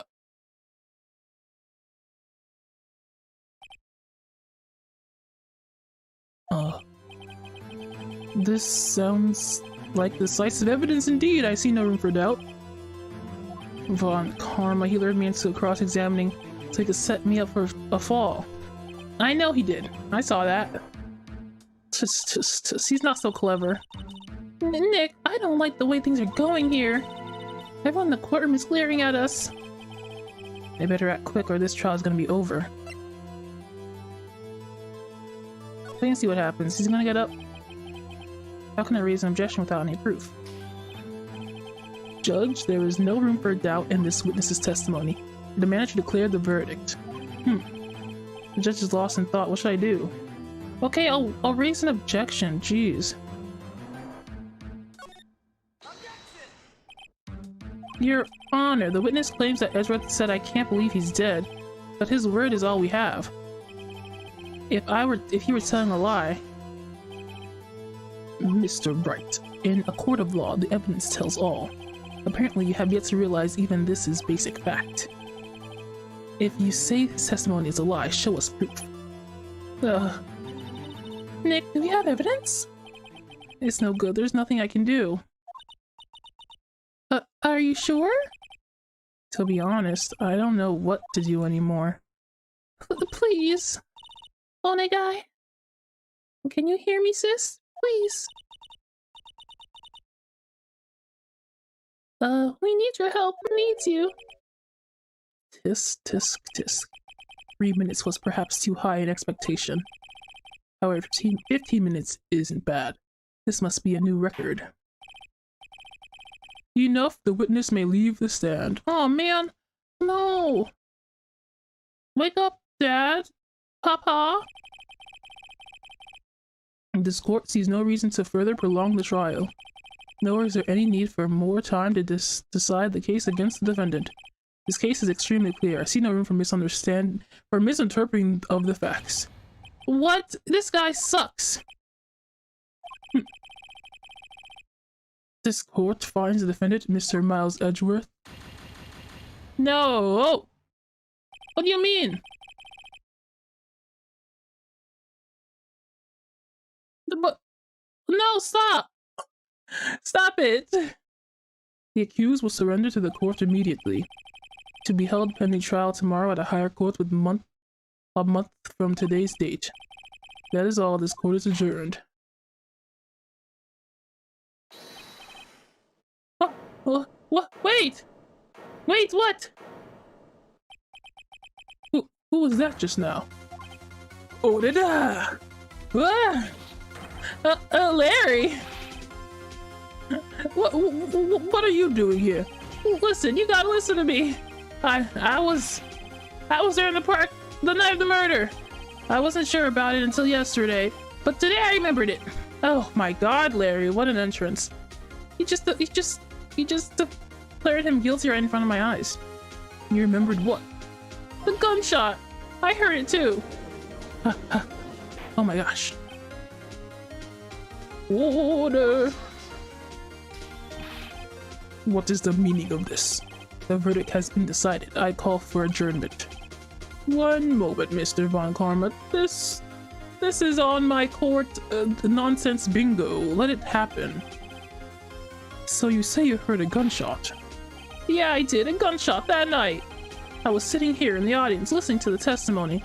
Then I realized something he said was different from what I remember. Anyhow, I can't just sit here and let you call Edgy a murderer. It's just not right. I'll testify. Let me testify. Yeah, let him testify. Let the man testify. Come on. We all agree, right? Order. Well, this is the first time something happened like this in my court. Yo. I like it. I like your gusto, but I'm not quite sure how to proceed. Judge, you've already given your decision. The trial is over. Nick, this is it. Larry's given us one final chance at this. He's right. If only it wasn't Larry. He could make things even worse. Mr. Edgeworth was just declared guilty, Nick. It doesn't get any worse. You're right, okay. Alright. Your Honor, if there's another witness, it is our duty to hear him speak. Right here, right now. A waste of time. The verdict cannot be overturned.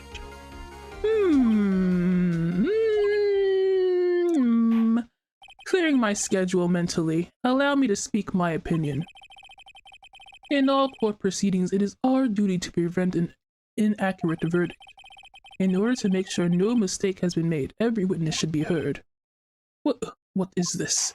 Justice? Disgusting. I withdraw my previous verdict of guilty. Dang, brother, you can just do that. And Mr. Von Karma, I order you to call this new witness to testify. Now. What? You order me? Yeah. The court will now adjourn for a 5-minute recess. After that, we will hear this new witness. Court is adjourned.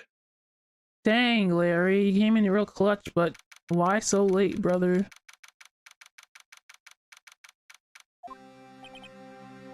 Phew, phew, phew. That was too close. Sorry to keep you on the edge of your seat, Edgeworth, but tis. I've seen worse. Yeah, right, Edgeworth. You're sweating bullets. I just wonder what Larry plans to say in there. Larry was at the lake that night? Yes. And he said he went looking for the Steel Samurai balloon that flew out in the lake. Oh, right. And he's found the balloon in the air tank that night. Yeah. Hey, Edgeworth. Huh? You say something right? Yeah, I said a lot of things. You seem out of it. What's wrong? It's nothing. Mr. Edgeworth, we have no time for your tsundere BS.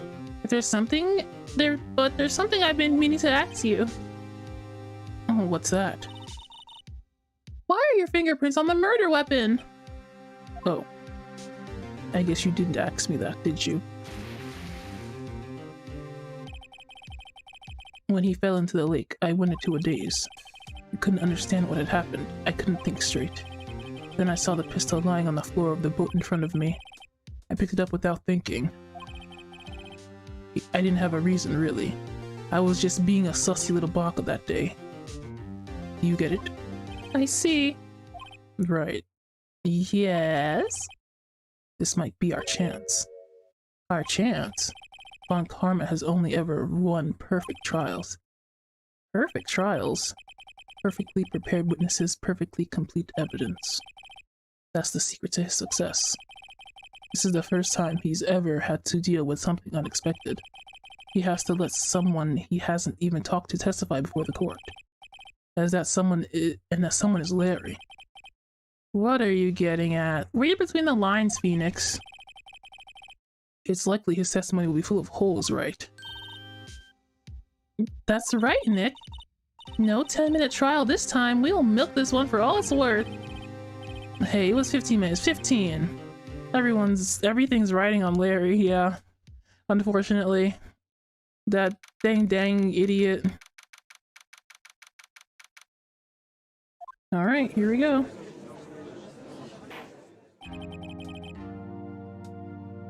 Okay.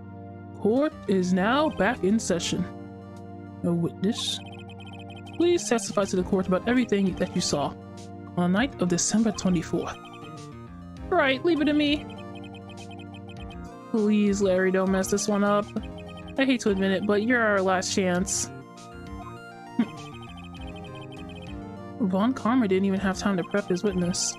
I just hope Edgeworth is right about this being our big break. This has got to be it. This is it. I almost lost. That's insane. That night, I was out in the boat on the lake. I was looking for something and I found it. So I quickly slipped the boat back at the rental shop dock. Then, just as I was thinking about going home, I heard this bang. I looked out over the lake, but I didn't see a boat. So after I heard that single gunshot, I went home. Okay. That was unusually vague testimony, even for this court. In any case, Mr. Wright, you may begin your cross-examination. Yes, Your Honor. What's right? What's wrong, Nick? It's Larry. I have no idea what he's going to say if I press him. I'm a little scared. We've come this far. There's no way to go but forward, Nick. Well, he heard only one, so I'll just do an objection for that.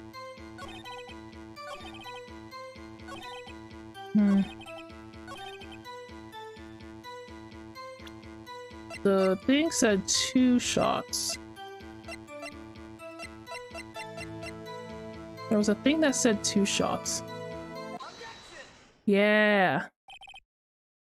Wait a sec, Larry. Oh, what? You only heard 1 bang, you're sure? Well, that's what I said. But Miss Lotta Hart testified yesterday that she heard 2 bangs. And the old man just now said the same thing. They both heard 2 gunshots that night. Huh? Were you even listening? Were you paying attention at all to what they said? Yo, Nick, please. Huh? You know something's been bothering me. I'm a witness, see? I'm like a customer here. You gotta treat me nice and stuff, okay? Mr. Butts. What? You only heard 1 gunshot, are you sure? Well, to tell you the truth, I'm not sure. Oh, frick. Not sure? How could you not be sure? Yeah, well, I might have missed the other gunshot. I was listening to something else. Something else? My god, this sucks. He's my radio dude with my headphones. No! God, he's gonna ruin my case. Oh, god. I thought that was such an obvious... I thought that was an obvious dub, but I was wrong. Order, and stop that booing. Mr. Butts, you were listening to the radio with your headphones? Yeah, so what? That's a crime. That's not radio. Everybody listens to the radio. What's the big deal? Mr. Von Karma, your opinion? Waste of time. I do not accept this witness nor his shoddy testimony. Well, Mr. Wright, should he continue the testimony? He has to continue. He's my only hope. Your Honor, please allow the witness to continue his testimony. Oh, nothing is more pitiful than a lawyer who doesn't know when he's lost. Very well, Mr. Butts. Please give your testimony and be sure to include details like your radio. Right, leave it to me. I wouldn't if there were any other way out of this, believe me. Yeah, you're my only hope, unfortunately. It's lonely being alone on Christmas Eve. That's why I was listening to an all-request show on radio, see? I was listening to a real booming loud, like... But I'm sure I heard that gunshot. I remember exactly what DJ was saying when I heard it, too. What did DJ say? Oh my god. We're listening to your radio at a high volume. Oh yeah, what's the big problem? Can't a man listen to his radio in peace? Isn't this a free country? I truly believe Larry has no idea what the problem here is. Judge, can you believe a word this witness says? What he heard was probably nothing more than a drum beat from the radio. True enough, it is difficult to believe his testimony. Wait, Your Honor. The witness said he remembers exactly what the DJ said when he heard the gunshot. Excuse me, DJ? I don't know what that means. An announcer, the guy who says things on the radio. Anyway, what this means is, when he heard the sound, no music was playing. The DJ only talks between songs, so he couldn't have heard the he could have heard the gunshot from the lake. True. Big true. You got him. I'd like to cross-examine the witness, Your Honor. Well, very well, Mr. Wright. I can't believe I'm continuing this charade. oh, Phoenix. Okay.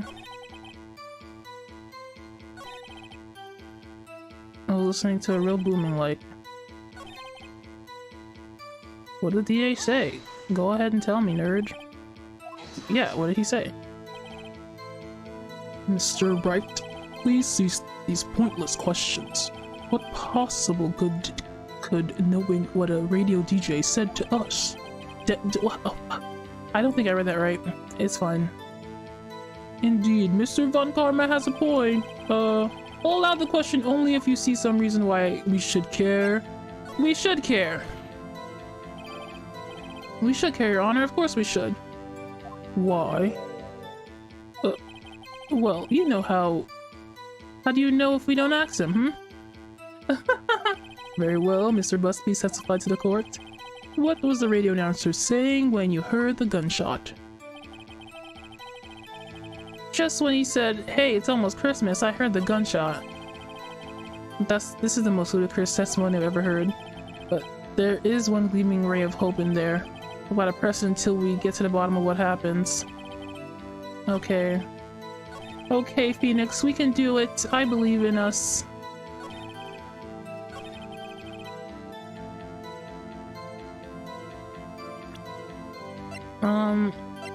I'm supposed to press him.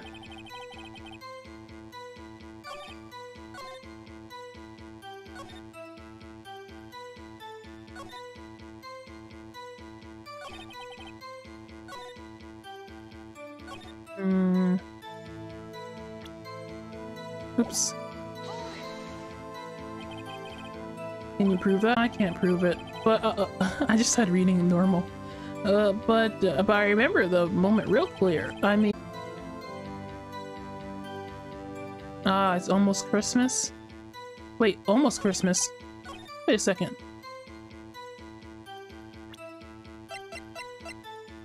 This happened. It said this was taken after Christmas had started. I'm gonna raise an objection. Here we go. If this was after Christmas, yes, this is correct. Larry, are you absolutely sure what you're saying is correct? Huh? What's with that face? You look scary, dude. Hey, you're trying to scare me. You better know I don't scare that easily. Is something the matter, Mr. Wright? Your Honor, did you hear what the witness just said? Are you even paying attention? The DJ said, hey, it's almost Christmas when he heard the gunshot. Indeed, and? Almost Christmas means it wasn't Christmas. You realize what this means? When he heard the gunshot, it still wasn't Christmas. It was still Christmas Eve. That would be the case. Yeah, huh? My internet is dead and dying. But he should have heard that gunshot after midnight. This photograph is irrefutable proof of this fact. Let's see what the time of this photo was taken when the gun triggered Mrs. Hart's camera. After Christmas. However, this witness says he heard the shot before midnight. Judge, the answer is simple. The current witness is plainly mistaken. Just look at him, suspicious. What? Well, Mr. Wright, what do you think about Mr. Butt's claim he heard the gunshot before midnight? Larry is right. Larry's not mistaken, Your Honor. He heard that gunshot before midnight. Intriguing. I'm assuming you have evidence for this wild claim. Show me evidence there was a gunshot before midnight. This thing. Wait, where is it? Wait. Oh no! No! Well, you see, I had this air pump thing, and that was supposed to be my evidence, but it seems as though I cannot find it. Let me just certainly it's around here somewhere. Give me one second. Oh, nah. Ha ha ha.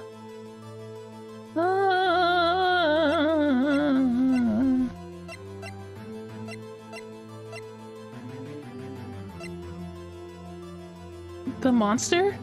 This is the only proof I have that there was... That was 3 days ago. No.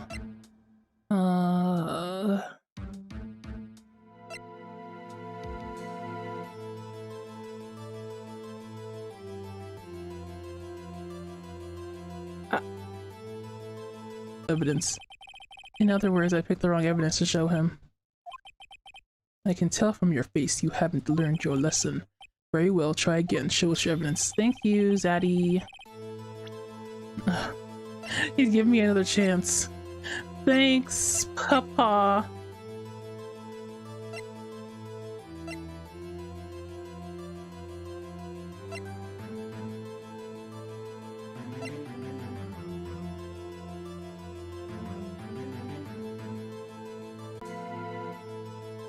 Oh my gosh, the gun! It says it's fired 3 times. Oopsie.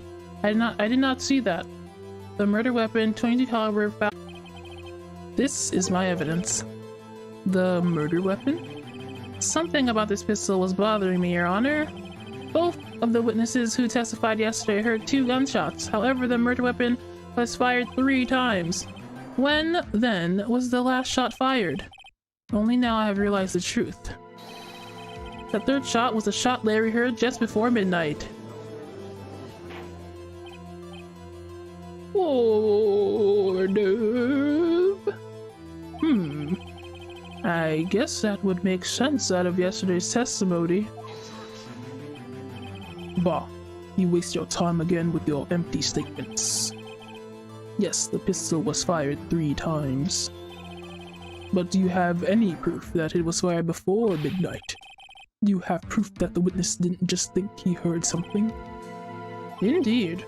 Well, Mr. Wright, there's no turning back now. Do you have evidence that proves there was a gunshot before midnight? Do you have evidence that proves Mr. Bus wasn't just hearing things? Oh boy.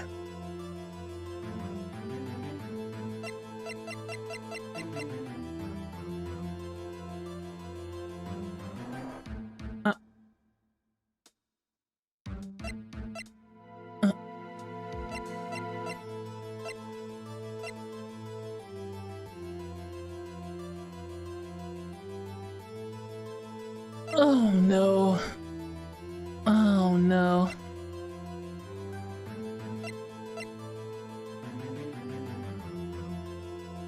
Oh, it's this picture. Oh my gosh, okay. It's this picture because the picture took a picture at 11:50, which is approximately almost 15 minutes before midnight. Got him. Freaking got him. Look at this photograph. This was taken by our witness yesterday, Miss Lotta Hart, with her automatic camera. The timestamp on the photo reads December 21st, 11:50 p.m. Oh yeah, that's neat. That's a nice picture. Oh, what? But there's nothing on the lake in this picture. Your Honor, the real issue here is not why nothing is shown in this photograph. It's why this photograph exists at all. What do you mean? Your Honor, this photograph was taken by an automatic camera. That camera was set off in response to loud noises. Oh, I get it now. I'm following. Correct. There was a loud noise on the lake at 11:50 p.m. This is why this photograph was taken. In other words, there was a gunshot at the time that Larry claims. Bada bing. Got him. Got him. Order. That would make sense of the evidence we've seen so far. However, this leaves me wondering exactly what did happen on the night of the lake. I wish I was there. Exactly.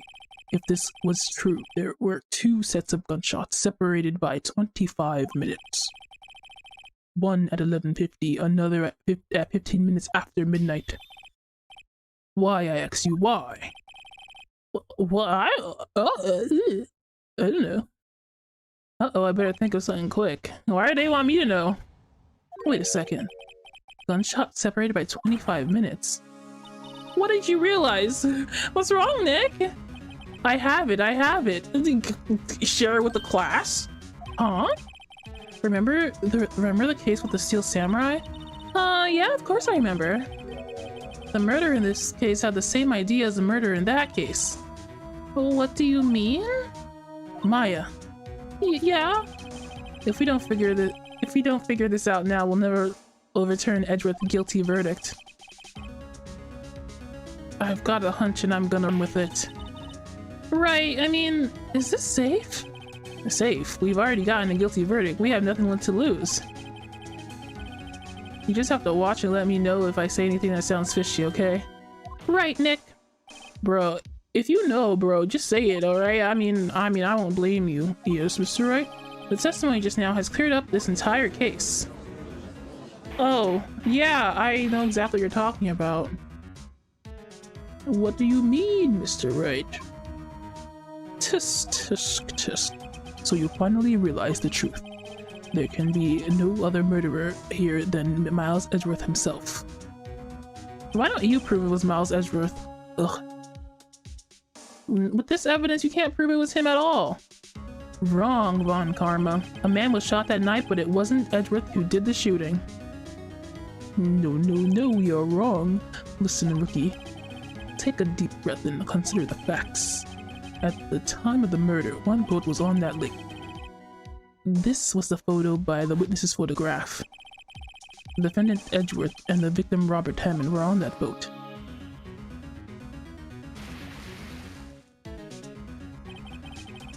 there was a gunshot fired on the boat and Robert Hammond fell into the lake.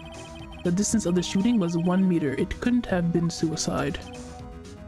Well, the guilty party has to be the other man on the boat.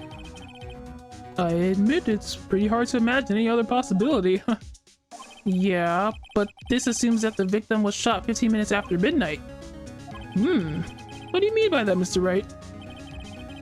We have photographic evidence of the time of the shooting.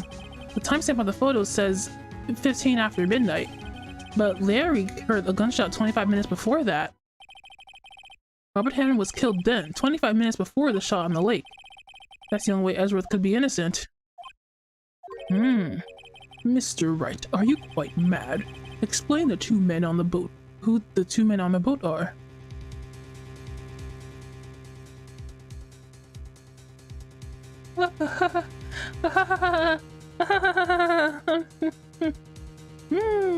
Sonnen. I'm not following Phoenix at all. I just let him talk. What do you... I mean...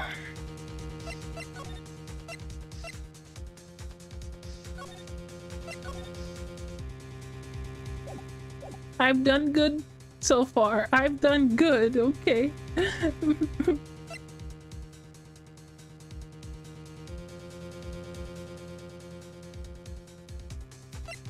It has to be Edgeworth and Hammond, right? Edgeworth says he was... No. Where was Edgeworth? Oh no, frick. Unfortunately, Edgeworth was also wearing this coat. Everyone was wearing the same coat. Why is that? Why was everyone wearing the same coat?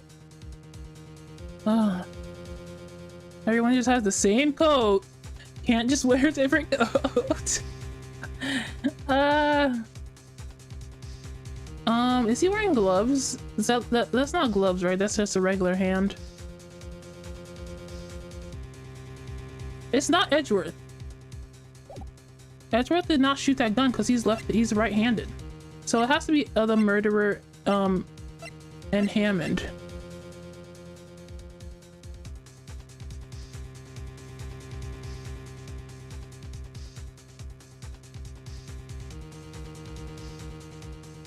Right?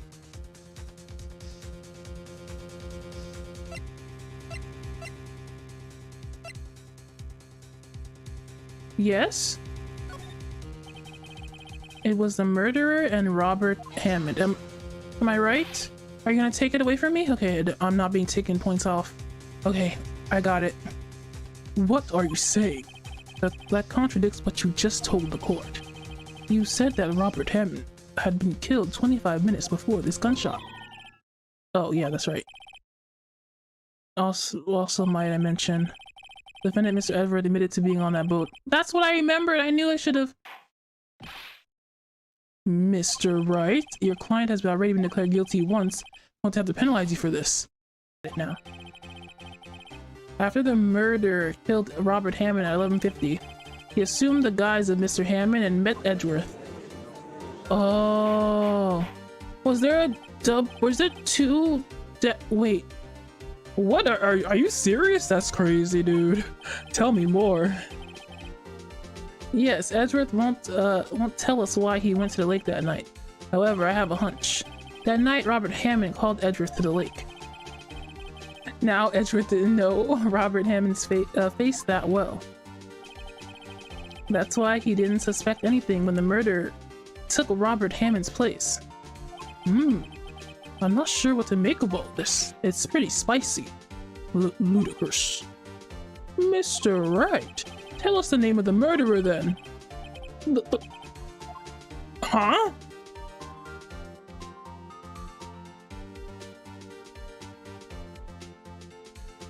Yeah, it was Lotta. Lotta Hart is the murderer.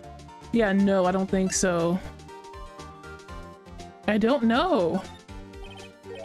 Actually, I don't know the murderer's name. Is the murderer the old man? Wait, you don't know? Bah, again you waste my time. I don't know because he never told us. It is the old man. The murderer is the caretaker of the boat shop, that old man. What? At 11:50, he was the one who killed Robert Hammond. The caretaker of the boat shop? Where did he do this? There weren't any boats on the lake then. Why would he have to go all the way out to the lake just to shoot somebody? May I suggest that the real scene of the crime was not on a boat? What? Well then, where did the murder take place?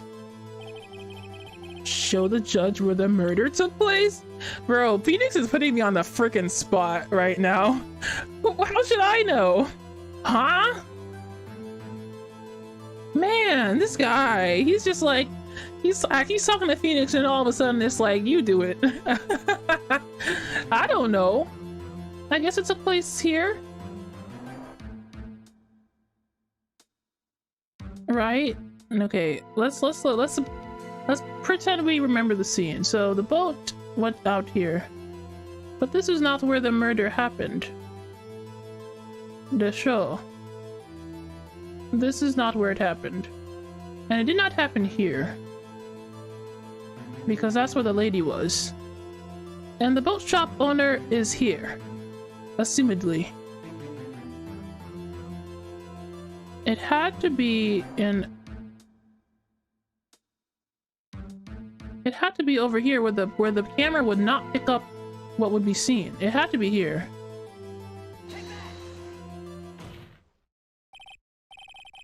Here, of course, the boat shop where he lives. That way he could meet with the victim without anyone seeing. Do you have proof that the boat shop was the scene of the crime? Recall Larry's testimony, if you will. That's Larry on the boat. That night he was out on the lake in a boat searching for something. He finds it and returns to the boat. Then, just as he started heading home, he hears a gunshot. He heard a gunshot, Your Honor. Even the judge is like, wow, that's so interesting, I'm learning so much. Mr. Wright, what happened that night on Gourd Lake? Please tell the court from the beginning, since you weren't there, but you absolutely know, I can tell. Yes, Your Honor. And Nick, are you sure about this? The caretaker of the boat shop called Robert Hammond to his shop. Whoa. Whoa. That was around 11:50. That was when the gunshot that Larry heard was fired. After that, the caretaker put on Robert Hammond's coat. He became Robert Hammond. Then he got in the boat with Edgeworth and went out in the middle of the lake. Then who fired the pistol on the boat, Mr. Wright? The shop caretaker. It can't not have been Edgeworth. Of course, it was the murderer who shot the pistol. He shot twice, both missed Edgeworth on purpose. Wait a minute. Yes? Why would he shoot twice if he didn't mean to hit anyone? Details. Know this, Mr. Wright. The moment you run out of explanations is the moment you lose. Tell us why the murderer had to fire twice.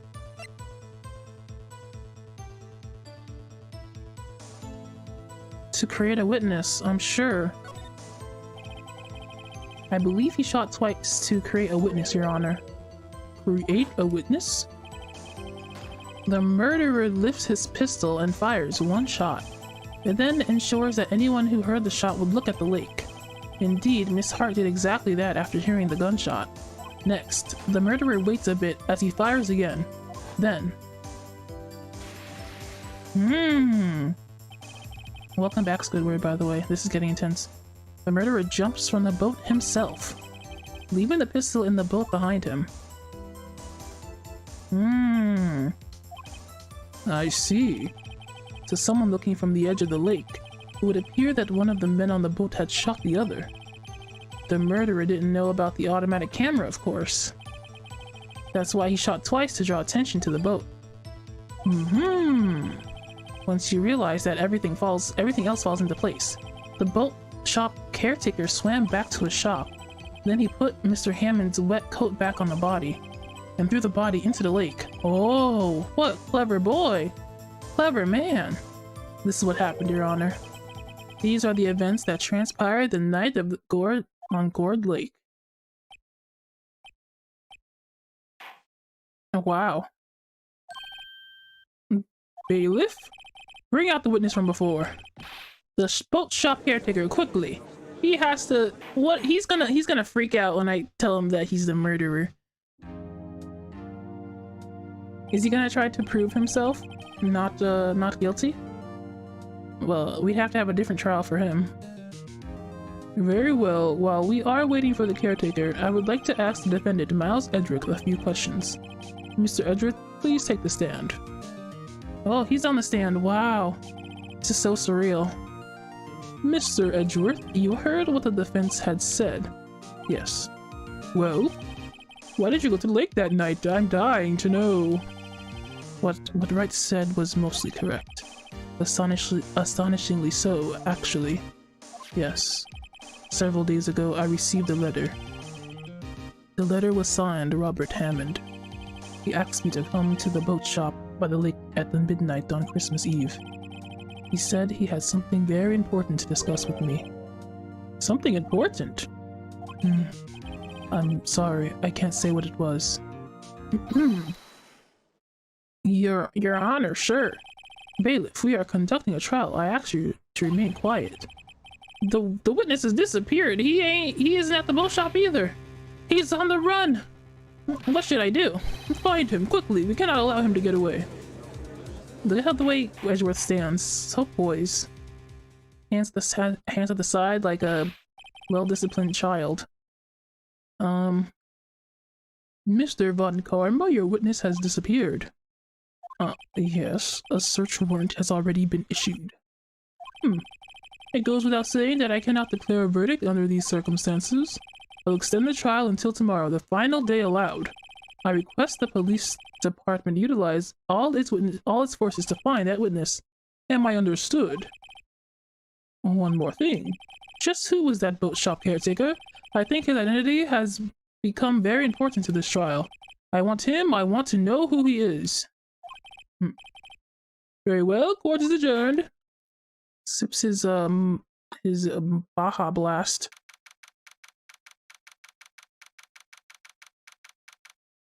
Alright, we did it. We cleared his name, I think. Yay, Nick, you did it! Yeah, well, at least we got from under that guilty verdict. And what about Larry? That was something else.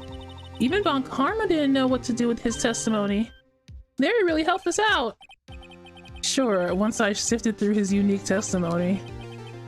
Still, he did save us. I just wish our case weren't so down to the wire all the time. You know what you mean. Sometimes I feel like it's us on trial instead of our clients. Edgeworth, buddy pal, aren't you happy I got you out of that one? Mr. Edgeworth? Huh? Did you say something? Don't look so pained. I mean, it looks like you're probably gonna get off the hook. You could try to smile just a little. Relax. I'm sorry, but I fear it isn't over for me yet. What do you mean, Edgy? Right. There's something that's been troubling me for a long time now, and I don't know whether or not to tell you. Edgeworth? There's so little time left.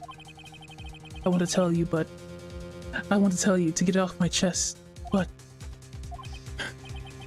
I can't make up my mind. What is this about, Edgeworth? It's a nightmare I've had. A memory of a crime that I committed. A crime you committed? A memory of a murder. Oh, a murder most foul? Edgeworth? Did he really do it? Or does he just think he did it? Is it one of those things where I might as well have done it? Edgy boy, not a murder. I'll get you out of any trouble. You can count on me. Attorney at law, Phoenix Wright. Yeah. What was Mr. Edgeworth talking about? A memory of a murder. Well, that's what he said. Do you really think Mr. Edgeworth killed? I don't believe it. Not Edgeworth. Some painful memory has been troubling him recently, but he's never taken someone's life. But he'd never take someone's life. Never! Nick! Yo, how's everyone doing? This is a good time to show up, huh? What do you think of my performance today? I had him swooning in the aisles, huh, Maya? Swooning? Me? Oh, yeah, I do remember feeling faint. Right on. Tell me the truth. It was like love at first sight, right? Right, Nick? What? Me? Well, maybe my heart skipped a beat or two. I think you can do better than that. Wow. Come on, I saved Edgeworth in there, dude. Edgy. You guys should be bowing before me. Yeah, bow before your hero. No, I don't do the hero worship thing. I don't want to talk to him. Can he go? Larry, you really helped out in the trial today. You did! If you weren't there, Larry, I'm sure Mr. Edgeworth would have been found guilty. Ha ha ha ha ha ha ha. But seriously, Nick, that boat shop caretaker guy is pretty suspicious.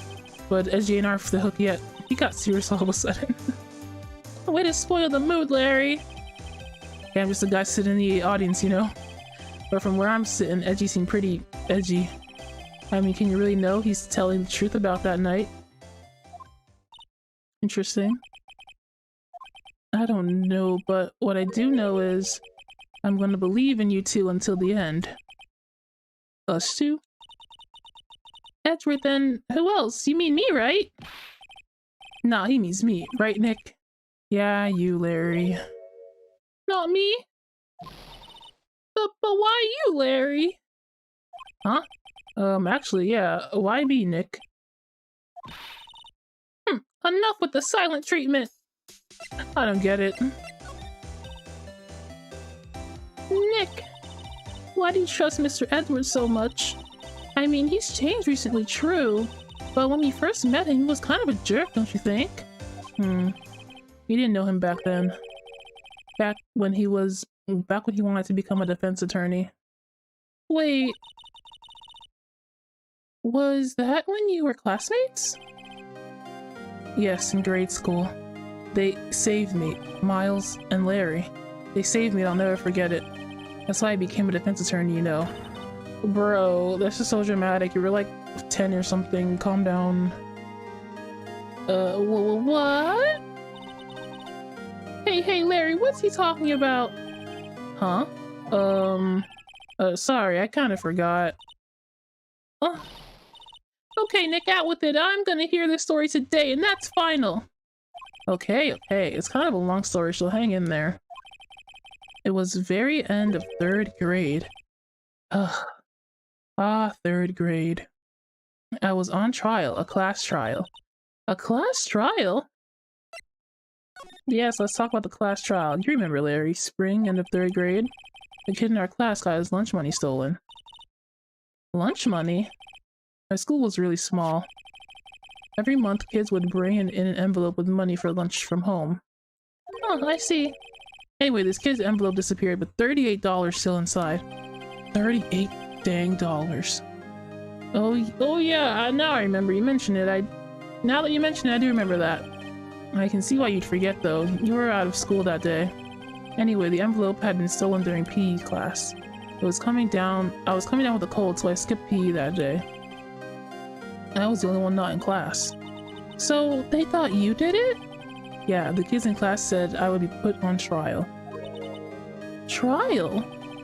So the next day, we held a classroom trial with me as a defendant. Here we go! Oh, baby Phoenix still had that spiky, stupid hair. I didn't do it! Boo boo boo boo! Guilty, he did it! Guilty, it was you! Thief! Give the money back, you're such a beanie, no! He did it!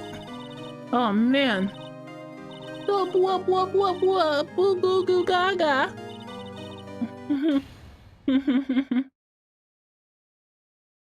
Now, Phoenix, you know you shouldn't steal people's money. It's not right. In the end, even the teacher thought I'd done it. Go over and apologize, Phoenix. Oh, what kind of shirt is that? What the heck is he wearing? I know this is like a nostalgic trip back, but can we analyze that shirt, please? A little bit.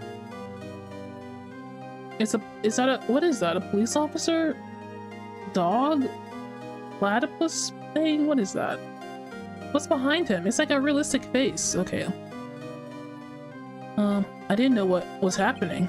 I was so sad. I couldn't stop crying. Everyone was staring at me like I'd done it. I tried to apologize. I went to where the boy whose money had been stolen was sitting. That's when it happened. Objection! He shouldn't have to apologize. The only thing that belongs in a trial is evidence. Anything else has no place. You should all be ashamed. Amateurs. Miles? There he is, Miles. It wasn't you who stole my money, was it? No. Then you shouldn't apologize. Everyone's been shouting you did it, but no one has any proof. That is why, Your Honor, this boy is innocent. But Miles, it was your money that was stolen. Yeah, he did it. Yeah, goo goo gaga, wow wow, ooh woo. Why don't you all just shut up? Oh, this is him. It's Butts. I thought he was absent or something. Oh no, the trial's on a different day. He was there. This is always how it is. Everyone ganging up and picking on one person. Just think how it feels. You say you didn't do it, so you didn't do it. Wow, he wore the shortest shorts, didn't he? Very well, I will replace the money myself. This class trial is over. That's how it happened. After that, the three of us were best of friends. That's hardly a life-saving adventure, Phoenix, but you know, the emotions of a child are greatly exaggerated sometimes. Wow, I had no idea. Yeah, I had no idea either. I mean, I forgot. That's when I learned what it meant to be alone. Totally alone without a friend in the world. You did a good thing, Larry. Yeah, well, I was just lucky that I took the day off from school. I'd be in there saying they would have, if I'd been there, they say they would have thought I'd done it. God, these sentences, can they be less complicated? My brain's small. So I took it kind of personally, see? When something smells, it's usually the Butts. Yeah, they would have blamed him for sure. Anyway, Edgeworth and I talked after that class trial. That's when I heard his father was a defense attorney. I remember his eyes would shine when he talked about his father. And look at this kid. His giant mouth. I'm going to become a defense attorney just like my father. A famous defense attorney. Then a few months later, he suddenly transferred to another school. The DLC incident. Right, I'm not sure, but the transfer probably had to do with his father's death. That's so sad. It was several years later when I heard Edgeworth's name again. There was an article about him in the newspaper. The headline was something like, "Dark Suspicions of a Demon Attorney. Fabricating evidence, manipulating testimonies, covering up facts." The article said he'd do anything to get a guilty verdict. Anything. But why? What happened? I mean, that's not the Edgy I used to know at all. And that's what I thought too. I tried to get in touch with him, I didn't, but I don't know how many times. He never replied. I guess he didn't want to see his old friends. I couldn't just drop it though. I wanted to meet him to learn why he'd become who he'd become. That's when I decided. Huh? Wait, you don't mean that's why? That's why you became a defense attorney? To meet Edgeworth? Oh, wow. Phoenix Wright became an attorney just to see Edgeworth again. If I was a defense attorney, I knew he'd have to meet me whether he wanted to or not. In court. That is so sad. Let's talk about not having a path in life. Edgeworth believed in me and I believed in him. He's in pain, and no one's on his side. I'm the only one who knows the real Edgeworth. I'm the only one who can help him. Whoa, Nick. So is this why you helped me out for free? That wasn't free. I helped you out because I believe in you, and you owe me a lot of money. Except I don't remember saying I'd do it for free. Aw, Nick! We have to save Mr. Edgeworth if it's the last thing we do, okay? Right, it very well may be. First, there's that rental boat shop caretaker. You need to find out who or what he is. I'll sell for who. I guess I can clean out some of this evidence I no longer need. Okay, let's go. Alright, bye, freaking Larry. Can't stand you.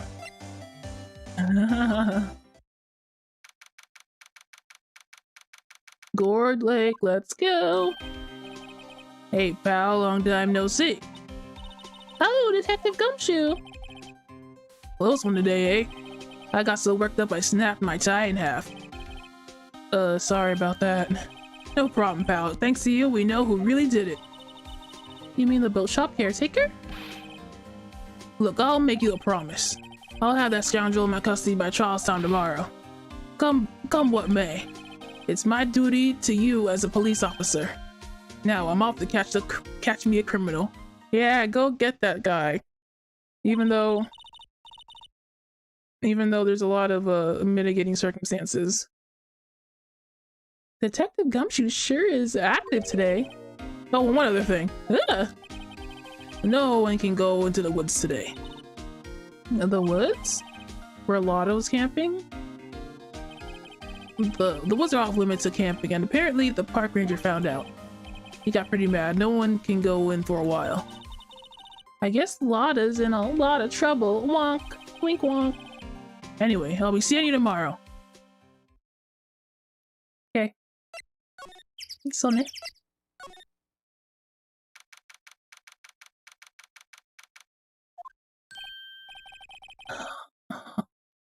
Huh, the steel eyesore is missing. Eyesore? Looks like the hot dog stand is closed too. I guess Larry's too busy worrying about Mr. Edgeworth to show up for work. Garbage can. Garbage can. Must check all the garbage can. Ugh. Never anything. We gotta find this guy, man. The old caretaker got away. Yep. I never imagined he might be the real murderer. He was playing dumb. Ahem? Who's that? I know that clearing the throat anywhere. Oh! Hello! What might you be doing here? Out for a walk, hmm? Ah, the days of my youth. Like the scent of fresh lemon, you see. Wow. Mr. Grossberg? This is no time for idle reminiscing. Mr. Edward's trial ends tomorrow. That is true, yes. But from what I saw of today's trial, Edward should be fine, right? Well, I'm not so sure about that. What do you mean by that? Well, I'm not sure. If you find anything out, come by my office at once. I may be able to offer you some assistance. Thanks. What do you think Mr. Grossberg was doing here anyway? Who knows? He was probably just out for a walk. Nothing suspicious. Let's keep going.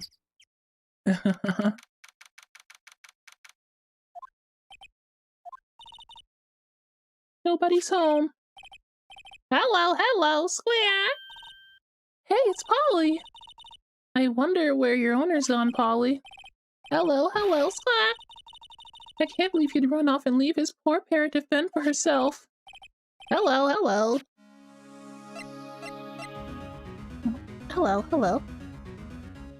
I can't believe that bird's name is Polly. That's so funny. And we know the safe, don't we? Can I open the safe? Garbage. Ah! Well, what's wrong? Huh? Oh, no, never mind. What? Tell me. Well, when I saw the TV, I remembered. They're showing a Pink Princess special this week, and... Oh. See, that's why I didn't want to tell you. Uh-huh. Is this the body? What the heck is this?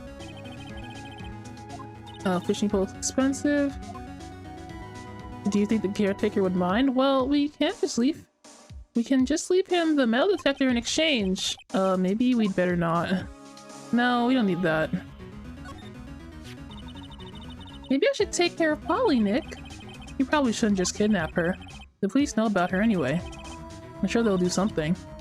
Well, okay. Sorry, Polly. He says I can't take you. Right now the bird's gonna hate me. Is there really nothing in here? What's going on? It doesn't look like he used this kitchen much. You're right. I guess the whole pasta restaurant thing was a lie. What? You thought he was telling the truth? Yeah, this guy was not telling the truth at all this entire time. Everything's cold. Looks like he didn't turn his heater on. I guess he hasn't been back since the trial. Okay, there's nothing here, I guess. Say, Nick, don't people usually put pictures of fish on the walls to boast about them? Yeah, I guess so. You mean pictures of fish they caught, right? Right, but don't all the fish on this wall look pretty puny to you? Well, you know what they say. You should have seen the one that got away. Except the one that got away from us was the caretaker, and we did see him. But I feel like we're having two different conversations here.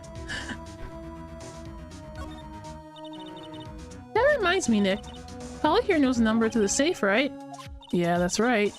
Polly, what's the number to the safe? 1228, squawk. Let's open it, Nick. I'm sure there isn't any money in there. Oh, but hey, he keeps it locked, right? So there must be something of value in there. I'm not so sure. Okay, Nick, let's see what's in there. I guess there might be a clue or two. The only thing in here is a letter. A letter? Oh, boring. There must be a name or signature on this thing. It's handwritten in very precise, clear letters. Get your revenge on Miles Edgeworth. Oh? Edgeworth? Nick! Why would Mr. Edgeworth's name be on here? How should I know? I'm gonna read the whole thing. What does this thing say? Get your revenge on Miles Edgeworth. It also says, this is your last chance. Now is the time to get revenge on the two men who ruined your life. Whoa. The rest of the letter goes on to describe the murder plot in detail.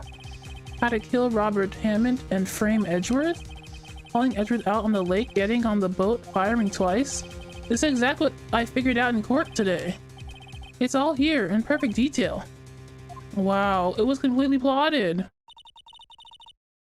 Wow. What do you think it means, Nick? I don't know, but it looks like these are the instructions for the caretaker. When he killed Robert Hammond and called out Edgeworth, he was following instructions. But who could have written that letter? And what does it mean to get revenge on Miles Edgeworth? Look, I don't know, okay? But one thing's for certain. This letter is an amazing clue. Yeah, it is. Letter from the safe added. Alright, glad we checked the safe. Sheesh. That's pretty big. I wonder why the caretaker didn't take the letter with him. Left in a hurry, right? I don't think he even came back here after the trial. Silly Baka. I've got your number now.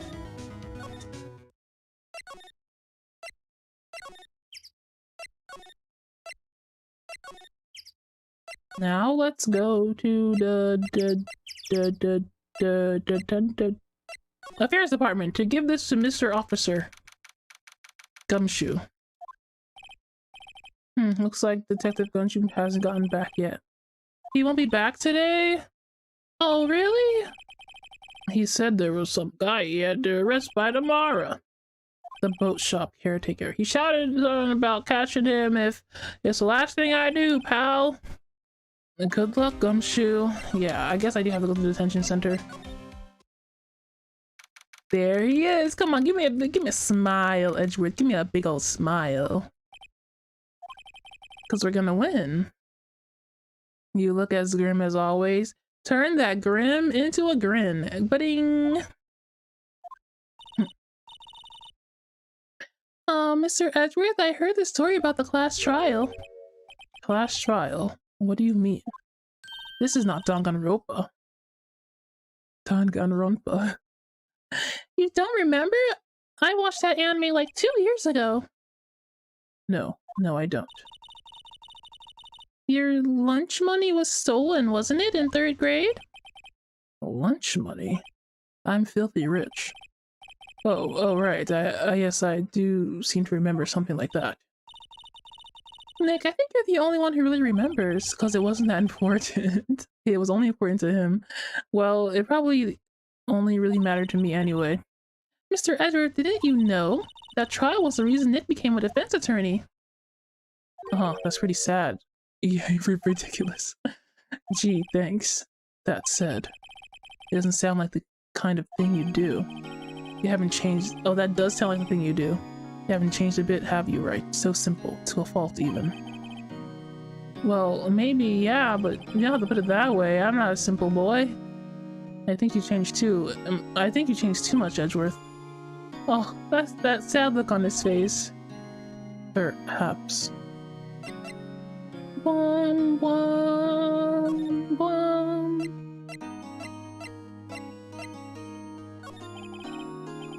Hey, Edgeworth, why did you become a prosecutor anyway? You used to look up to your dad. You said you wanted to be a defense attorney, right? I couldn't let myself deny reality like you. What does that mean? My father was taken from me, and you want me to defend criminals? I'm sorry, right, but I'm not that good of a person. Oh. One suspect was apprehended in your father's murder, right? Yes, the man trapped in the elevator with my father. His name, Yanni Yogi. He had to be the shooter, any way you look at it. Yet he was found innocent. That defense attorney got him off the hook. That would be Robert Hammond, yep.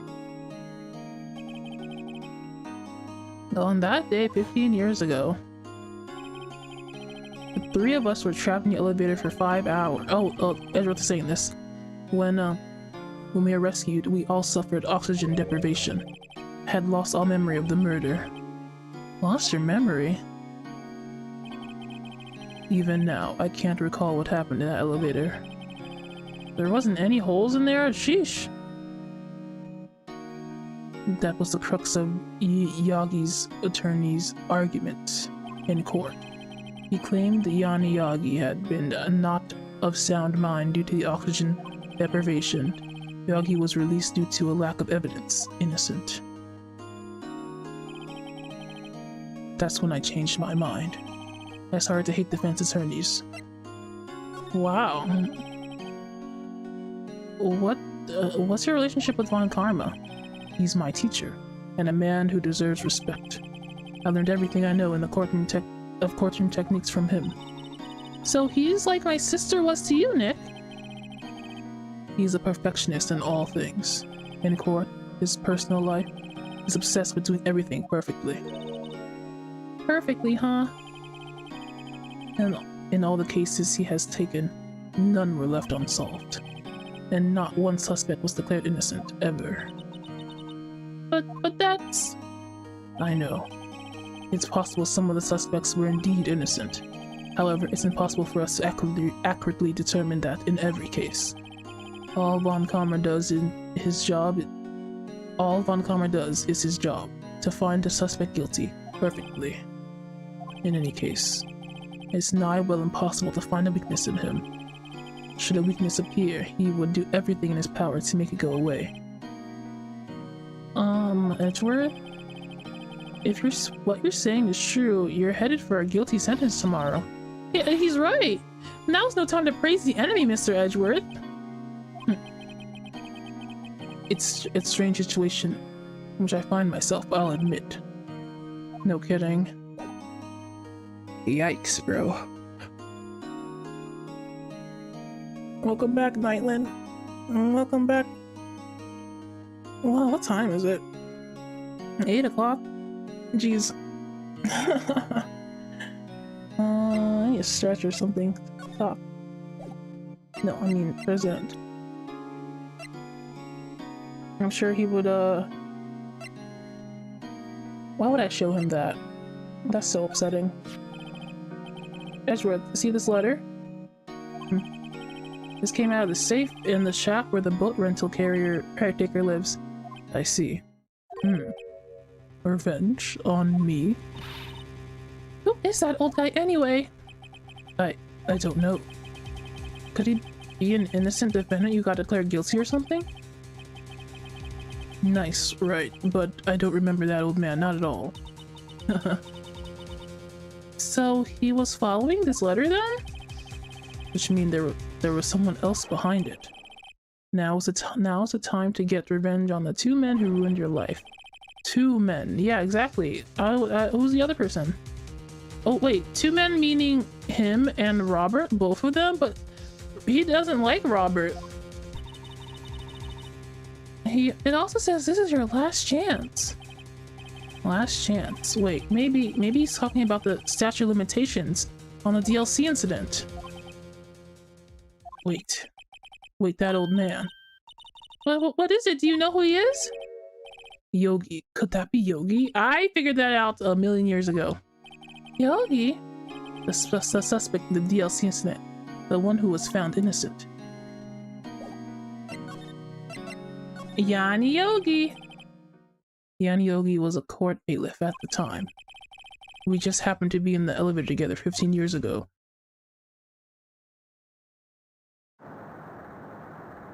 When the earthquake happened and the elevator collapsed or shook and stopped, the earthquake was incredibly strong. This is why he goes into a little corner whenever an earthquake happens. Before I knew everything was dark. We were there for so long it felt like forever. The air thinned and the darkness closed in on us in that little box. We became unsettled.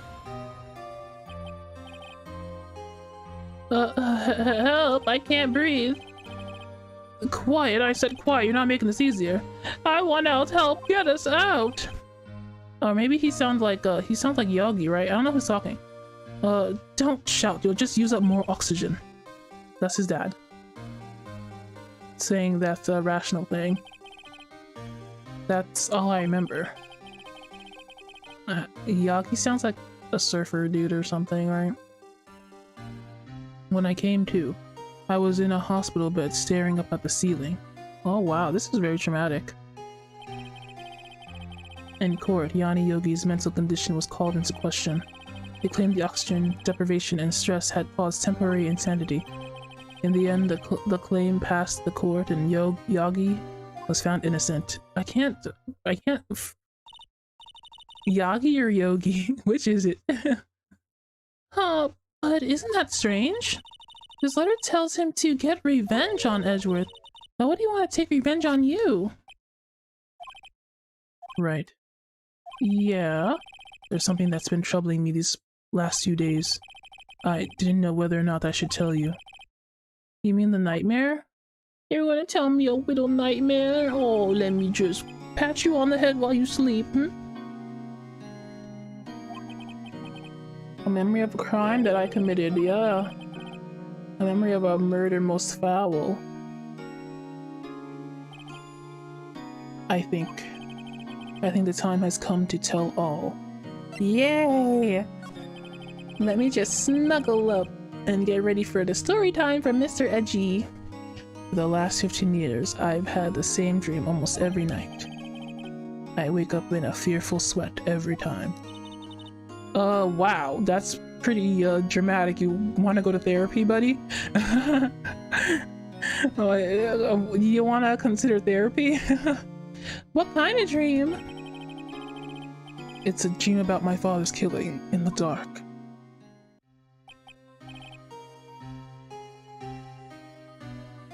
Help, I can't breathe.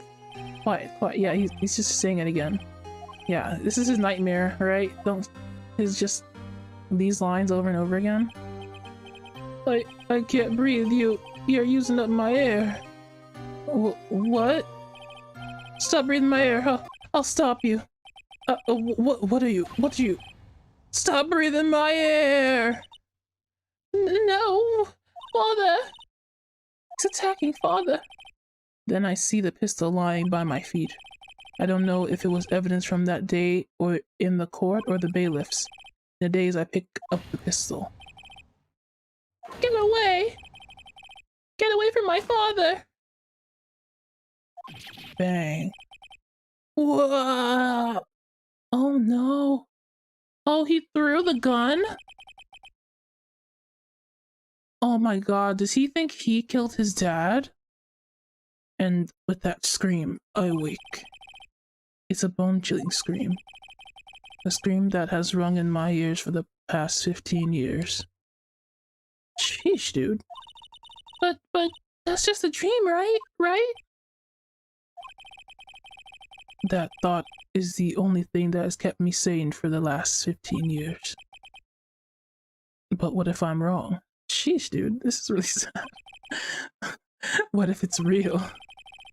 They say that sometimes people shut out memories in self-defense. Maybe it was I who killed my father. What? If you think about it that way, this letter makes sense. Get revenge on Miles Edgeworth. Think about it. Yogi was innocent, really innocent. That's why he wanted revenge against me. Wait, Edgeworth, you mean it was me? I was the true criminal of DLC. I shot my father. Yabe? This is bad. What are we gonna do, Nick? What can we do? I don't know. I don't think there's anything we can do, like it or not. If there's someone else who knows a lot about the DLC incident, maybe. Oh, there is, Nick! There is someone else who knows about DLC. Wow, that was a lot, brother. Imagine. These guys will become prosecuting attorneys before they get therapy.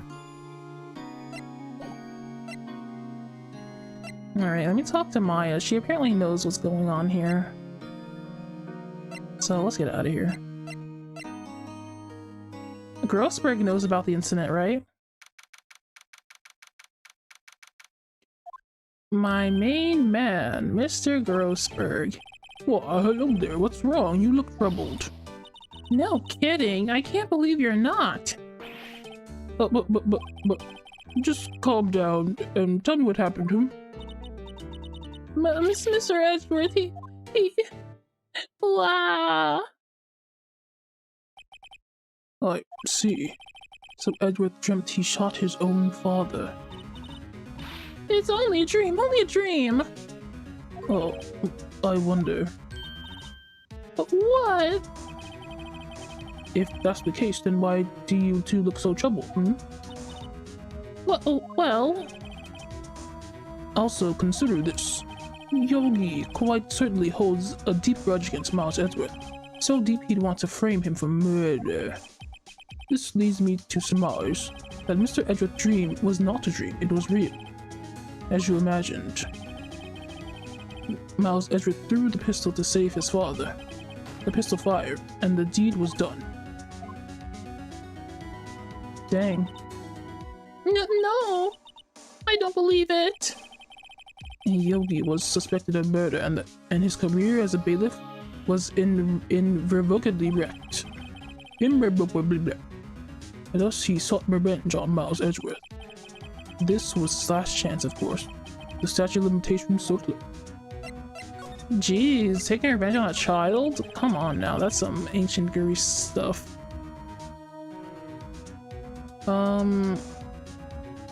What do you know about Edgeworth's father? He was a defense attorney without peer. It sounds trite, but it's true. Well, he may have had one peer now that I think about it. Your mentor, Mia Fey. Oh, my sister? Gregory Edgeworth was very disapproving of Mr. Von Karma's techniques. That's no surprise. Von Karma's an extreme man. Forged testimonies and evidence are nothing to him. The result, he had a perfect win record in court. To defeat him, Gregory Edgeworth tried to call attention to his methods. And? He lost. And died in despair, as it were. I see.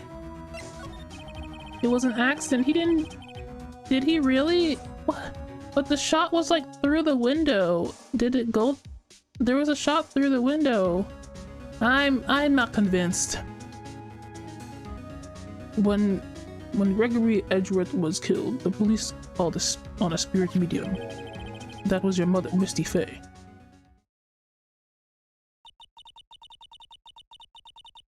I am Gregory Edgeworth. I have been killed. The one who shot me was the bailiff, Yanni Yogi. Oh. Oh. Yet Yogi was found innocent. That's when my mother left us. Everyone called her a fraud. That's right, everyone thought she was you see. Yet, now that I think about it, it seems the one who lied was Gregory Edgeworth's ghost. Ghost lie? Oh my god, ghost lies. Gregory Edgeworth must have known who shot him. I don't believe it. Oh my gosh, okay. So Gregory, so his dad, even as a ghost, said that the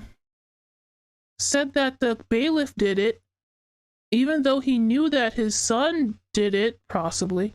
And so he was protecting his son this entire time. Like, that's why he said the bailiff did it and not Edgeworth. And so it's just been confusing to him this entire time. Oh my. So you're saying he falsified his testimony? He falsified his testimony as a ghost. That's so hardcore. To protect his son. The Edgeworth's dad lied to protect his son? It's only a possibility, mind you. But a possibility nonetheless. Okay, I'm gonna go in thinking that he didn't kill his dad. And maybe it was, I mean,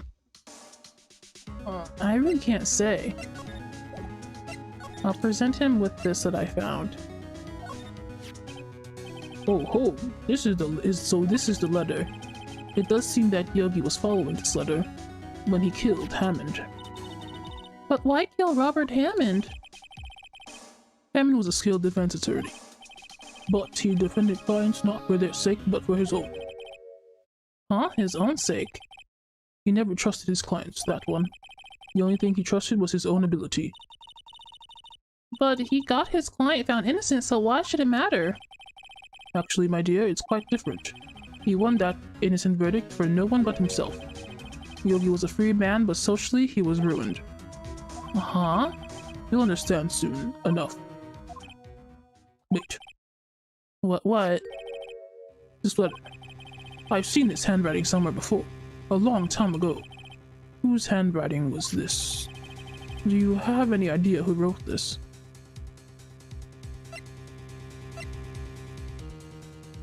Could it have been Manfred? He falsifies evidence, right? Oh.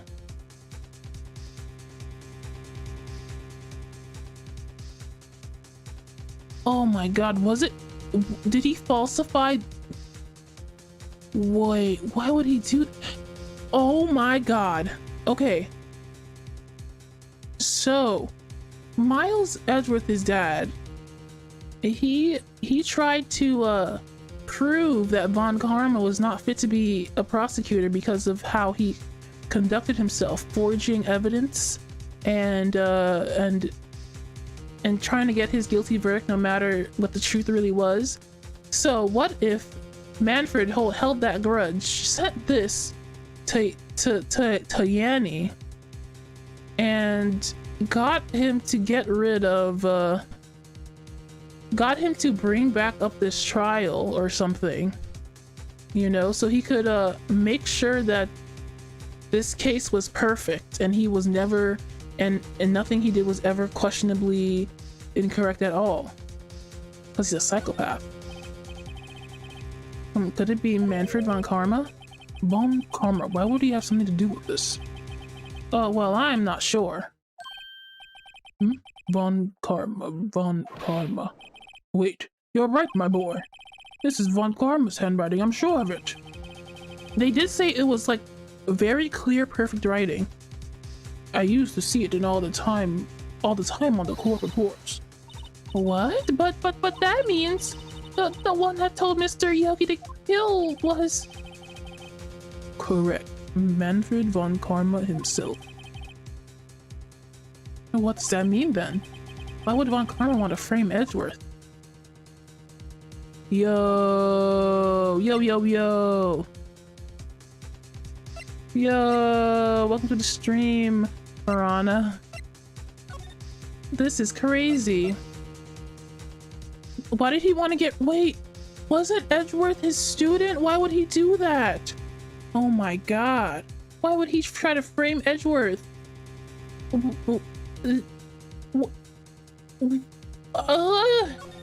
This is so messed up. If it truly was von Karma who wrote this letter, then he would know the truth. He would know that Miles Edgeworth had accidentally killed his own father. No! I don't believe it! He'll say as much tomorrow in court, I should think. He'll press the point until the court finds Miles Edgeworth guilty. Oh no!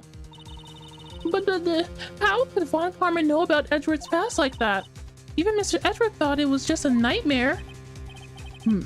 That I do not know. Yet I do know that von Karma is both persistent and a perfectionist. He may be seeking to satisfy a grudge against Gregory Edgeworth by hurting his son. Well, what do you mean? It was 15 years ago. Von Karma met Gregory Edgeworth in court and von Karma did win. But he didn't make it through the trial unscarred. I knew it. I knew it. He wanted the perfect record. What happened in the trial between Edgeworth's dad and von Karma? Tell me, old man. Von Karma got the guilty verdict he wanted. He won the trial. But Gregory Edgeworth accused von Karma of faulty evidence. And though he lost the trial, Mr. Edgeworth's accusation stood. Faulty evidence? It was the only penalty von Karma has ever received in his career as a prosecutor. Gregory Edgeworth dealt a blow to his perfect trial record. That's what I thought. Wow. It must have been quite a shock for von Karma. He took a vacation for several months after that, you see. A vacation? Yes, an unusual event for the man. That was the first and the last vacation he's taken in his many years of prosecuting. Really? He doesn't take vacations? Like, go to the sea or to the mountains? Don't tell me he's never been to Europe. You have strange ideas about vacations, Maya. In any case, that was the only time he took a vacation from work. I believe the penalty upset him quite a lot. Odd. If he wanted to keep a perfect record so badly, why would he take such a long vacation? What do we do, Nick? Von Karma is gonna bring up the DLC. You can bet on it. What if Mr. Edgeworth pleads guilty to the DLC? I won't let him. No, we won't let him. Yes, Mr. Wright. I hate to say this, but even accidental murder is murder, you know. I know that. I just believe in Edgeworth's innocence. I can't believe he'd kill someone. But Nick... Mr. Edgeworth admits it himself. Oh, she's saying that. His father must have lied to protect him from beyond the grave. I don't care about that. I know he's not guilty. Mr. Wright, if you say so, I suppose I could go check again. Maybe the police files might hold something of interest. Mr. Grossberg, thank you. I can't promise anything. In fact, I think the chances of finding something are slim. I understand. The police materials. Alright. This has gone many places, but it seems as though Mr. Miles is gonna be on the trial tomorrow. And he's definitely gonna say that he's the one who killed his father because he feels like he did. I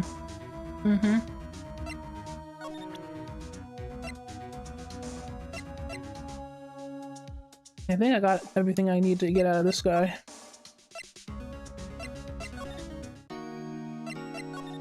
Miles, you son of a gun. You better not say anything. Are you back yet? I got something to show you, nerd. There's hardly anyone here. Everyone must be looking out for the old guy. Whoa, it's you. I don't think Gumshoe will be coming back today. He's staying out late looking for someone. I guess... Oh, we can check the record room? Well, now, I can't have just anyone wandering around here. But I guess Mr. Von Karma is in there now anyway. Oh! You can go in as long as he's there. Von Karma? Yes, he just arrived, actually. Von Karma's in the records room. Nick, let's hurry.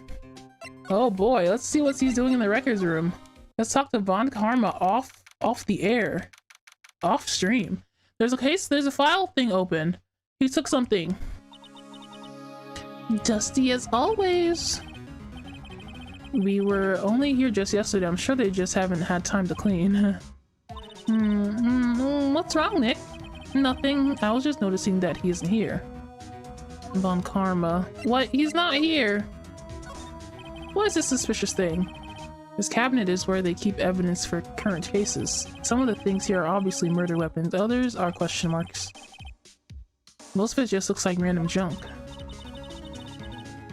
Nick, what do you think of this clothes? What do you think this clothespin is for? Don't touch that. It's evidence. And we're not. That's it? That's all we're going to talk about? Looks like there are files inside this glass case. The case is so dusty I can't see what's inside. Nick, it's locked. They must keep important case files in there. What? Oops. There are shelves stuffed with case files in the back room too. Forgotten cases rotting away for eternity. Nick, let's get what we need and get out of here. All this dust is getting to me. Achoo! Ooh! Here are files of collected case reports. There's a large volume of reports here. Wow, these are all case reports? Yeah, it's like a graveyard of police cases. I guess my sister's case report is in here too. Quietly gathering dust. Oh, that's sad, but yes. What else can I check? What is this? Huh? One of the drawers here is open. Did we just now notice that? Someone must have been looking in recently. The label says unsolved cases evidence. Unsolved cases. Nick! The file for DLC, it's completely empty! What? Ah, shoot. Where are you? What are you doing here? Oh, there he is. There he is. Eek! Von Karma! You. Yikes. How do you know my name? Uh-huh. Have we met? What are you saying? We see each other every day, don't we? We're Mouse Edgeworth's defense team. Defense team? I beg your pardon. You see, I rarely remember defense attorneys. This guy. This guy. They're like bugs to me, needless things to be crushed. I can see how this guy was Edgeworth's mentor. Look at him, he's so scary. Mr. Edgeworth is your student, right? A romantist who still can't shed that veneer of amateurism. Just like his father, always second-rate. Mr. Von Karma, you've had an axe to grind with Mr. Gregory Edgeworth, didn't you? Me? A grudge against a mere defense attorney? Why? Because he dealt a blow to your otherwise perfect trial record? So you did, but what I don't get is, why did you take his son under your wing afterwards? The son of your most bitter rival? That, my dear attorney, is none of your business. Tomorrow will be the last day of the trial. It's been a while since I've had defense attorneys last this long. Still, you will lose in the end. Miles Edgeworth will admit his own guilt. His guilt of 15 years ago, you mean? You're quite the researcher. If you've done your homework so well, then certainly you must understand. You know what Miles Edgeworth will tell the court tomorrow. We were right. So Von Karma is going to bring up the DLC in court tomorrow. Yeah, he certainly is. Should we like present him with the evidence we have? Rub it in his face? The letter he wrote?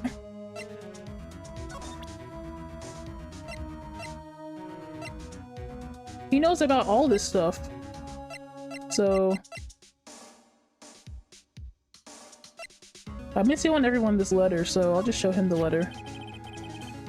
Mr. Von Karma, have a look at this. This was you, wasn't it?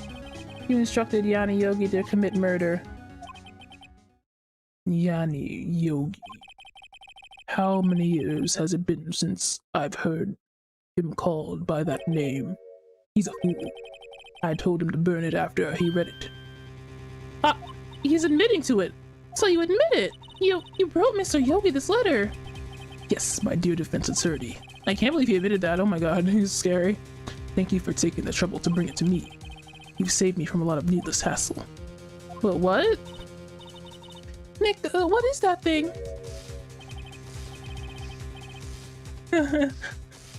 A stun gun for self-defense usually. Indeed. 600,000 volts will course through your body like a dog touching an electric fence. 600,000? Oh, don't worry. People don't die usually. Now give me the letter. No, oh my god. No! Whoa, what are you? Nick, run!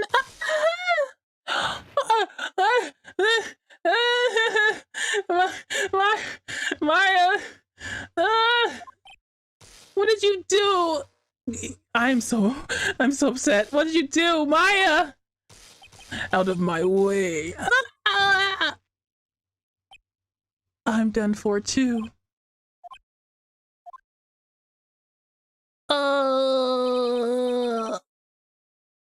He got us. He got us. The letter is gone, of course. Why was that the first thing I showed him? I'm such a stupid baka. I didn't get any info out of him. And he took the DLC evidence, all of it. No. Back to having no clues. All of it? No. Wait, Maya jumped first. Maya, is she okay? Ugh. Oh no, I'm so worried about her. Maya! Maya! Maya, open your eyes, girl. Oh. Maya. Huh?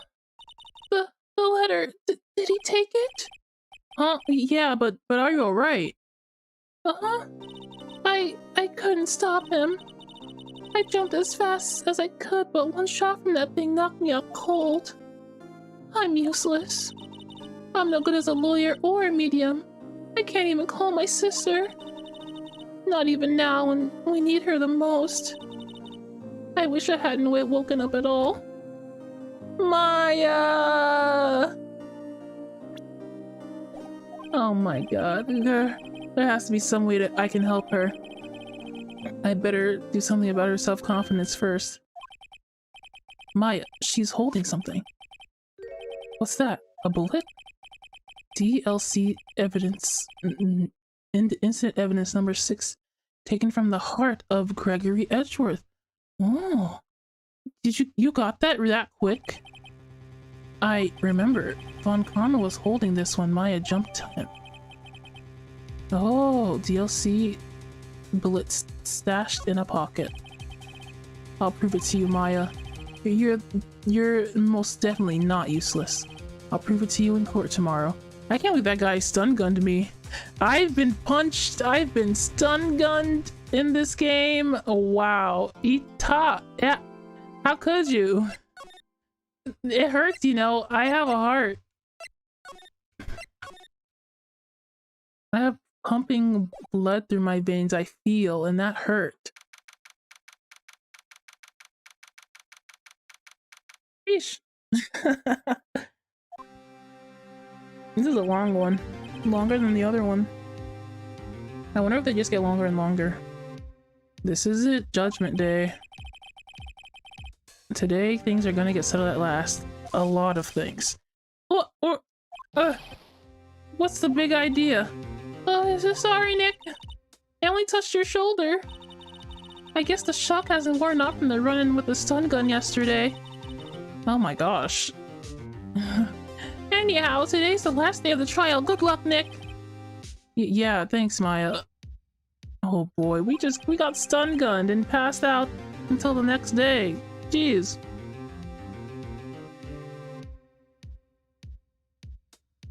Edgeworth is looking glum as always. I hope Von Karma doesn't push him too hard. Whoa! What are you doing? Sorry, I'm sorry.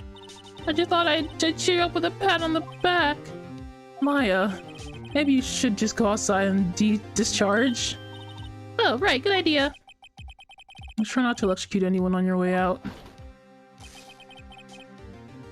Whoa, yeah, bro. Who is she? She is touching everybody today. What's gotten into that girl? Detective Gumshoe. Morning, Mr. Edgeworth. Good morning. How'd it go, Detective? Have no fear. As promised, I've captured our runaway caretaker. I just brought him in. Took all night, pal. Thanks, Detective Gumshoe. You must be tired. Actually, after that shock I got on the way in, I feel pretty good. Yogi says he's forgotten his own name. But that has to be a lie. Why would he want revenge on Edgeworth if he couldn't remember his past? He does remember, and I'm going to prove it to everyone.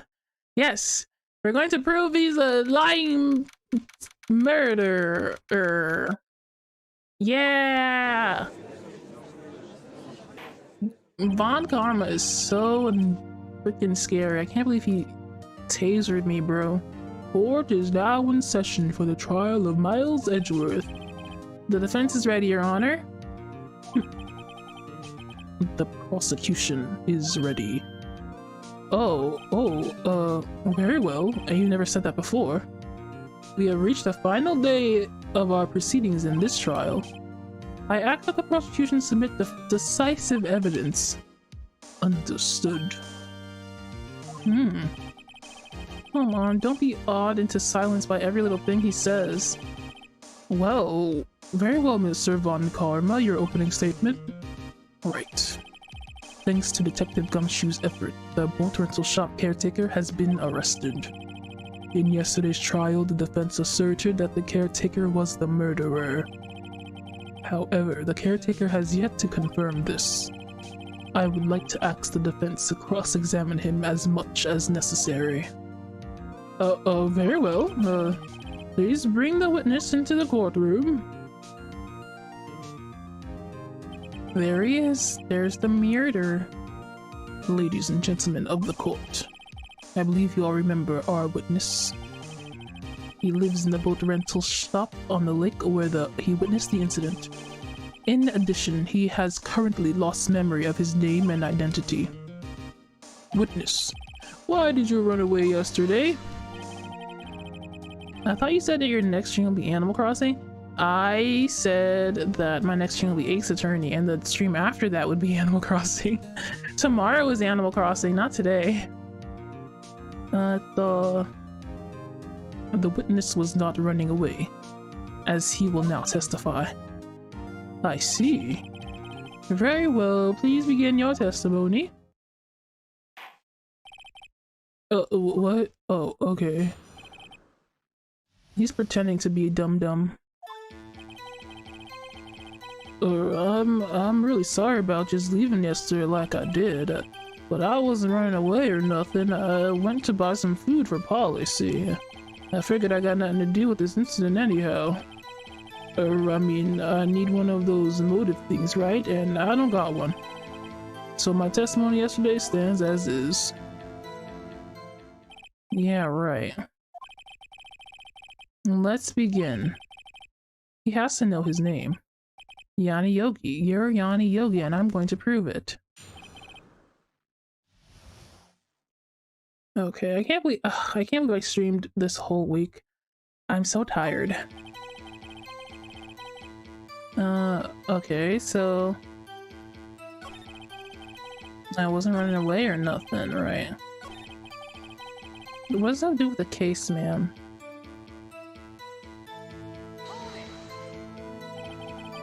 You've lost much of your memory, is that correct? Yep, seems like it. Then how could you know that you didn't have to do anything with this incident?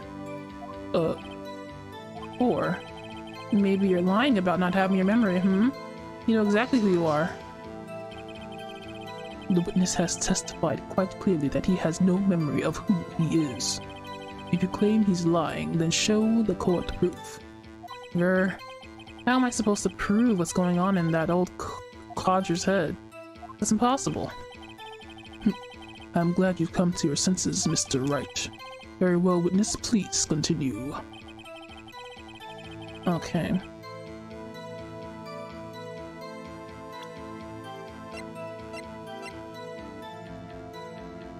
Taken from Gregory Edgeworth's heart still bears clear ballistic markings.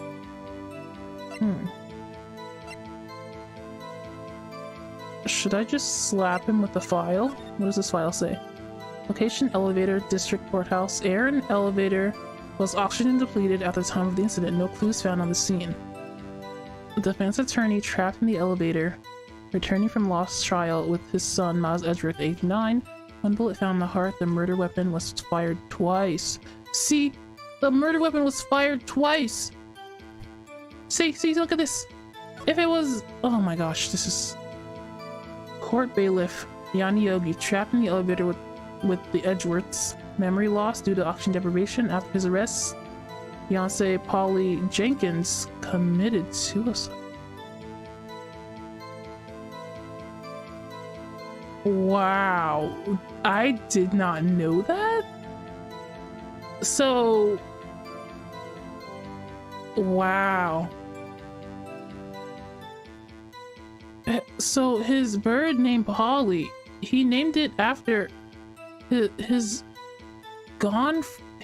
lost fiance. So that was the motive. Oh my god. You've had it rough, buddy. I'm gonna object with this piece of evidence.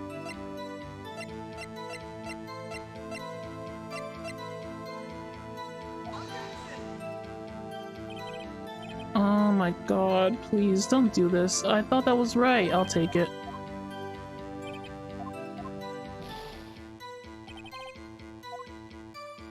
I guess I'll just have to press him, but he doesn't have a motive? Yeah, right. How can you say you had no motive? I say you do. You had a grudge against Edgeworth and the victim, Robert Hammond.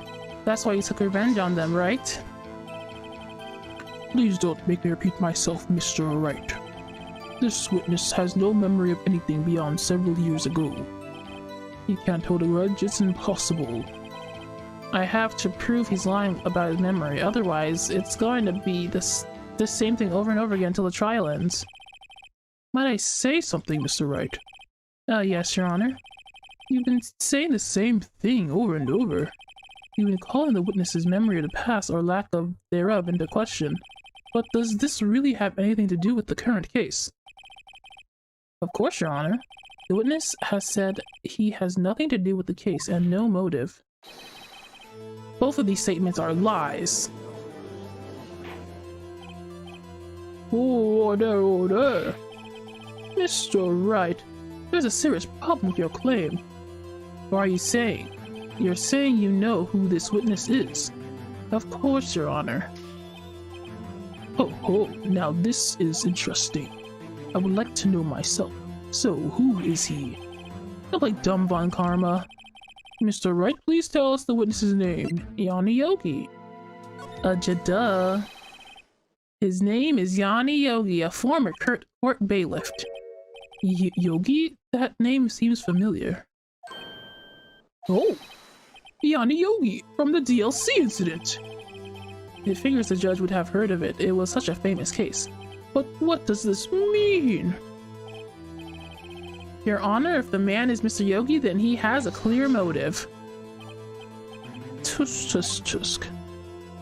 No, no, no, Mr. Phoenix Wright. Jumping to conclusions again, I see. This man, this witness is Yana Yogi. Fascinating. However, how do you propose to prove this to the court? I did it already, but they didn't accept it. This is a court of law, as you may recall. You need proof. And allow me to repeat once more that the witness has lost his memory. This is it. I have to do this now. I can't prove he's Yogi right here, right now. And I've got nowhere else to go. Nick, how are you gonna prove it? How can you prove that he's Yana Yogi?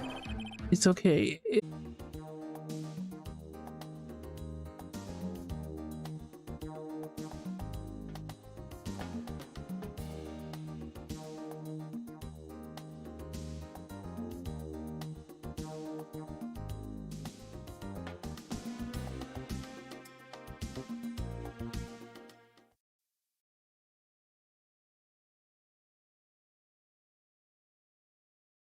Okay.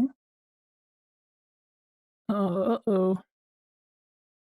Oh, maybe that sound is just not playing right now. Sorry, the stream went down for a second, but hey, it took a really long time before it went down. And I'm back.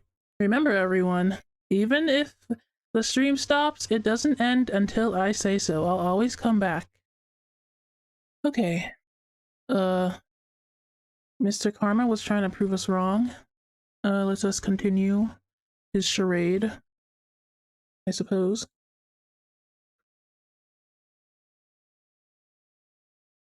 I am so very, very sorry, Mr. Wright. Why? The witness has no fingerprints. What? No fingerprints? How? What? Oh, well, you see, before I worked as a caretaker, I worked at a chemical plant. I burned my fingers working with the stuff. Yep. What? Yogi, you sneak. You burned your fingerprints to hide your past. Well, if the witness has no fingerprints, I guess we'll not be able to prove his identity. No! Just. Well, what will you do, Mr. Wright? It seems that the case has been decided, no? No! I know what happened. I know everything. I'm a know-it-all, and I just can't prove it. But no, I can't let it end like this. Not like this. I can't lose. There has to be another way. There is no one who can testify as to who this witness is. No one. Nick, what are we gonna do? I don't even consider that he might have erased his fingerprints. Yeah, I didn't consider that either. Sheesh. What do I do? Tisk. Well, Mr. Wright, perhaps you'd like to do a cross-examine his parrot for a little comic relief. Actually, you're a sore winner, Von Karma. Actually, I do want to do that. Cross-examine his parrot? Bro, are we about to cross-examine his parrot in this court of law, bro? What is it, Nick? No, you're not gonna. Your Honor, your defense would like to take Mr. Von Karma up on his proposal. Take Mr. Von Karma up on my proposal? Exactly, Your Honor. I would like to cross-examine the witness's pet parrot. Yeah! Now we're talking, Phoenix. Order. Well, what do you think, Mr. Von Karma? You needn't ask. This is a farce. I object. I object your objection. Wait a second. You're the one who suggested I cross-examine the parrot, Von Karma. You know, just take it back. I have a right to do as you suggested. Well, if you're so desperate, then please be my guest. Ha ha ha! Got him. Of course you should go through with this. And nothing comes of it, then I hope you're ready for the consequences. Nick, this is crazy. Oh, well, You still want to go through the game? Let the parrot take the stand.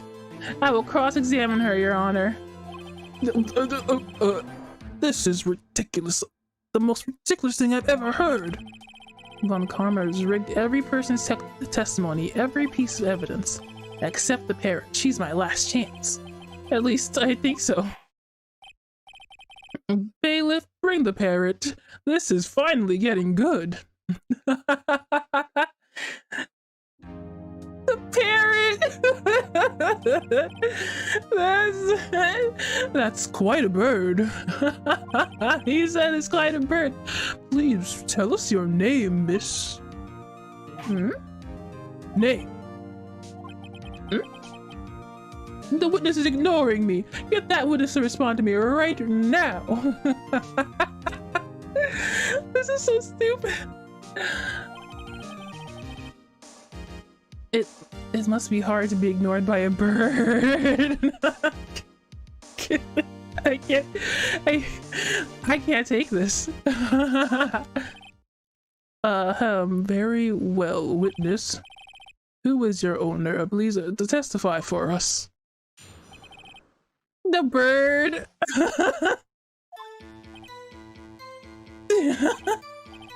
Hello, Sky.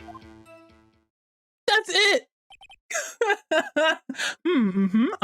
Yes. Certainly the most concise testimony we've had so far.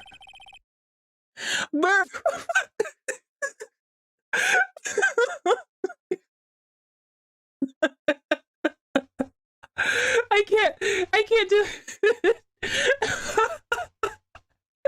Very well. Begin your cross-examination. Thank you, Your Honor. What are you gonna do, Nick? I don't know. What do we do?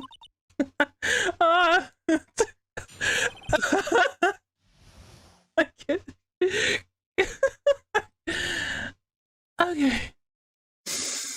Okay. He just says hello, Squawk. And that's it. Oh my god. He's taking it completely seriously. The judge is crazy. Oh my gosh. This is his courtroom. Witness, you can't just say hello and expect us to get anywhere. I want you to testify. Why you talk to her? All right, what do I say? Say have we forgotten something?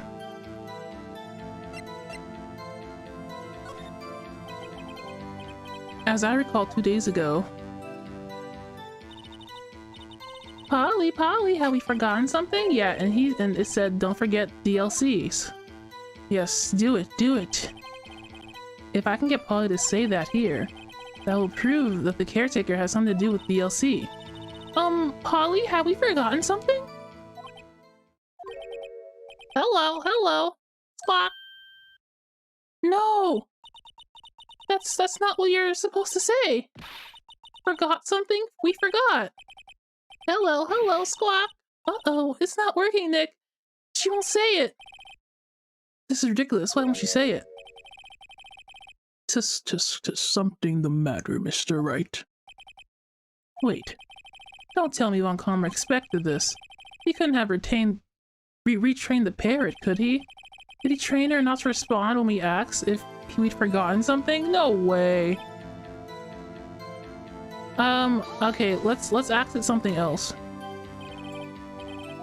You witnesses are supposed to speak. Speak! Frankly, I can't believe you're speaking to the parrot. Well, I guess we could try to get some information out of her. You know that we need to show the judge that her owner is Mr. Yogi. Okay. You can't expect us to do... Okay. What's your name? You bet you get her to say her name. Polly, what's your name? Polly, Squawk. Mr. Wright, I think we've established that parrot's name is Polly. Does that have anything to do with her owner's identity? You got me, buddy. I don't know. Yes, it does. Oh. Ha. Fascinating. You claim that the parrot's name will prove her owner's identity? Then show us this proof. Nick, don't you think you're taking this bluffing a little too far? Listen. We're not here to answer the question of who is the caretaker. We're here to prove that he is Yanni Yogi. All we have to do is tie the name Polly to Yogi. Your Honor, proof that the parrot's name reveals the caretaker's identity is... I have exactly the proof right here, baby. The DLC case file. That's quite a large file you have there. Which page is the proof on that? Show us or stop wasting our time. Let me check real quick. It's the third page, right? Yeah, the third page. Is 3 pages a thick report to you guys? Very well, Mr. Wright, please show us the page. Where in this file is the information connected to the parrot's name? Oh, I didn't look at the name of the page. Case summary, victim data, suspect data. Okay, suspect data. That's right. It's on the suspect data page. This page has all the information about Yanni Yogi. Right after he was arrested, his fiancée committed suicide, see? Indeed, it does say that, yes. What was his fiancée's name? Holly Jenkins. Holly? Exactly, Your Honor. He wanted to remember the name of his fiancée who had committed suicide. That's why he named his parrot after her. I see, I guess that is possible. Bah, a mere coincidence, that's all. My granddaughter has a dog she calls Phoenix. Well, Mr. Phoenix Wright, does that make you my granddaughter's fiancé?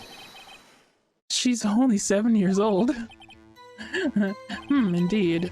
Although it's a little weak for evidence in a murder trial, we would need some other corroborating evidence. Where am I gonna find that? Nick, we're getting closer. One more, if we can just get one more piece of evidence. Right, but what? Very well, witness, you may continue. Bruh. Literally, bruh. I can only ask it one more question. Maya, say something. What is the safe number? And they'll get her to say the number of that safe. Huh? The safe? Why? Let's try to get her to say anything, okay? Exactly. Holly, what's the number of the safe?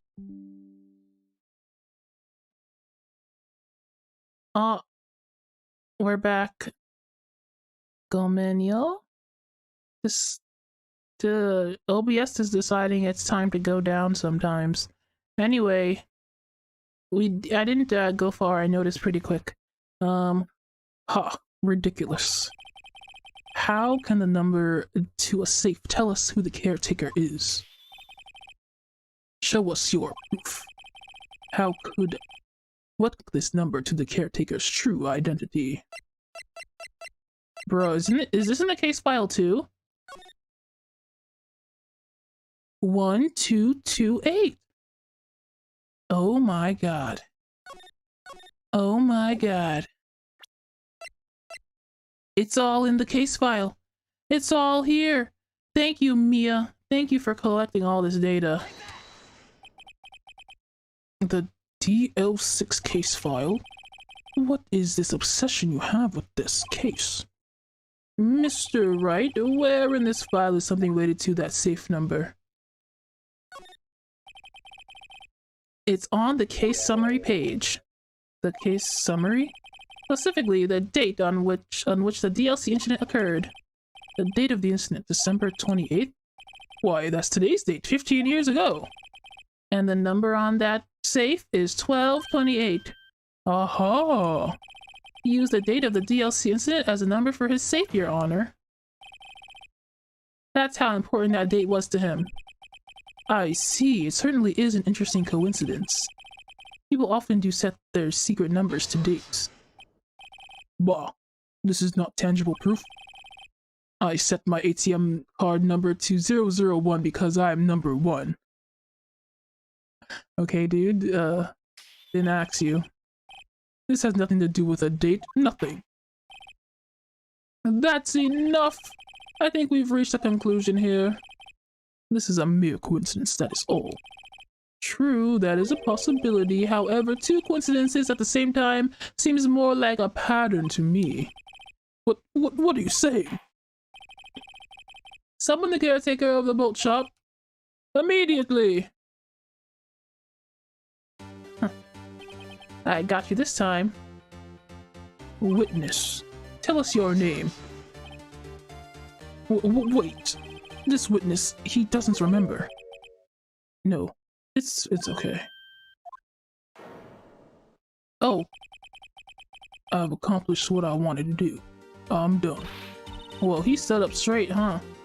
Nick, he looks totally different. This is the real Yogi, I think, finally. He's been acting feeble to hide his true identity. Acting for 15 years. Well, let me ask you again. Please state your name for the court. My name is Yanni Yogi. Bada boom, bada bing, he said it. That got him. Can't run away anymore, Yanni. 15 years ago, I served as a bailiff in this very court. Got him. Freaking got him. Order! Yanni Yogi. So was it you who killed Robert Hammond and tried to frame Miles Edgeworth for his death? Yes, it was me. I did it. Well, he just admitted it. They put me on the witness stand 15 years ago. Robert Hammond, he said I was mentally unsound. He told me it would make me innocent, get me off the hook. So, I pretended to have brain damage. I was innocent, really, but he didn't believe me. We won the trial, but I lost everything.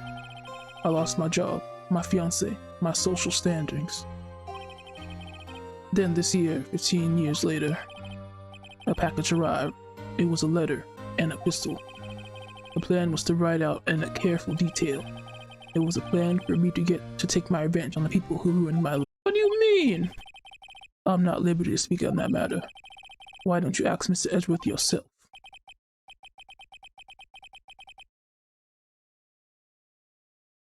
Oh boy.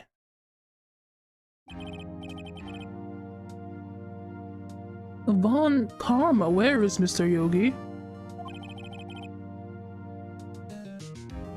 Under arrest, Your Honor.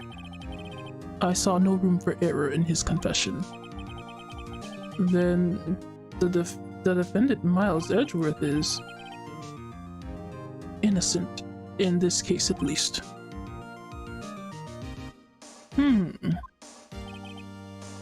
Very well. Will the defendant please take the stand? Oh boy, we'll have to make Edgeworth understand that he did not kill his father, probably. There were 2 bullets shot. You know? He must have blacked out when the second was shot because he only heard 1 shot. There are a few mysteries left unsolved. Still, you are cleared of suspicions for this particular case. So I'd like to pass judgment on the murder of Robert Hammond. Any objections? Yeah! I don't believe it. Why isn't Von Karma saying anything? This is gonna ruin his perfect record. Very well. This court find a defendant Miles Edgeworth?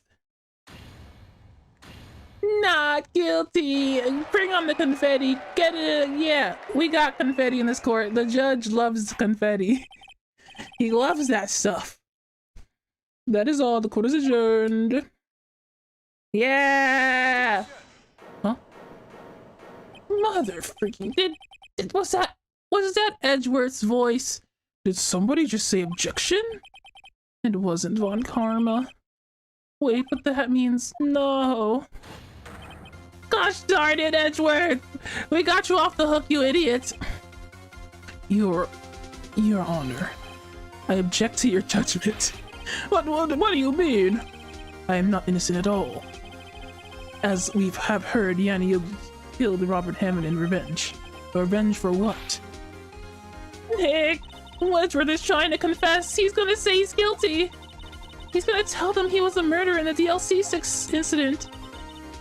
He's gonna tell them he was the one who killed his own dad. Uh-oh. What do I do? Raise an objection. I object to your objection, Your Honor. The judgment has already passed. I object to Edward's outburst. Didn't something like this happen yesterday too? I believe a certain witness raised an objection after a guilty verdict was passed.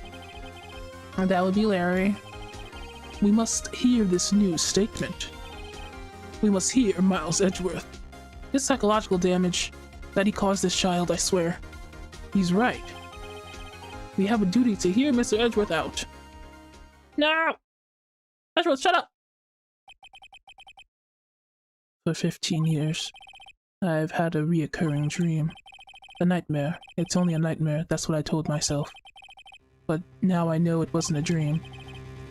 Yanni Yogi wasn't the killer.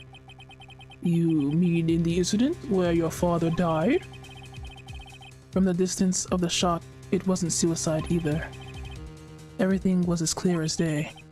The murderer, the criminal in the DLC incident.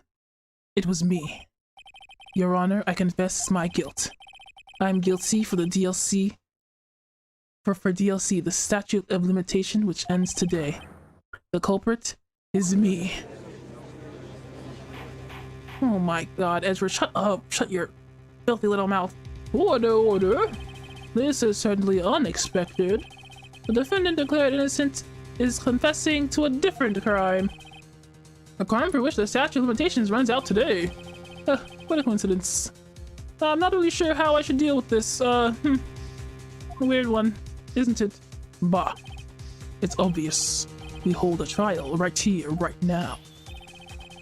We try this man for his crime of 15 years ago. When he was a child, I feel like that doesn't, matter.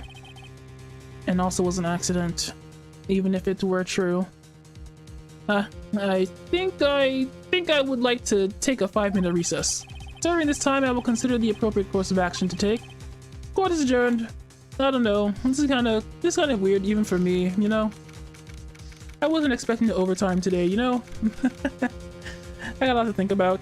Gotta take a nap. Power nap. I'm sorry, right? I just wasted all of your effort. Mr. Edgeworth, I just don't believe it, sir. I mean, you killed your dad? I didn't want to believe it myself, detective, but it's the truth. I deserve to be punished. Murder is murder, no matter what the circumstance. That's crazy. Just crazy.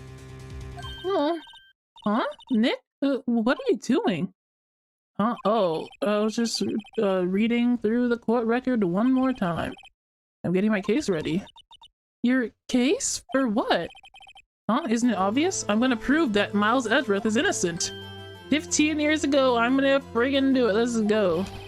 What are you talking about, pal? He just admitted to it. He confessed to that in court. I'm sorry, Edgeworth, but I don't believe your nightmare. What? It's just a dream. It's not real. The truth is right here in this court record. In any case, tighten your belts. The real fight is just beginning. I'll prove you're innocent. Trust me. Right.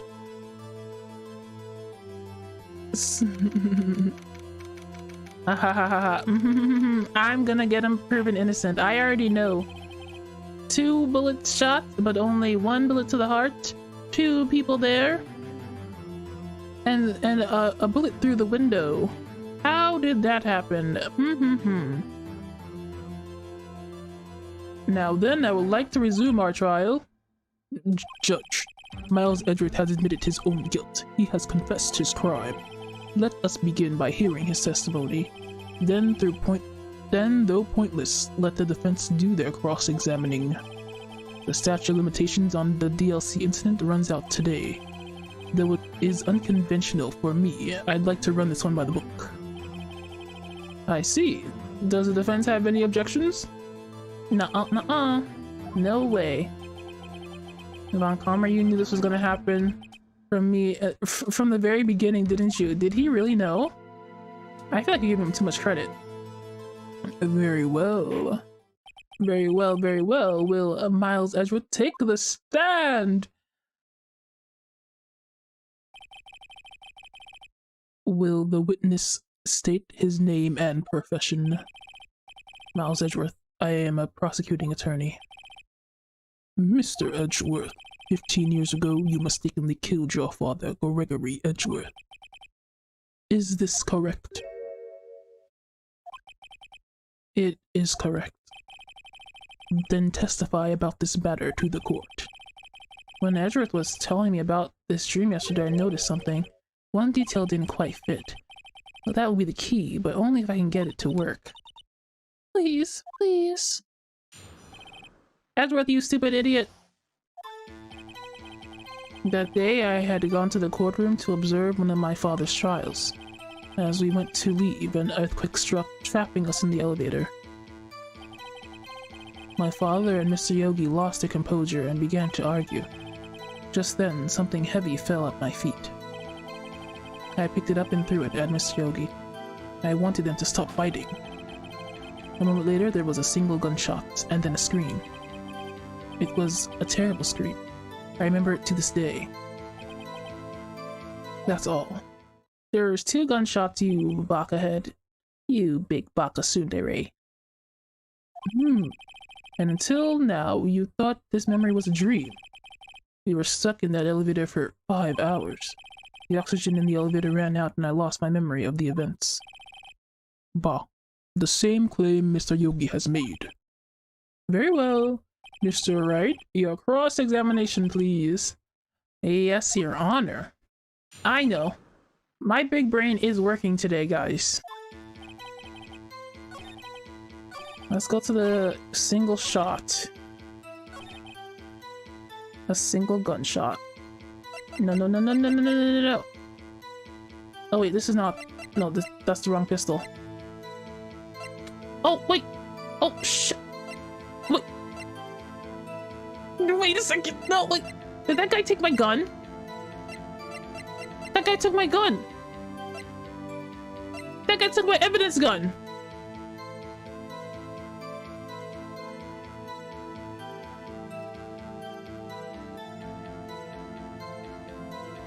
No, wait! Check! Maybe this has it. Maybe this has the details. A shot fired twice. It's gotta be in here. No clues found on the scene. Defense attorney trapped in the elevator. The weapon was fired twice. Okay, okay, it's here. Thank God. Okay. Victim data. Oh my God, I was so upset. He took the gun that was fired twice during the DLC incident. Oh my God, I was so upset. Are you sure you only heard 1 gunshot? Yes, I'm sure of that. I heard the shot, then the scream. Then everything faded. I was unconscious until the rescuers came. I see. No, no, no. No, Your Honor. Unfortunately, you don't. Look at this file one more time. This plainly contradicts the witness's testimony. You do enjoy dragging out that file, don't you? I don't accept this evidence unless you can tell us what page it's on. Which page contradicts Miles Edgeworth's testimony? Look at the victim data on this file. It says that quite plainly the murder weapon was fired twice. Miles Edgeworth only heard that 1 gunshot, yet the murder weapon was fired twice. The first shot was the accidental firing when the pistol was thrown. So, who fired the remaining shot? Uh-huh.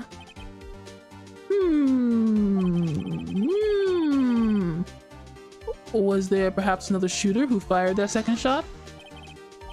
Your Honor, as I'm sure you are aware, this incident occurred 15 years ago. The evidence is dated. The pistol did fire twice. However, we do not know when that second shot was fired. No, we do not. It might have been fired the day before the incident. There was no proof that the second shot had anything to do with the incident. Dang, he's right about that, actually. I see. You do have a point, Mr. Wright. The murder weapon was fired twice, as we have heard. One of those shots was fired by the defendant, a boy at the time. Do you have any proof that the other shot was fired with something in the case?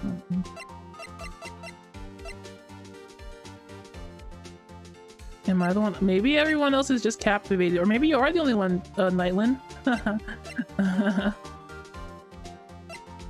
Perhaps. The bots are watching. I don't have that. He took it. Oh! Wait. Ballistic markings! Ballistic markings. This will say if it has... if it's been shot, if it was the second shot or not. That thing that Miss Maya got for us. Your Honor, I think I'll be able to show you proof. What? Impossible. Bacana. Now, Mr. Von Karma, save your surprise for after you've seen the evidence. Well, Mr. Wright, show us your proof. You have the evidence that the second firing of the pistol is related to the incident? I do, Your Honor. It's right here. Mr. Wright, please think how we feel having to look at this evidence time and time again. Every time you show us this ridiculous evidence, I feel well mocked. Wait, what?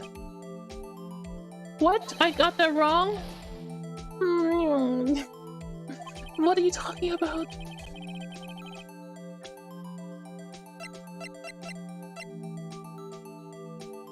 Did I use the wrong one? I used the wrong one? This was from Gregory Edgeworth's heart.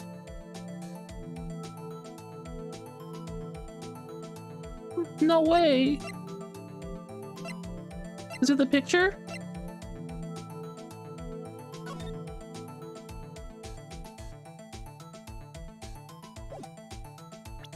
It could be. There's a lot of things it could be, you know. I can't save. Oh, frick.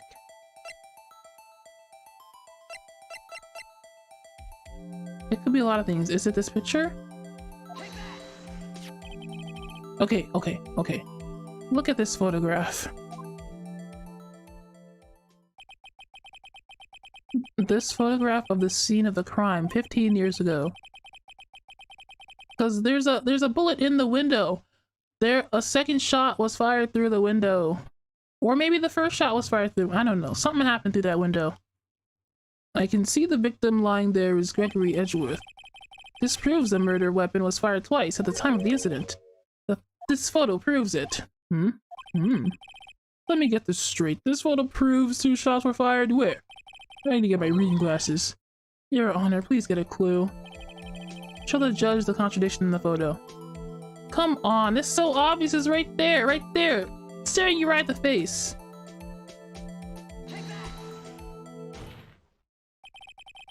As should be obvious, the contradiction is here. Oh, yes, I see. A bullet in the door? Your Honor, Gregory Edgeworth was killed by a shot from the pistol. Yet there is also a bullet hole in the elevator door. We also know that the murder weapon was fired twice.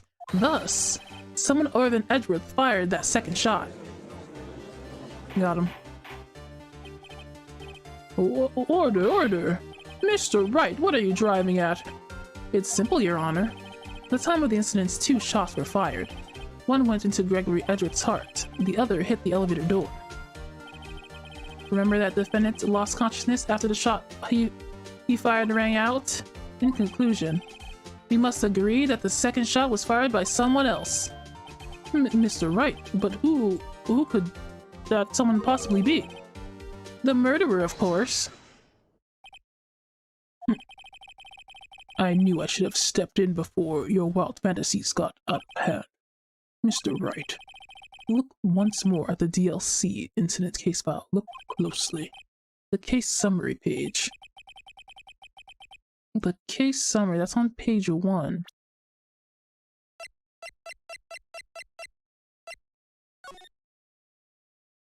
Air in the elevator was oxygen depleted at the time of the incident. No clues were found on the scene. Okay. Look at what is written there. Not a single clue was found on the scene. Right? If the pistol had indeed been fired 2 times, then the other bullet would have been discovered on the scene. He does have a point. I mean, yeah. The second bullet has never been found. Why? Because the second bullet does not exist.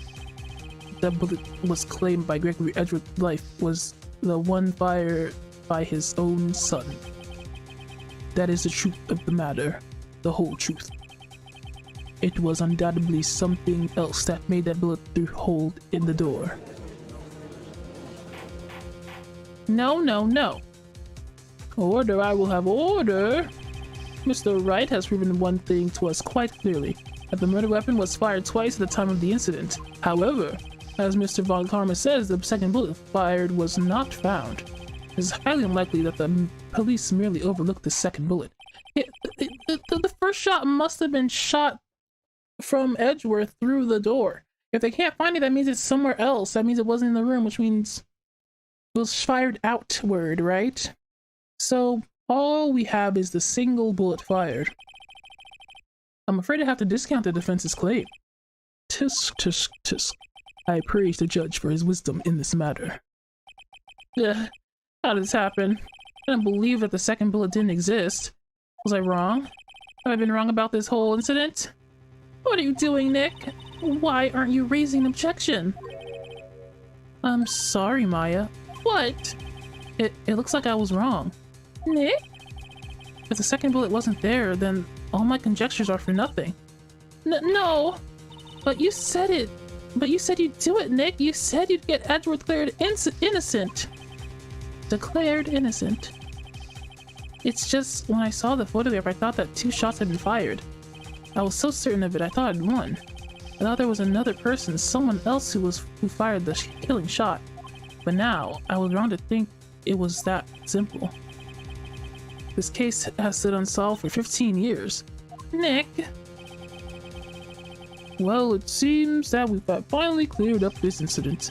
Only 1 bullet was found at the scene of the crime. That shot was fired by Miles Edgeworth. Precisely.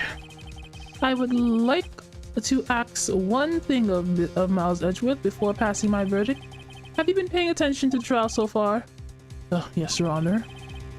Do you have any objections? No, I do not. So you killed your father, though was not your intention? Yes, I did. No. Oh no! He's accepted the guilt! Very well. I object! Objection! The statute of limitation on the murder of Gregory Edgeworth runs out today. Therefore, I must pronounce a verdict on the defendant today, right here.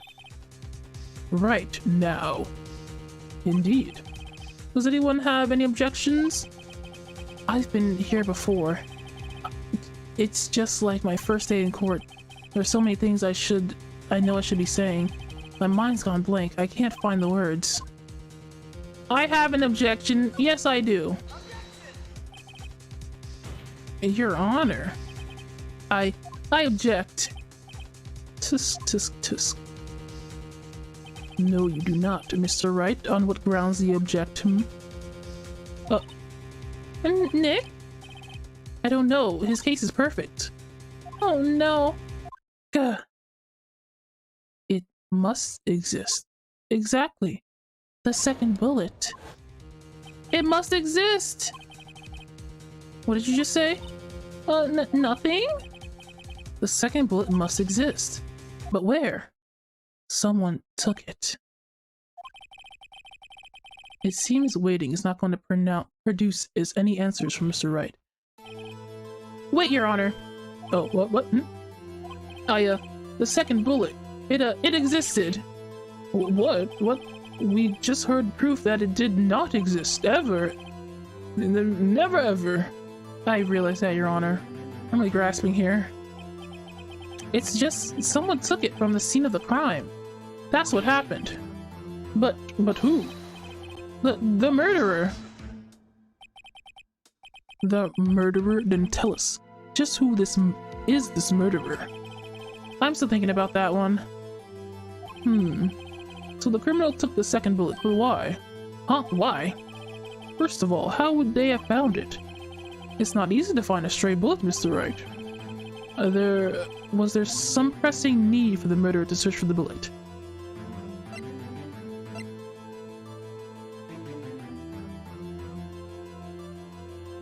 Yeah, he had to find it. I mean, of course there was a need. That's why they took it.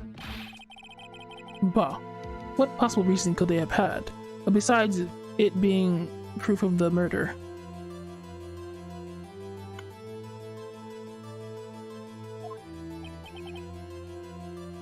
Well, the reason the murderer took the bullet away from the scene is the bullet would be proof.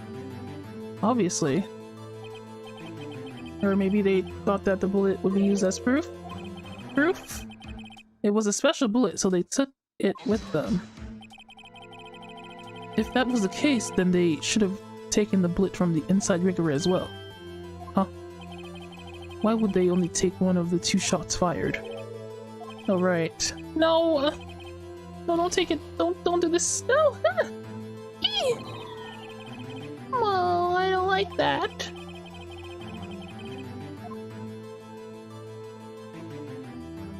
I guess the murderer didn't need it.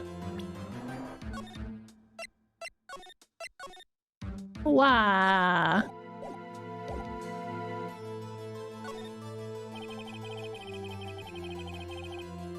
Why would the murderer have spent the time to look for the stray bullet? Haven't got a clue. What's wrong, Mr. Wright? But the murderer had no reason to take that bullet. You don't want to admit it, but it's true. They had to take it. Had to take it? The murderer? What does that mean? You're thinking too normally. Think crazy. Don't think why the bullet was taken. Think why. Well, the murderer had no intention of taking the bullet from the scene. The murderer had to take that bullet. Had to, Mr. Wright? What do you mean? Well, for instance what? Maybe the bullet, hit the murderer? The bullet hit the murderer?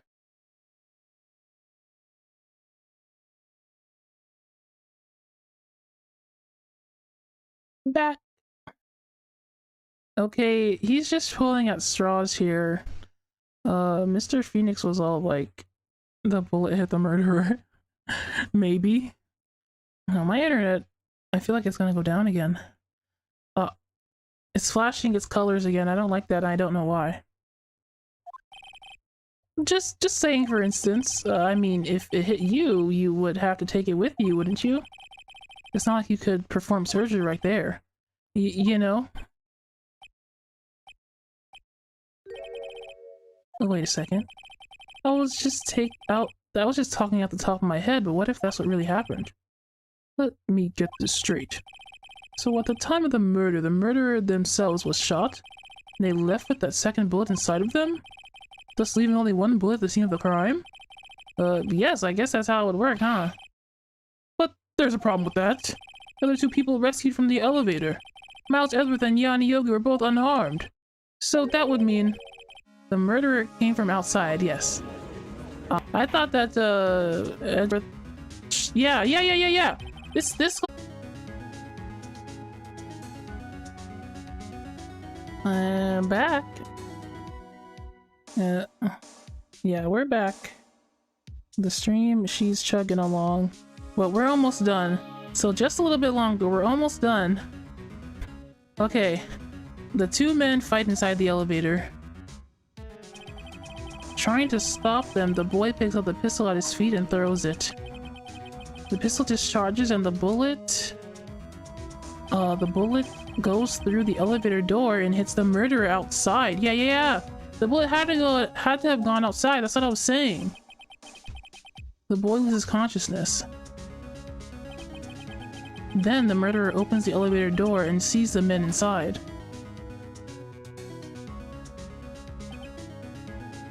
Oh my god. Was the murderer Von Karma? Mr. Wright, you are truly the most unpredictable defense attorney I've ever known. I can tell you're grasping, yet I cannot deny the possibility of what you're saying. What are you saying? Deny it, deny it. No one involved with the incident was wounded. There was no murderer. No one was wounded at the time of the incident. He's right, I can't think of anyone. Hey, Nick. Yeah? I just thought of something really crazy. Crazy? Remember what Mr. Grossberg said yesterday? Gregory Edward dealt a blow to his perfect trial record, exactly. Oh, wow. It must have been quite a shock for Von Karma. He took the vacation for several months after that, you see. Yes, an unusual event for the man.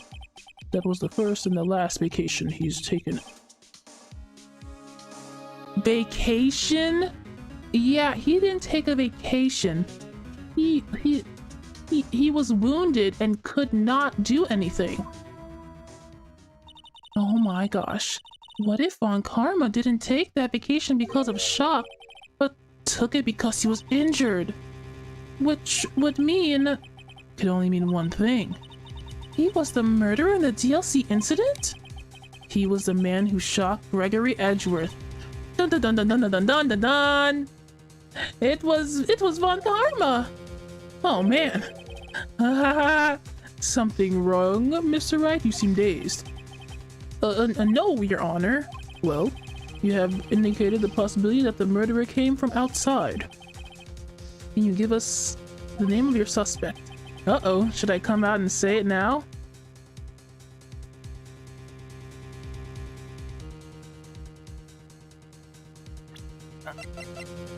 Oh, I'm gonna save it for a better time. I'm gonna save it for a better time.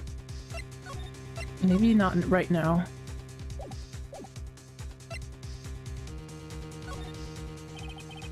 Wait, I don't have enough proof yet.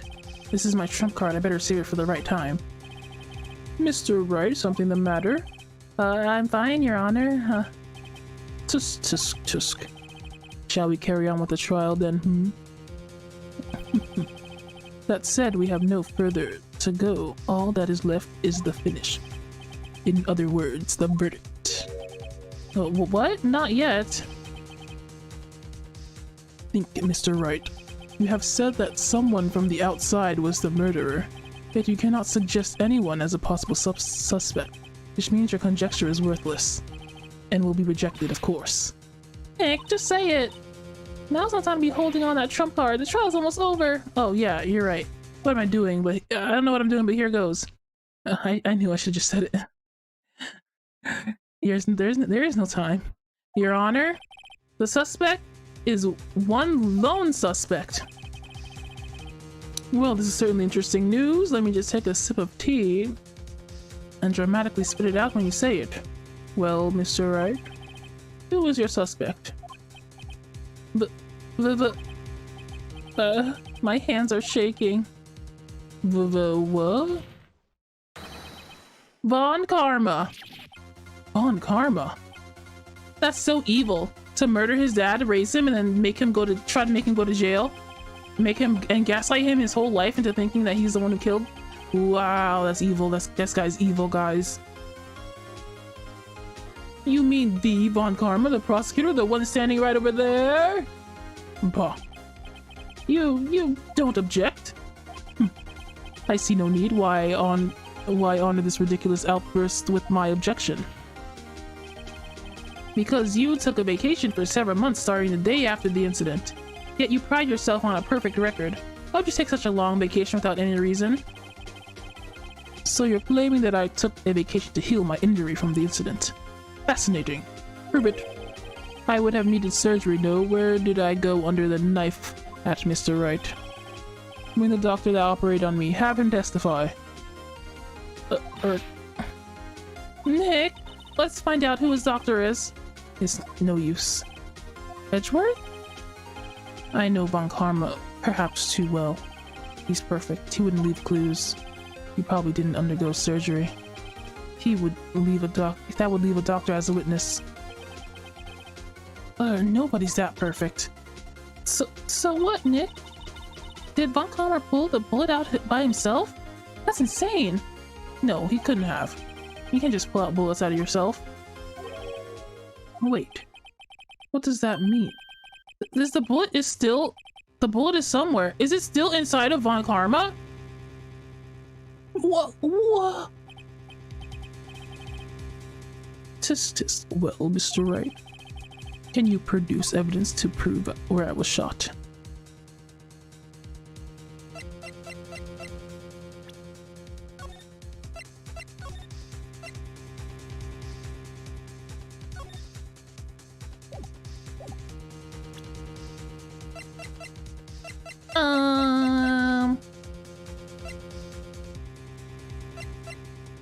I thought proof, well, you see, about proof and stuff, well, it's impossible. It would be impossible to find a doctor operate on Von Karma now, even if Von Karma did undergo surgery. You seem to have finally come to your senses. You realize the truth. You cannot prove something that didn't happen. Nick! The court record. There must be something. The court record? What could be in there? God, there's no time. Better think as I go. Oh, frick. Alright, Von Karma, I'll prove it. I'll even use evidence. I know you like it. I know you like it when I do that. Bro, I am dying. I am very much dead. I'm already dead. The evidence that proves Von Karma was shot is...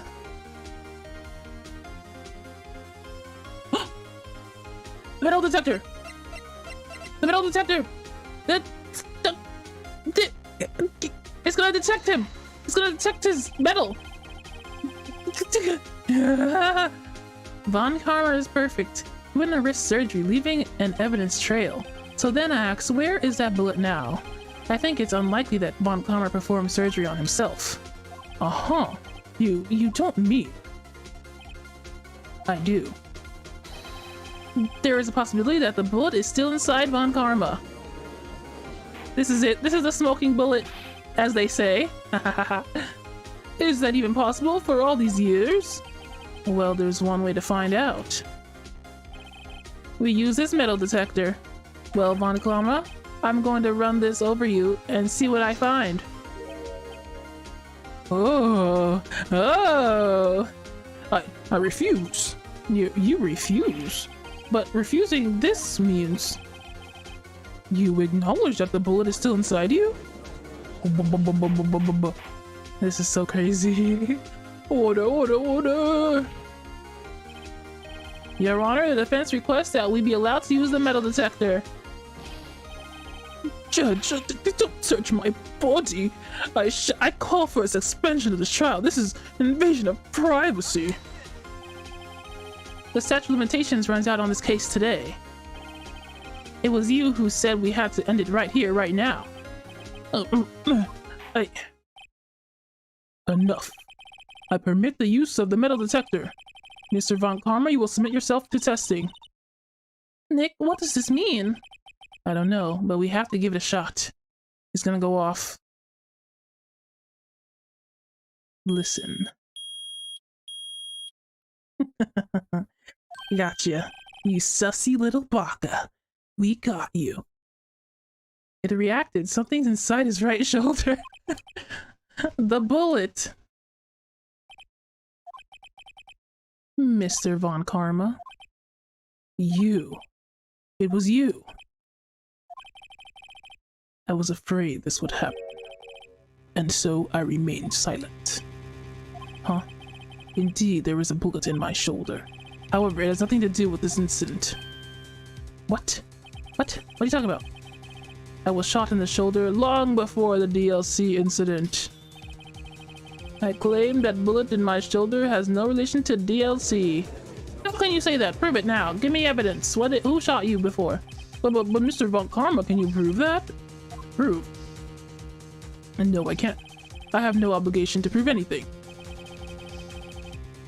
This is Mr. Wright who must prove something here. Not I. Mr. Wright? Well, look, can you prove it? Can you prove that the bullet in Von Karma's shoulder was from DLC? Of course he can't. You don't have any of the DLC evidence. That's because you took it out of the records room yesterday. Yeah.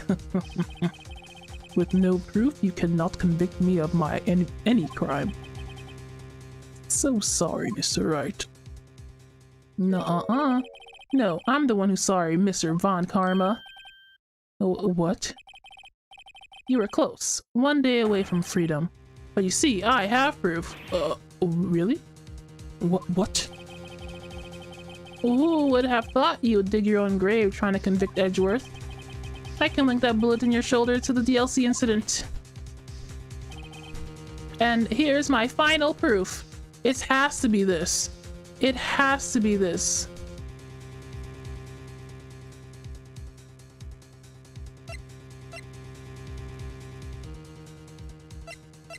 Absolutely.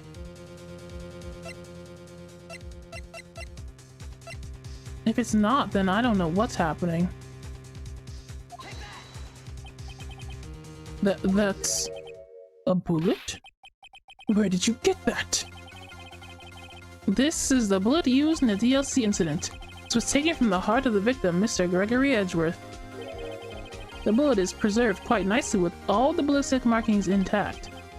Ballistic markings. You may recall the term. It came up in the first trial 2 days ago. Ballistic markings are the fingerprints of a weapon. All bullets fired from a gun are marked with that weapon's unique pattern. By examining the markings, you can tell which weapon fired the bullet. It's quite accurate. We have 2 bullets in our possession. 1 bullet removed from Gregory Edgeworth's heart. The other, Mr. Von Karma, is the bullet buried in your shoulder. We could analyze both bullets, then if the markings matched, we would know that both bullets had been fired from the same gun. The very same pistol, in other words, the murder weapon that killed Gregory Edgeworth. Mr. Von Karma, you will let us remove that bullet from your shoulder. Then we'll compare the ballistic markings to those on this bullet and solve this case once and for all. Well, Mr. Von Karma? Whoa, he's going insane. He's going sicko mode, guys. I can't do this roar.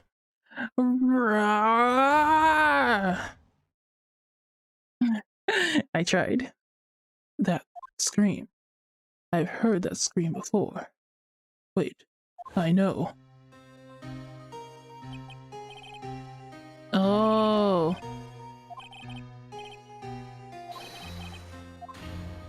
When he did that, the scream he heard was of Von Karma's. Yeah, that was Von Karma's yell. Oh my god. Is that scream I heard in the elevator 15 years ago? Von Karma, it was you who screamed. Mr. Von Karma. Whoa, whoa.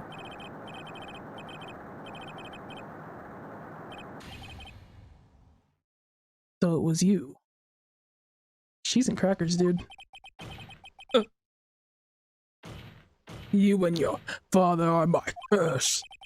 Your father shaved me with a penalty on my record, and you left a scar on my shoulder that will never fade.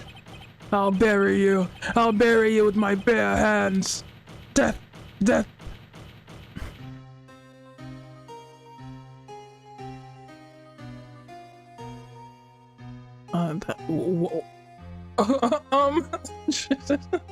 Wow. Interesting. Chief Prosecutor, I am sorry. Von Karma, it's not like you to make this kind of error. Never would have thought that Edgeworth would be the one to catch you. I was careless. I'm sorry, but you have to be penalized. I've covered for you in the past, but not this time. Oh, who's saying that? Edgeworth! Blah blah blah blah blah. It was a shock like none I'd ever known. Me, penalized? It took hours for me to regain my composure. Suddenly I found myself in the darkness. I was in the court records room. I must have wandered in there without thinking where I was going. The room was pitch black. The lights must have gone out. I went into the hall and felt my way to the elevator. I pressed the button, but nothing happened. Then, there was a noise. I was in pain, a horrible burning pain in my shoulder. Just then the lights came back on. The elevator door opened before my eyes. I saw 3 people inside, all lying unconscious from the oxygen deprivation. Much to my surprise, a pistol lay at my feet. I knew then it was destiny.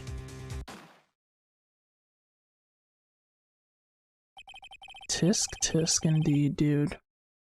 In his last moments, Gregory Edgeworth was still unconscious.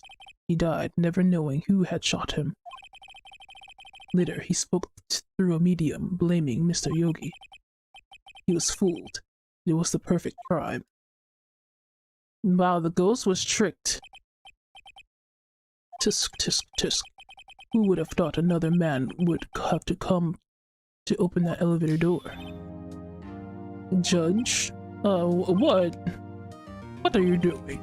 Do your job. Bring an end to this miserable charade. Now, end it. Very well.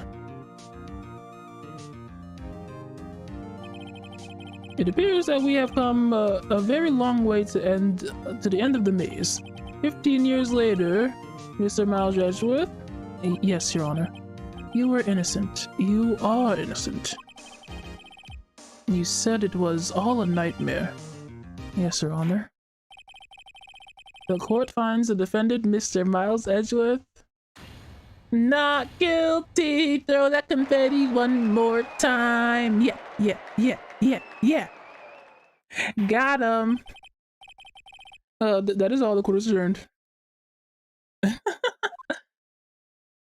No one's being arrested today, but I got him. District Court Defendant Lobby.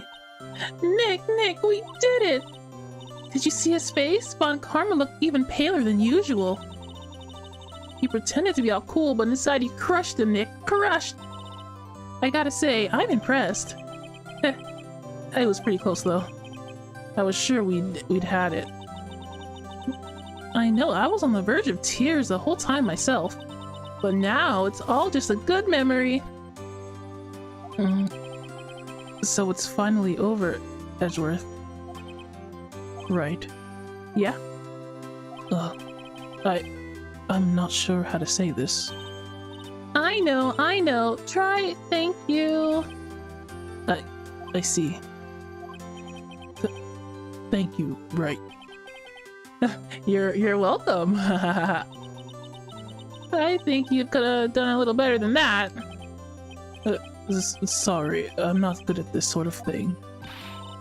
You've got a lot to learn, Edgeworth. He's got you there. Ooh, Gumshoe is going crazy. Amazing, pal. You pulled through just like I thought you would. I never forget this. I owe you one, pal. And tonight, let's party. Dinner's on me. Yeah, my salary went down a bit this month, but who cares? See, Mr. Edgeworth, you should take a lesson from Detective Gumshoe. That's how you say thank you. I see. Whoop. I feel foolish. Don't worry, take it a little at a time. You'll get used to it. It's been 15 years since I've seen Edgeworth this unguarded. Hey, y'all. What are you doing here, lady? Lotta. Y'all were great in there. Thank you. Yo, Edgeworth, congrats. Thank you y'all very much. I knew you were innocent from the start, of course. Just look at you. You wouldn't stick your hand in the cookie jar even if no one was there. You were the witness on the first day of the trial, weren't you? Well, yeah, let bygones be bygones, eh? Speaking of which, what are you doing now? Speaking of which, what are you doing now, Lotta? Who, me? I went back to college. I gave up trying to be an investigative photographer pretty quick. Really? That's too bad. Huh? Huh? Isn't that the hot dog guy from the park? Huh? No, not you. It's over, Nick. My life is over. Oh, why the sad face, Larry? What happened now? Oh, Nick, I'm not too long for this world. You don't look sick. It's Kian. She's gonna live in Paris. Paris, Nick. She's leaving me behind. Should have seen that coming. Yo, Edgy. There you are. Yes, here I am. Congrats, Edgy. Here's a little gift from me in celebration. Celebration? That's unusual for you. Harry Butts, you come along tonight too. My treat, pal. Huh? Thanks. Looking forward to it. Yo, Nick. That's the suit that questioned me. When he says treat, that's not police talk for prison food, right? Right? I think you'll be fine, Larry. Right. Yeah, what's up? That envelope that Larry gave me, it's got money in it. Well, yeah, that's not strange. People give money away to celebrate sometimes. It's $38, right? Huh? What a weird amount. I mean, it's not a little, but it's not a lot either. Did Larry steal his money? 38 exactly? Nick, wasn't that exactly the amount of lunch money that was stolen from Edgeworth in school? $38? No. No! Larry, it was you! Why are you so surprised? What are you so surprised about, right? Man, he was friends with that person that made him put him in that situation, and he never confessed. Why are you friends with him? Huh? Larry was absent that day from school, right? But that doesn't automatically rule him out as a suspect. What? Think back to that day 15 years ago. Larry took the day off, but he was bored, so he came to school anyway. He saw the money lying there, and the rest is history. I was never good at history, huh? Edgeworth, you didn't know, did you? I suspected. I couldn't picture Larry protecting you like he did that day. Everyone else was saying you did it. The whole class was against you, remember? Yeah, too well. Right. You may not know this, but we used to have a saying back at school. When someone smells, it's usually the butts. Yeah, I know! Really right, I'm surprised you didn't figure it out. Well, this sure is an unexpected turn of events, huh, guys? Edgeworth. You should have told me. Now, Nick, it was 15 years ago. Don't you think the statute of limitations has run out, Mr. Edgeworth? I'd say so, yes. There you have it. You guys have all ruined my life. Where does that leave me? I became a defense attorney because of what you two did. Well, you always have been something of an insufferable emotionalist. Yeah, and you get worked up easily too. The death sentence for both of you. Man, if I only known, I'd have become a prosecutor. The same goes for me. I only the other way around. For the longest time, I thought I might have killed my own father. I thought I might be a criminal. I became a prosecutor in part to punish myself. Wow, dude. Therapy is in your price bracket. I know it is, buddy. If I had known the truth, I might have become a defense attorney after all. Edgeworth, want to switch, right? Hey, y'all, line up. I'll take a photo. Yay, photo time. Let's go. And after that, dinner's on me. Yeah, we did it, guys. Victory, Screech. Okay, I'm sorry.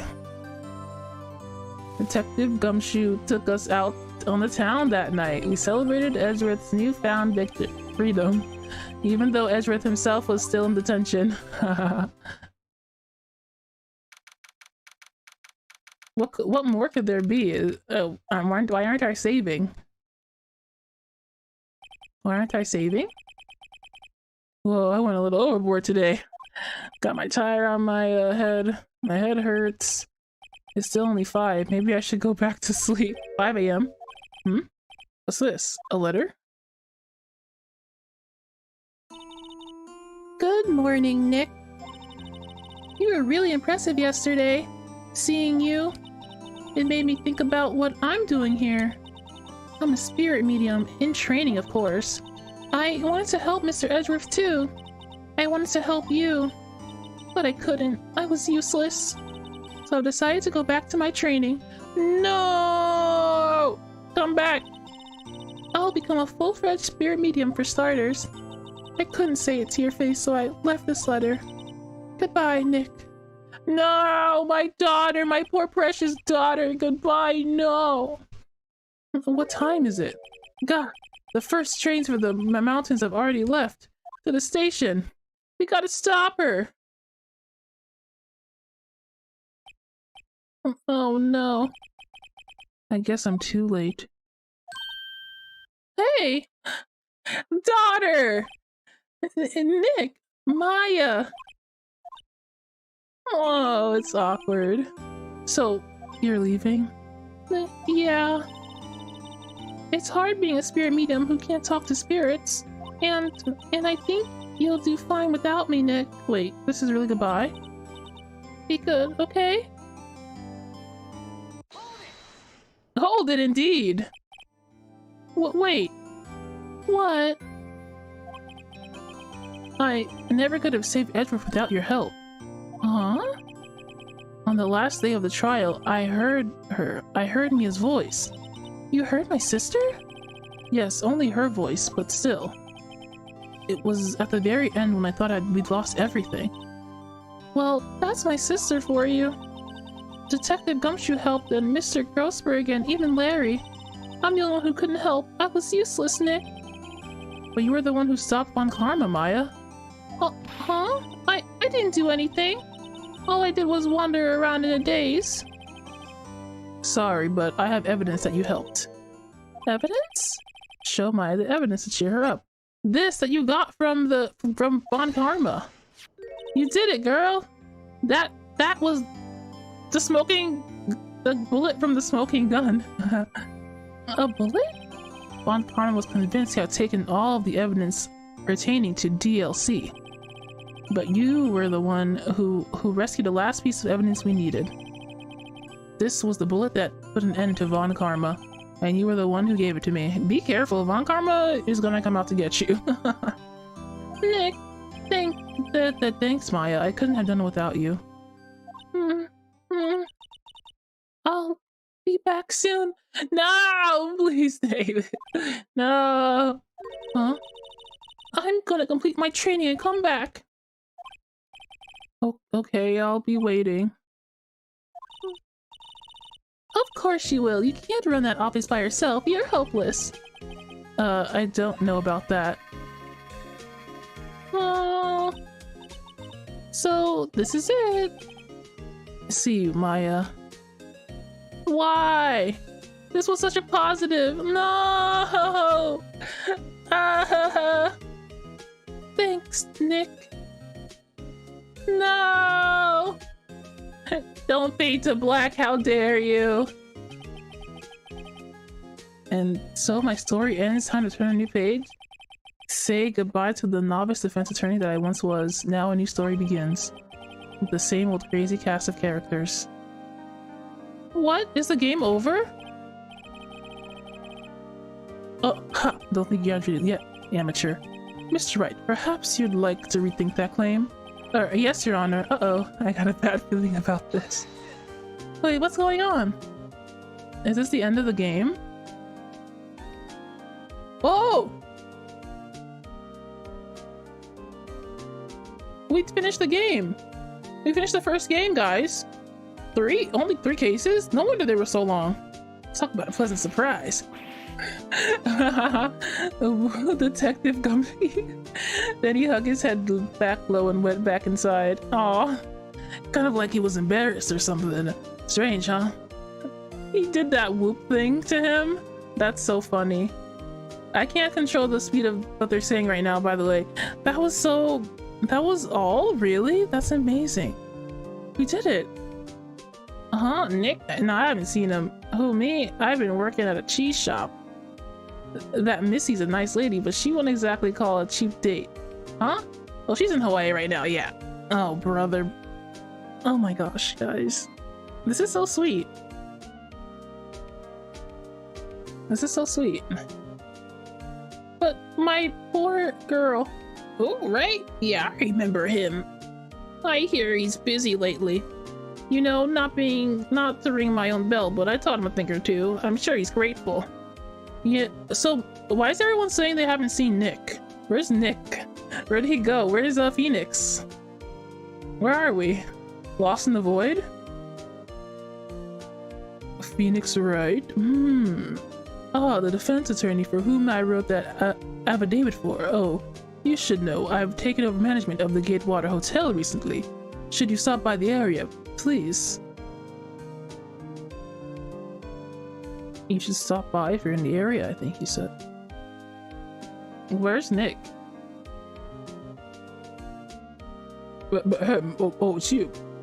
Phoenix, right? Yeah, yes. Me as understudy, was he not? I wonder how he's doing. I haven't seen him of late. The days of my youth, like the scent of fresh lemon, you see. Oh, the scent of fresh lemon. Where's Phoenix? What do you mean? I guess, wait, what? Where is he? He did like 3 cases and he just left? I'm not gonna say your voice. It's too much on my throat to say your voice. But she's just saying that if he's not an actor, he doesn't care.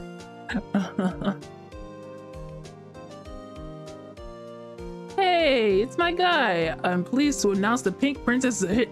I sure owe that Mr. Right a great deal. Oh, and I'm keeping my face out of the public eye till the show's over. I don't want to ruin any kid's dreams, you know.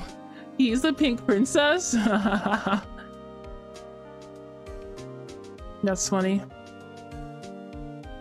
He's a good actor.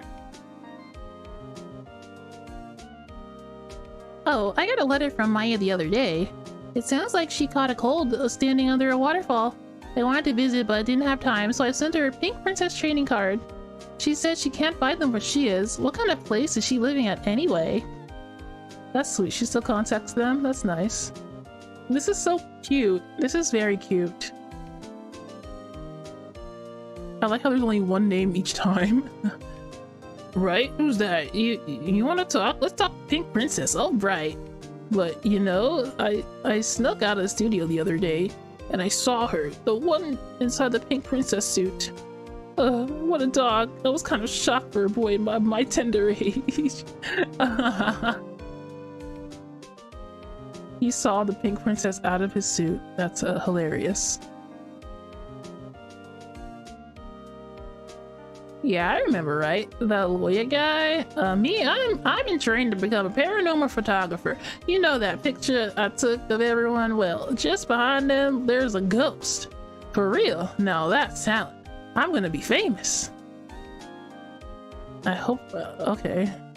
Where's Phoenix? What's going on here? Why did he, like, leave? Aww!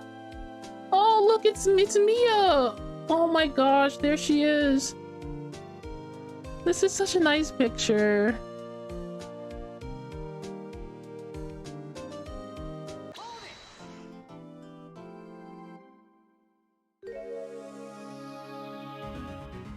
A brand new episode has been added? Is this DLC?